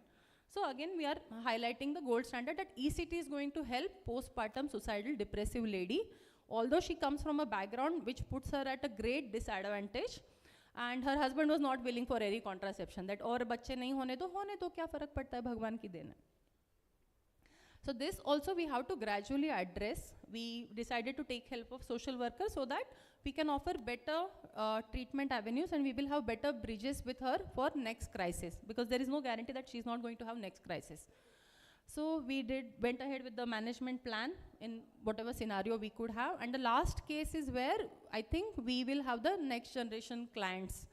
So this 26-year-old lady, very well educated, extremely, I would say, multifaceted, was doing so many things, and she was juggling too many balls. She was married, she had a special child, husband was abroad, she was taking care of pets, elderly bedridden father-in-law, and she was perfectionist. So she wanted to do everything perfect and very well.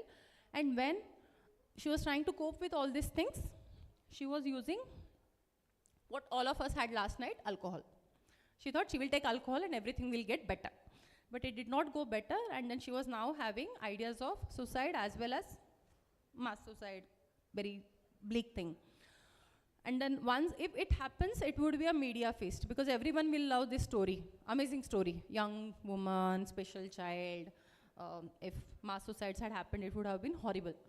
But here again, we are highlighting that whenever we are looking at young women or a postpartum lady with depression, we are not looking at a bigger picture, that what all is going on in the background. We will only see that, oh, young woman, pregnant, or like now suicidal, young baby, save the baby, save the mother, and rest all, let's go.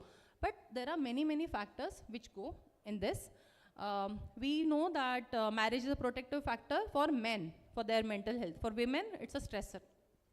And they have unpaid caregiving work. So the last year's WHO data also says that unpaid caregiving work is a major burden for women, and they are never acknowledged for that, and then that stress keeps building. So management plan, I need not teach this team that what should be the management plan, because I'm just highlighting the cases. But one most important thing here was that she found solace in going to the church and praying. So I advocated that she can actually continue spirituality as mean of treatment. When she is non-compliant, spirituality is definitely going to help us. We can continue to liaise with the professionals, specifically priests and people who are offering help there, and then they can give us an idea that now she is in distress, please go and talk to the doctor. So without treatment, without medicine also, we can continue to have our team and wider net where we will offer them support. We need not always spend a lot of money and a lot of resources. We just have to have good communication. We have to have our team members in society.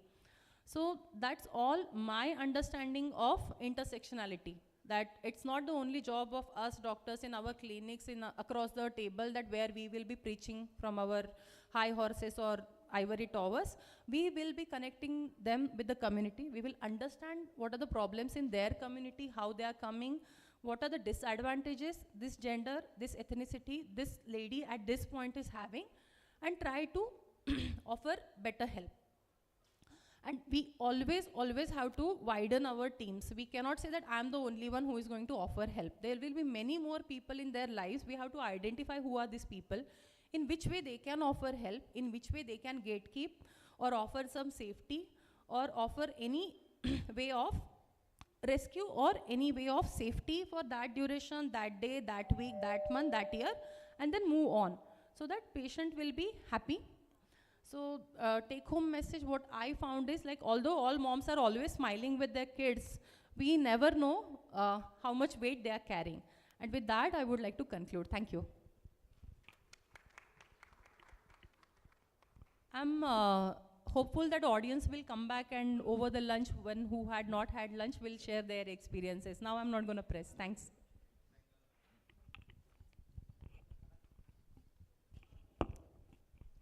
Thank you so much, ma'am, for such an engaging discussion. Now, I would like to call our co-chairpersons to please come and felicitate the speaker.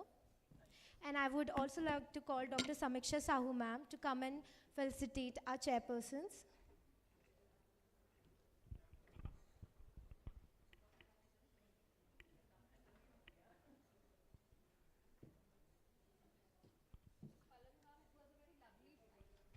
Dr. Pallavi ma'am, thank you for coming all the way from Goa, and it was a very lovely presentation. Due to shortage of time, because flights are going, we are cutting short that section.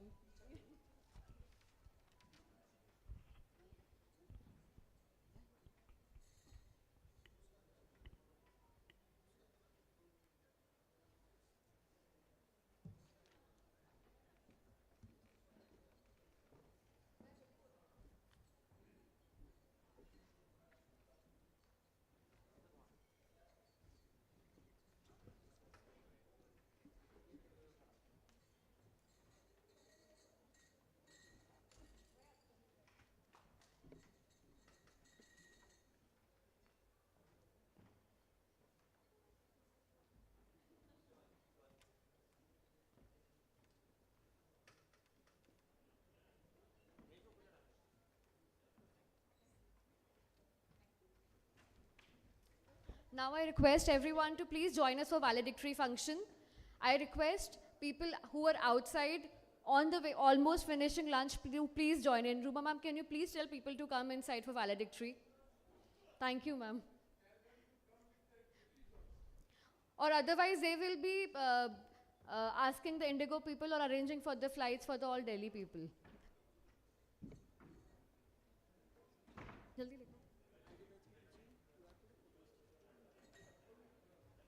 I just want to inform everyone that we will be sharing the link for the photographs we have already shared for the day 1, and your ID batches also have the QR code for your photographs. So once you will scan your ID batches with your name, you will be able to trace your photos. So please keep your batches with you, and you can keep track of your pictures and updates about the CME.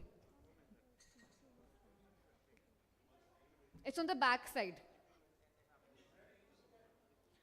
So your phone, like from your mobile camera, like you scan it. Or maybe any app which we use for money transaction.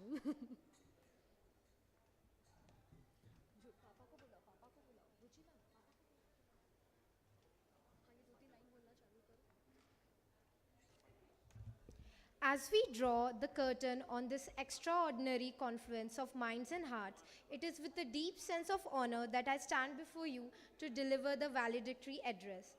Over the course of this CME, we have traversed the many terrains of a most sensitive and pressing issue, suicide across populations. We have peered into the depths of despair and dissected its cause, patterns, and presentations across age, gender, profession, geography, and culture. We have heard voices of experience, expertise, and empathy. We have witnessed science meet sensitivity, policy engaged with practice, and most importantly, we have reaffirmed our collective commitment to human dignity and life. This was more than an academic exercise, it was a calling.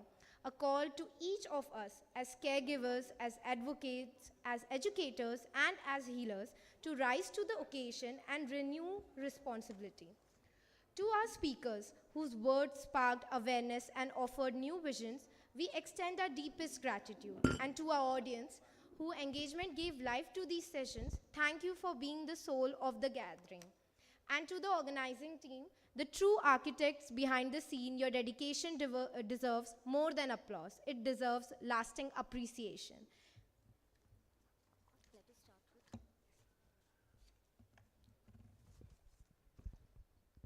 I would like to call upon DICE, Dr. Mrukesh Vaishnav sir, Dr. Arun Sahu sir, Dr. Nimesh Desai sir, Dr. Maya Sahu ma'am, and Dr. Samiksha ma'am. So please give a big round of applause to Dr. Nimesh Desai sir, who is the chief guest for our valedictory function.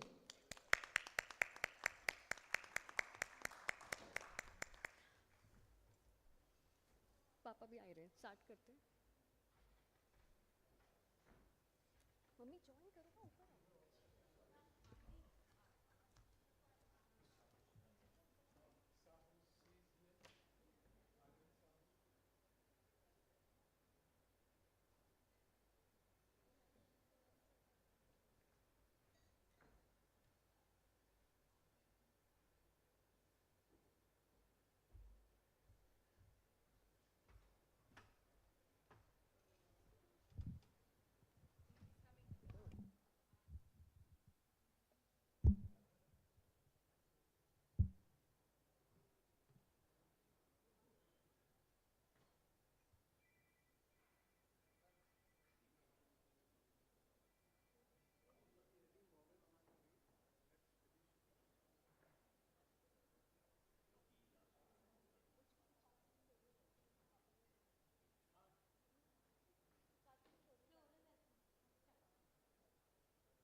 I would like to request Dr. Ruchi Soni ma'am to please welcome Dr. Mrugesh Vaishnav sir with a floral arrangement.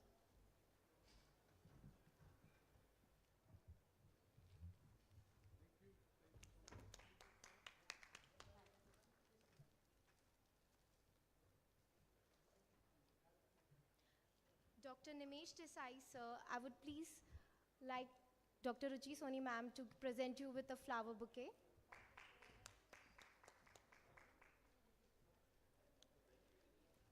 Dr. Maya Sahu ma'am.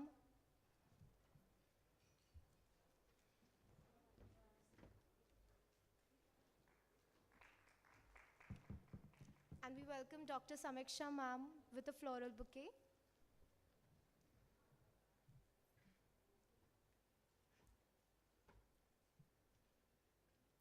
We would also like to present our dignitaries with mementos.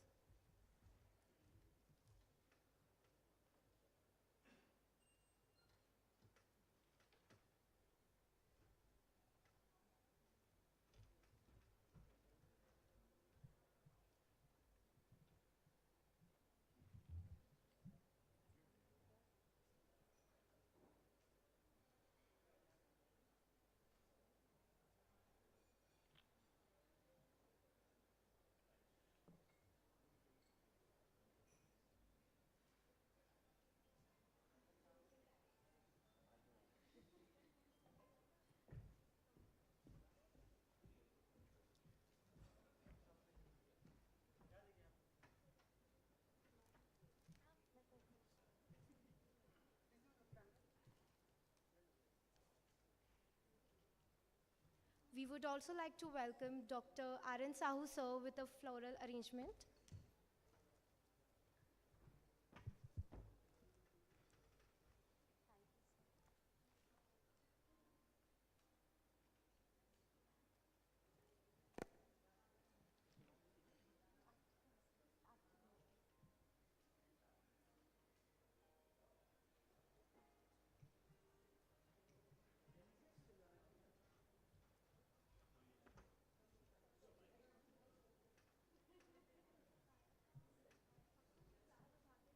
Now, I would like to call upon Dr. Mrugesh Vaishnav sir to please come on the dais and share his words regarding the conference with us.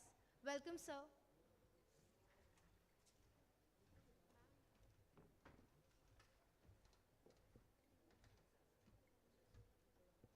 Good afternoon, everybody. As we know that every departure in the life is sad, but today we are overjoyous with the hospitality of Sahus. It reminds me of 16th of December when I first called upon Dr. Sahu that IAPP is interested in organizing midterm CME at Bhopal. And immediately he said कि अगर आप बोल रहे हो तो एक घर का फंक्शन है, आप बोल रहे हो कर रहे हैं. He accepted it, and then the whole story of the midterm CME started. I have no words to express the gratitude, the way in which they have cooperated in organizing the conference. As I told you yesterday, that whether I disturb Samiksha or Samiksha disturb me, I don't know. But we were continuously discussing on phone day in and day out to see that the conference is a marvelous success. And today I can say that this was the conference in the history of Indian Association of Private Psychiatry, Dr. Sahu. This was the conference in the history of the private psychiatry, midterm CME. And some people have said that it has overcome even the annual conference's pleasure and academic fist in the history of the Indian Association of the Private Psychiatry. And for that, Dr. R.N. Sahu, Mrs. Sahu, and Dr. Samiksha Sahu, give them a big hand. Give them a standing ovation. Give them a standing ovation.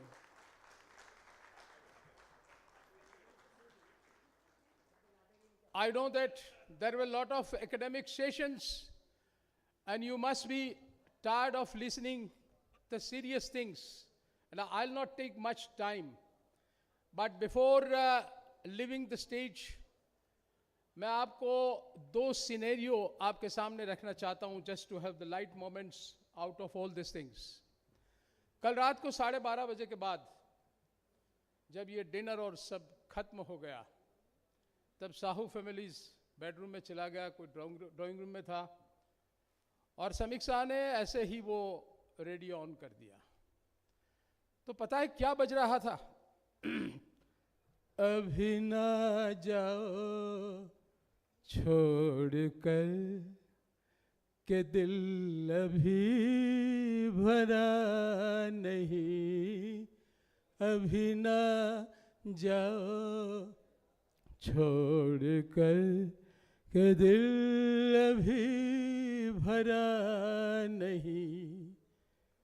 This was the message from all of the three to all the delegates. But at the same time, today I had a break in between to check out my luggage, and it's always my hobby to listen something in between. And that time what I heard, पता है?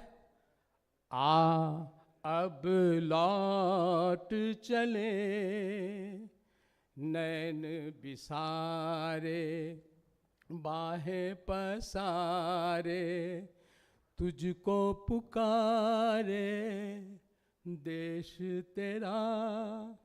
सो हम लौट चलते हैं, लेकिन आपको एक वादा करके जाते हैं कि मेहरबा हो के बुला लो हमें चाहो जिस वक्त, मेहरबा हो के बुला लो हमें चाहो जिस वक्त, मैं गया वक्त नहीं जो फिर न आ सकूं. Thank you very much.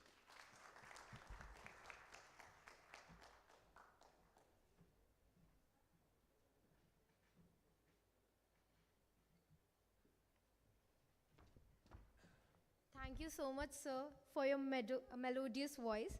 Now, I would like to call upon Dr. R.N. Sahu, sir, to come and share his thoughts with us.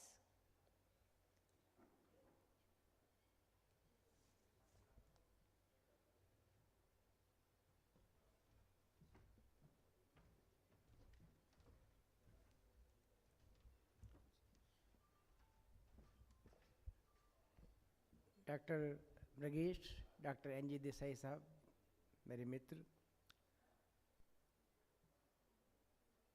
उन्होंने जिस तरह से अपने शब्दों में सब बातें व्यक्त कर दी, मुझे कुछ कहने को रहता नहीं है।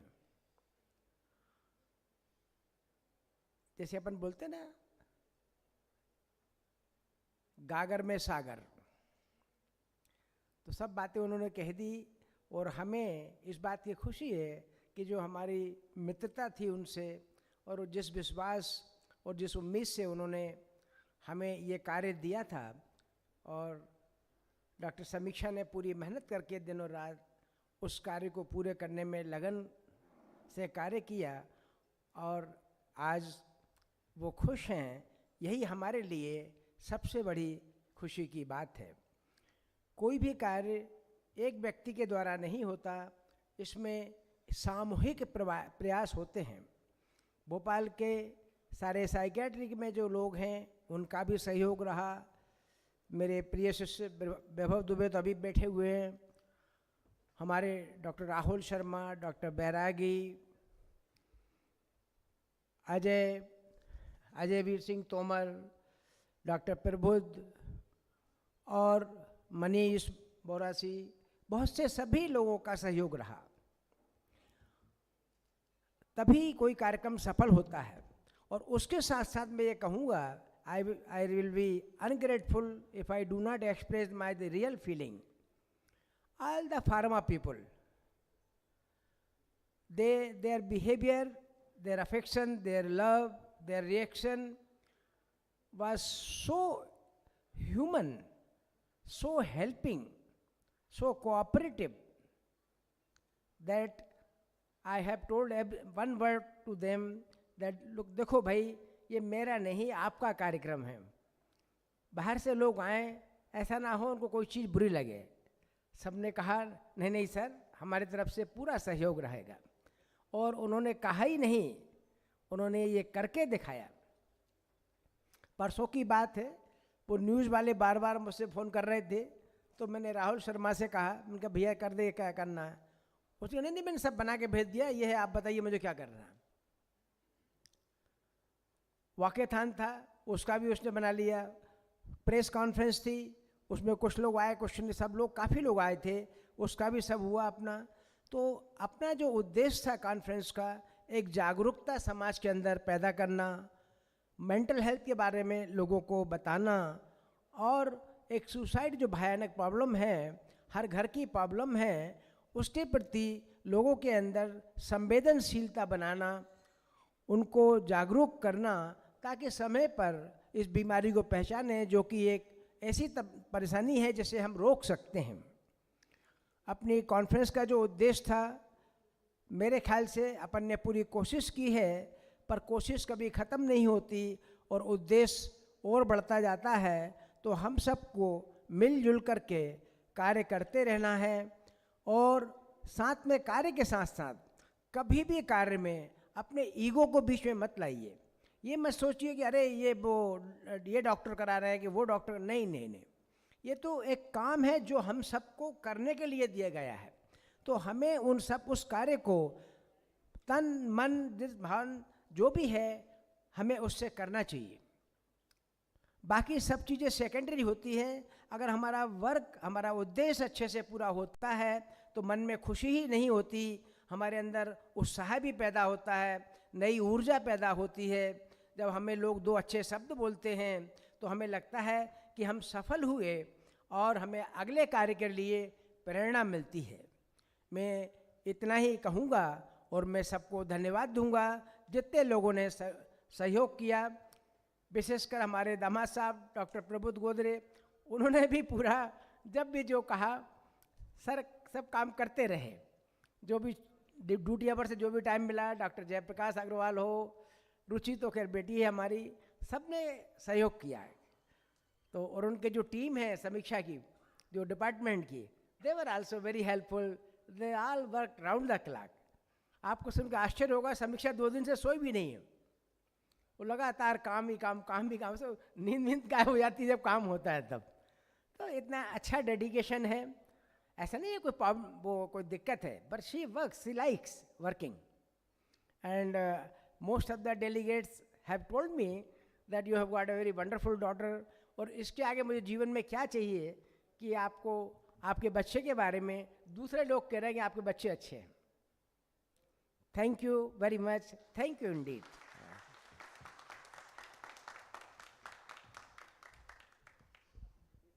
Thank you so much, sir, for your uniting and encouraging words.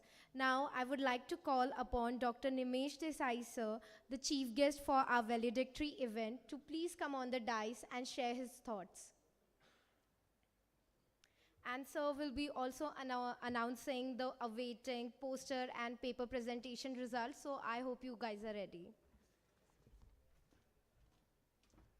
नमस्कार. मैं कल वाला जोक फिर रिपीट करता हूं. मैं बहुत कम बोलूंगा चाहे जितना टाइम लग जाए.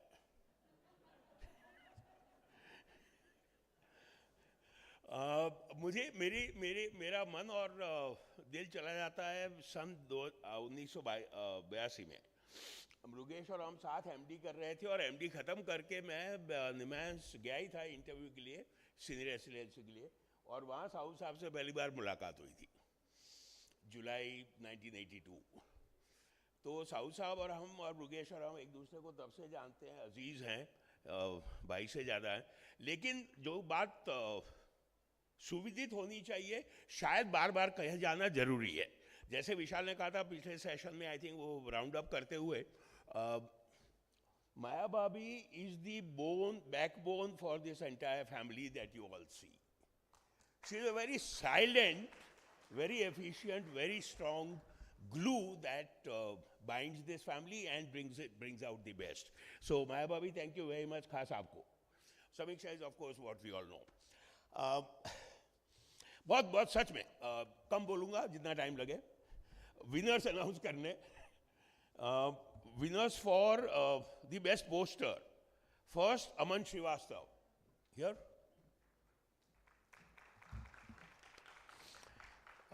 Second, Srinivas Narunda, correct? Okay, here? Nice, sir. Third, Sahil Ingle.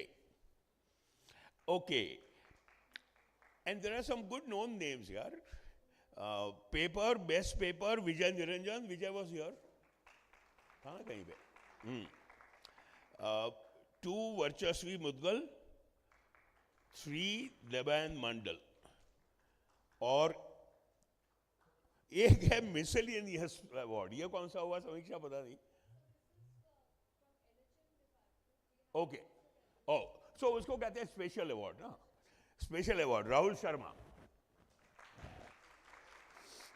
But सच में साहू साहब की और परिवार की और ब्रगेश की हमारी निकटता इतनी है कि बहुत कुछ कहने का दिल में है, लेकिन ना समय है ना मौका है. सिर्फ ये कहूँगा कि जब आप 60-70 साल जी लेते हो और बहुत सारी कॉन्फ्रेंसेस ऐसे अटेंड कर चुके हो, तो आपको हर कॉन्फ्रेंस एक अलग विरल सा अनुभव लगता है. लेकिन जब आपके आपके दो पुराने दोस्त, एक प्रेसिडेंट हो और दूसरा ऑर्गेनाइजिंग चेयरपर्सन और उनकी फैमिली साथ लगी हो, तो वो अनुभव बहुत अलग सा होता है. आई एम ग्लैड आई केम. मेरा विचार बीच में नहीं बन रहा था आने का, क्योंकि बहुत सारे कॉन्फ्रेंसेस होने लगे हैं. जैसे मैंने अमृतसर में कहा था, अभी पता नहीं आप में से कोई थे, याद करें जो इन पर्सन कॉन्फ्रेंसेस है बहुत अच्छी बात है, because this are interspersed in between series of webinars. मतलब साला हफ्ते में 15, 20, 25 वेबिनार होते हैं. उसमें फॉर्चुनेटली ये इन पर्सन कॉन्फ्रेंसेस हो जाती है. और जैसे दीपक और हम अक्सर बात करते हैं, nothing can and will replace this in person meetings and conferences. Webinars and all the virtual means is a great innovation of the COVID, positive spin-off. But ये जो in-person meetings हैं, इनसे कोई बेहतर अनुभव हो नहीं सकता. And of course, I'll take a 10-second commercial to make sure that all of you remember NCIPS 2026 at Delhi. NCIPS 2026 Delhi. Thank you.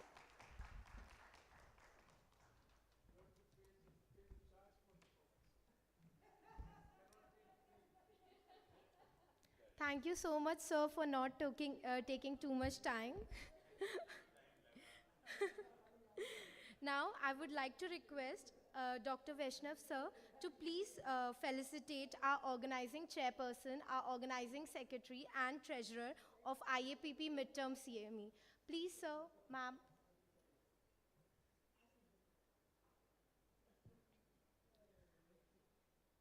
Vaishnav sir, we would like you to please present mementos to our organizing chair and our organizing secretary and treasurer. These are the mementos Association of the Private Psychiatry, with organizing chair,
organizing secretary, and organizing treasurer. So we are rushing a bit because our chief guest and Dr. Brugeshwar has to catch a flight. As all good things comes to an end, so did this 2 days of conference. Sorry, 2 days of IAPP Midterm CME. I am grateful to everyone who came here, who took out the time from their busy lives to be here with us in the city of Lakes, Bhopal. You'll be happy to know we had more than 350 registrations with us. We had more than 45 keynote speakers. We had one online presentation from Dr. Rajiv Tandon sir. The pharma, the students, everybody, they have contributed immensely. Their support, without their support, it would not have been possible. I would be very thankful to my Dean, Dr. Kavita Singh ma'am, my HOD, Dr. JP Agarwal sir, Dr. Ruchi Soni ma'am, Dr. Rashmi Dhakad, Dr. Sarita, Dr. Anna, Dr. Meenal, Dr. Anamika, Dr. Arshdeep, Dr. Muskan, for their support throughout all these past few months. We have done the walkathon. We had 400 medical students who joined us in the morning in the GMC.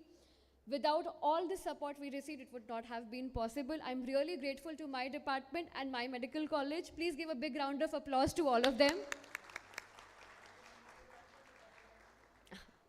I'm really grateful to the IAPP, Dr. Mukesh sir, for giving me the opportunity to do this.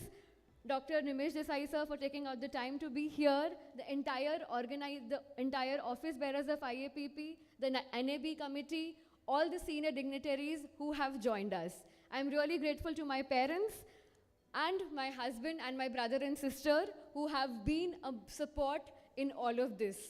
I'm really, really grateful to all the pharma, be it Arena, Intas, Sun, Altius, DD Pharma, Brainwave Pharma, Icon Pharma, Altius Pharma, then so on, the list goes on. I'm really grateful to all of you. Because of the short of time, I'm not able to name everyone. I'm really thankful to my brothers, Mr. Pankaj-ji, Mr. Ajay-ji, and everybody who have been here. Thank you so much to all the people in Bhopal, all the psychiatrists, Dr. Vaibhav sir, Dr. Ashutosh sir, Dr. Manish sir, Pritesh sir, Dr. Pawan Rathi, Dr. Vijay sir, the team Indore who has always been my moral support. And a special thank you to the team Mumbai as well, who has always been there to support me. I'm really, really grateful to each one of you. Thank you so much.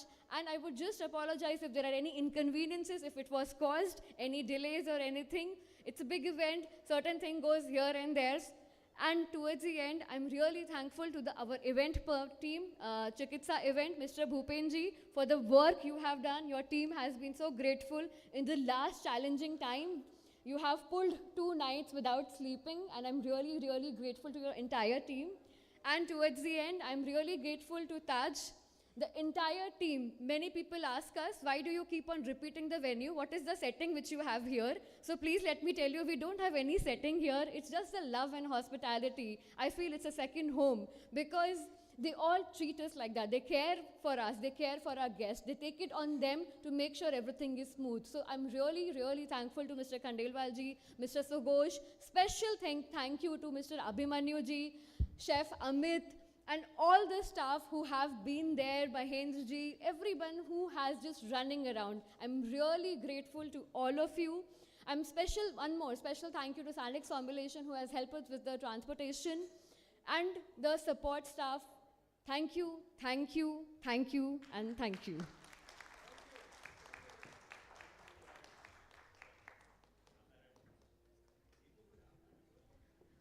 Those who have not taken their lunch, now I request them to please proceed for lunch.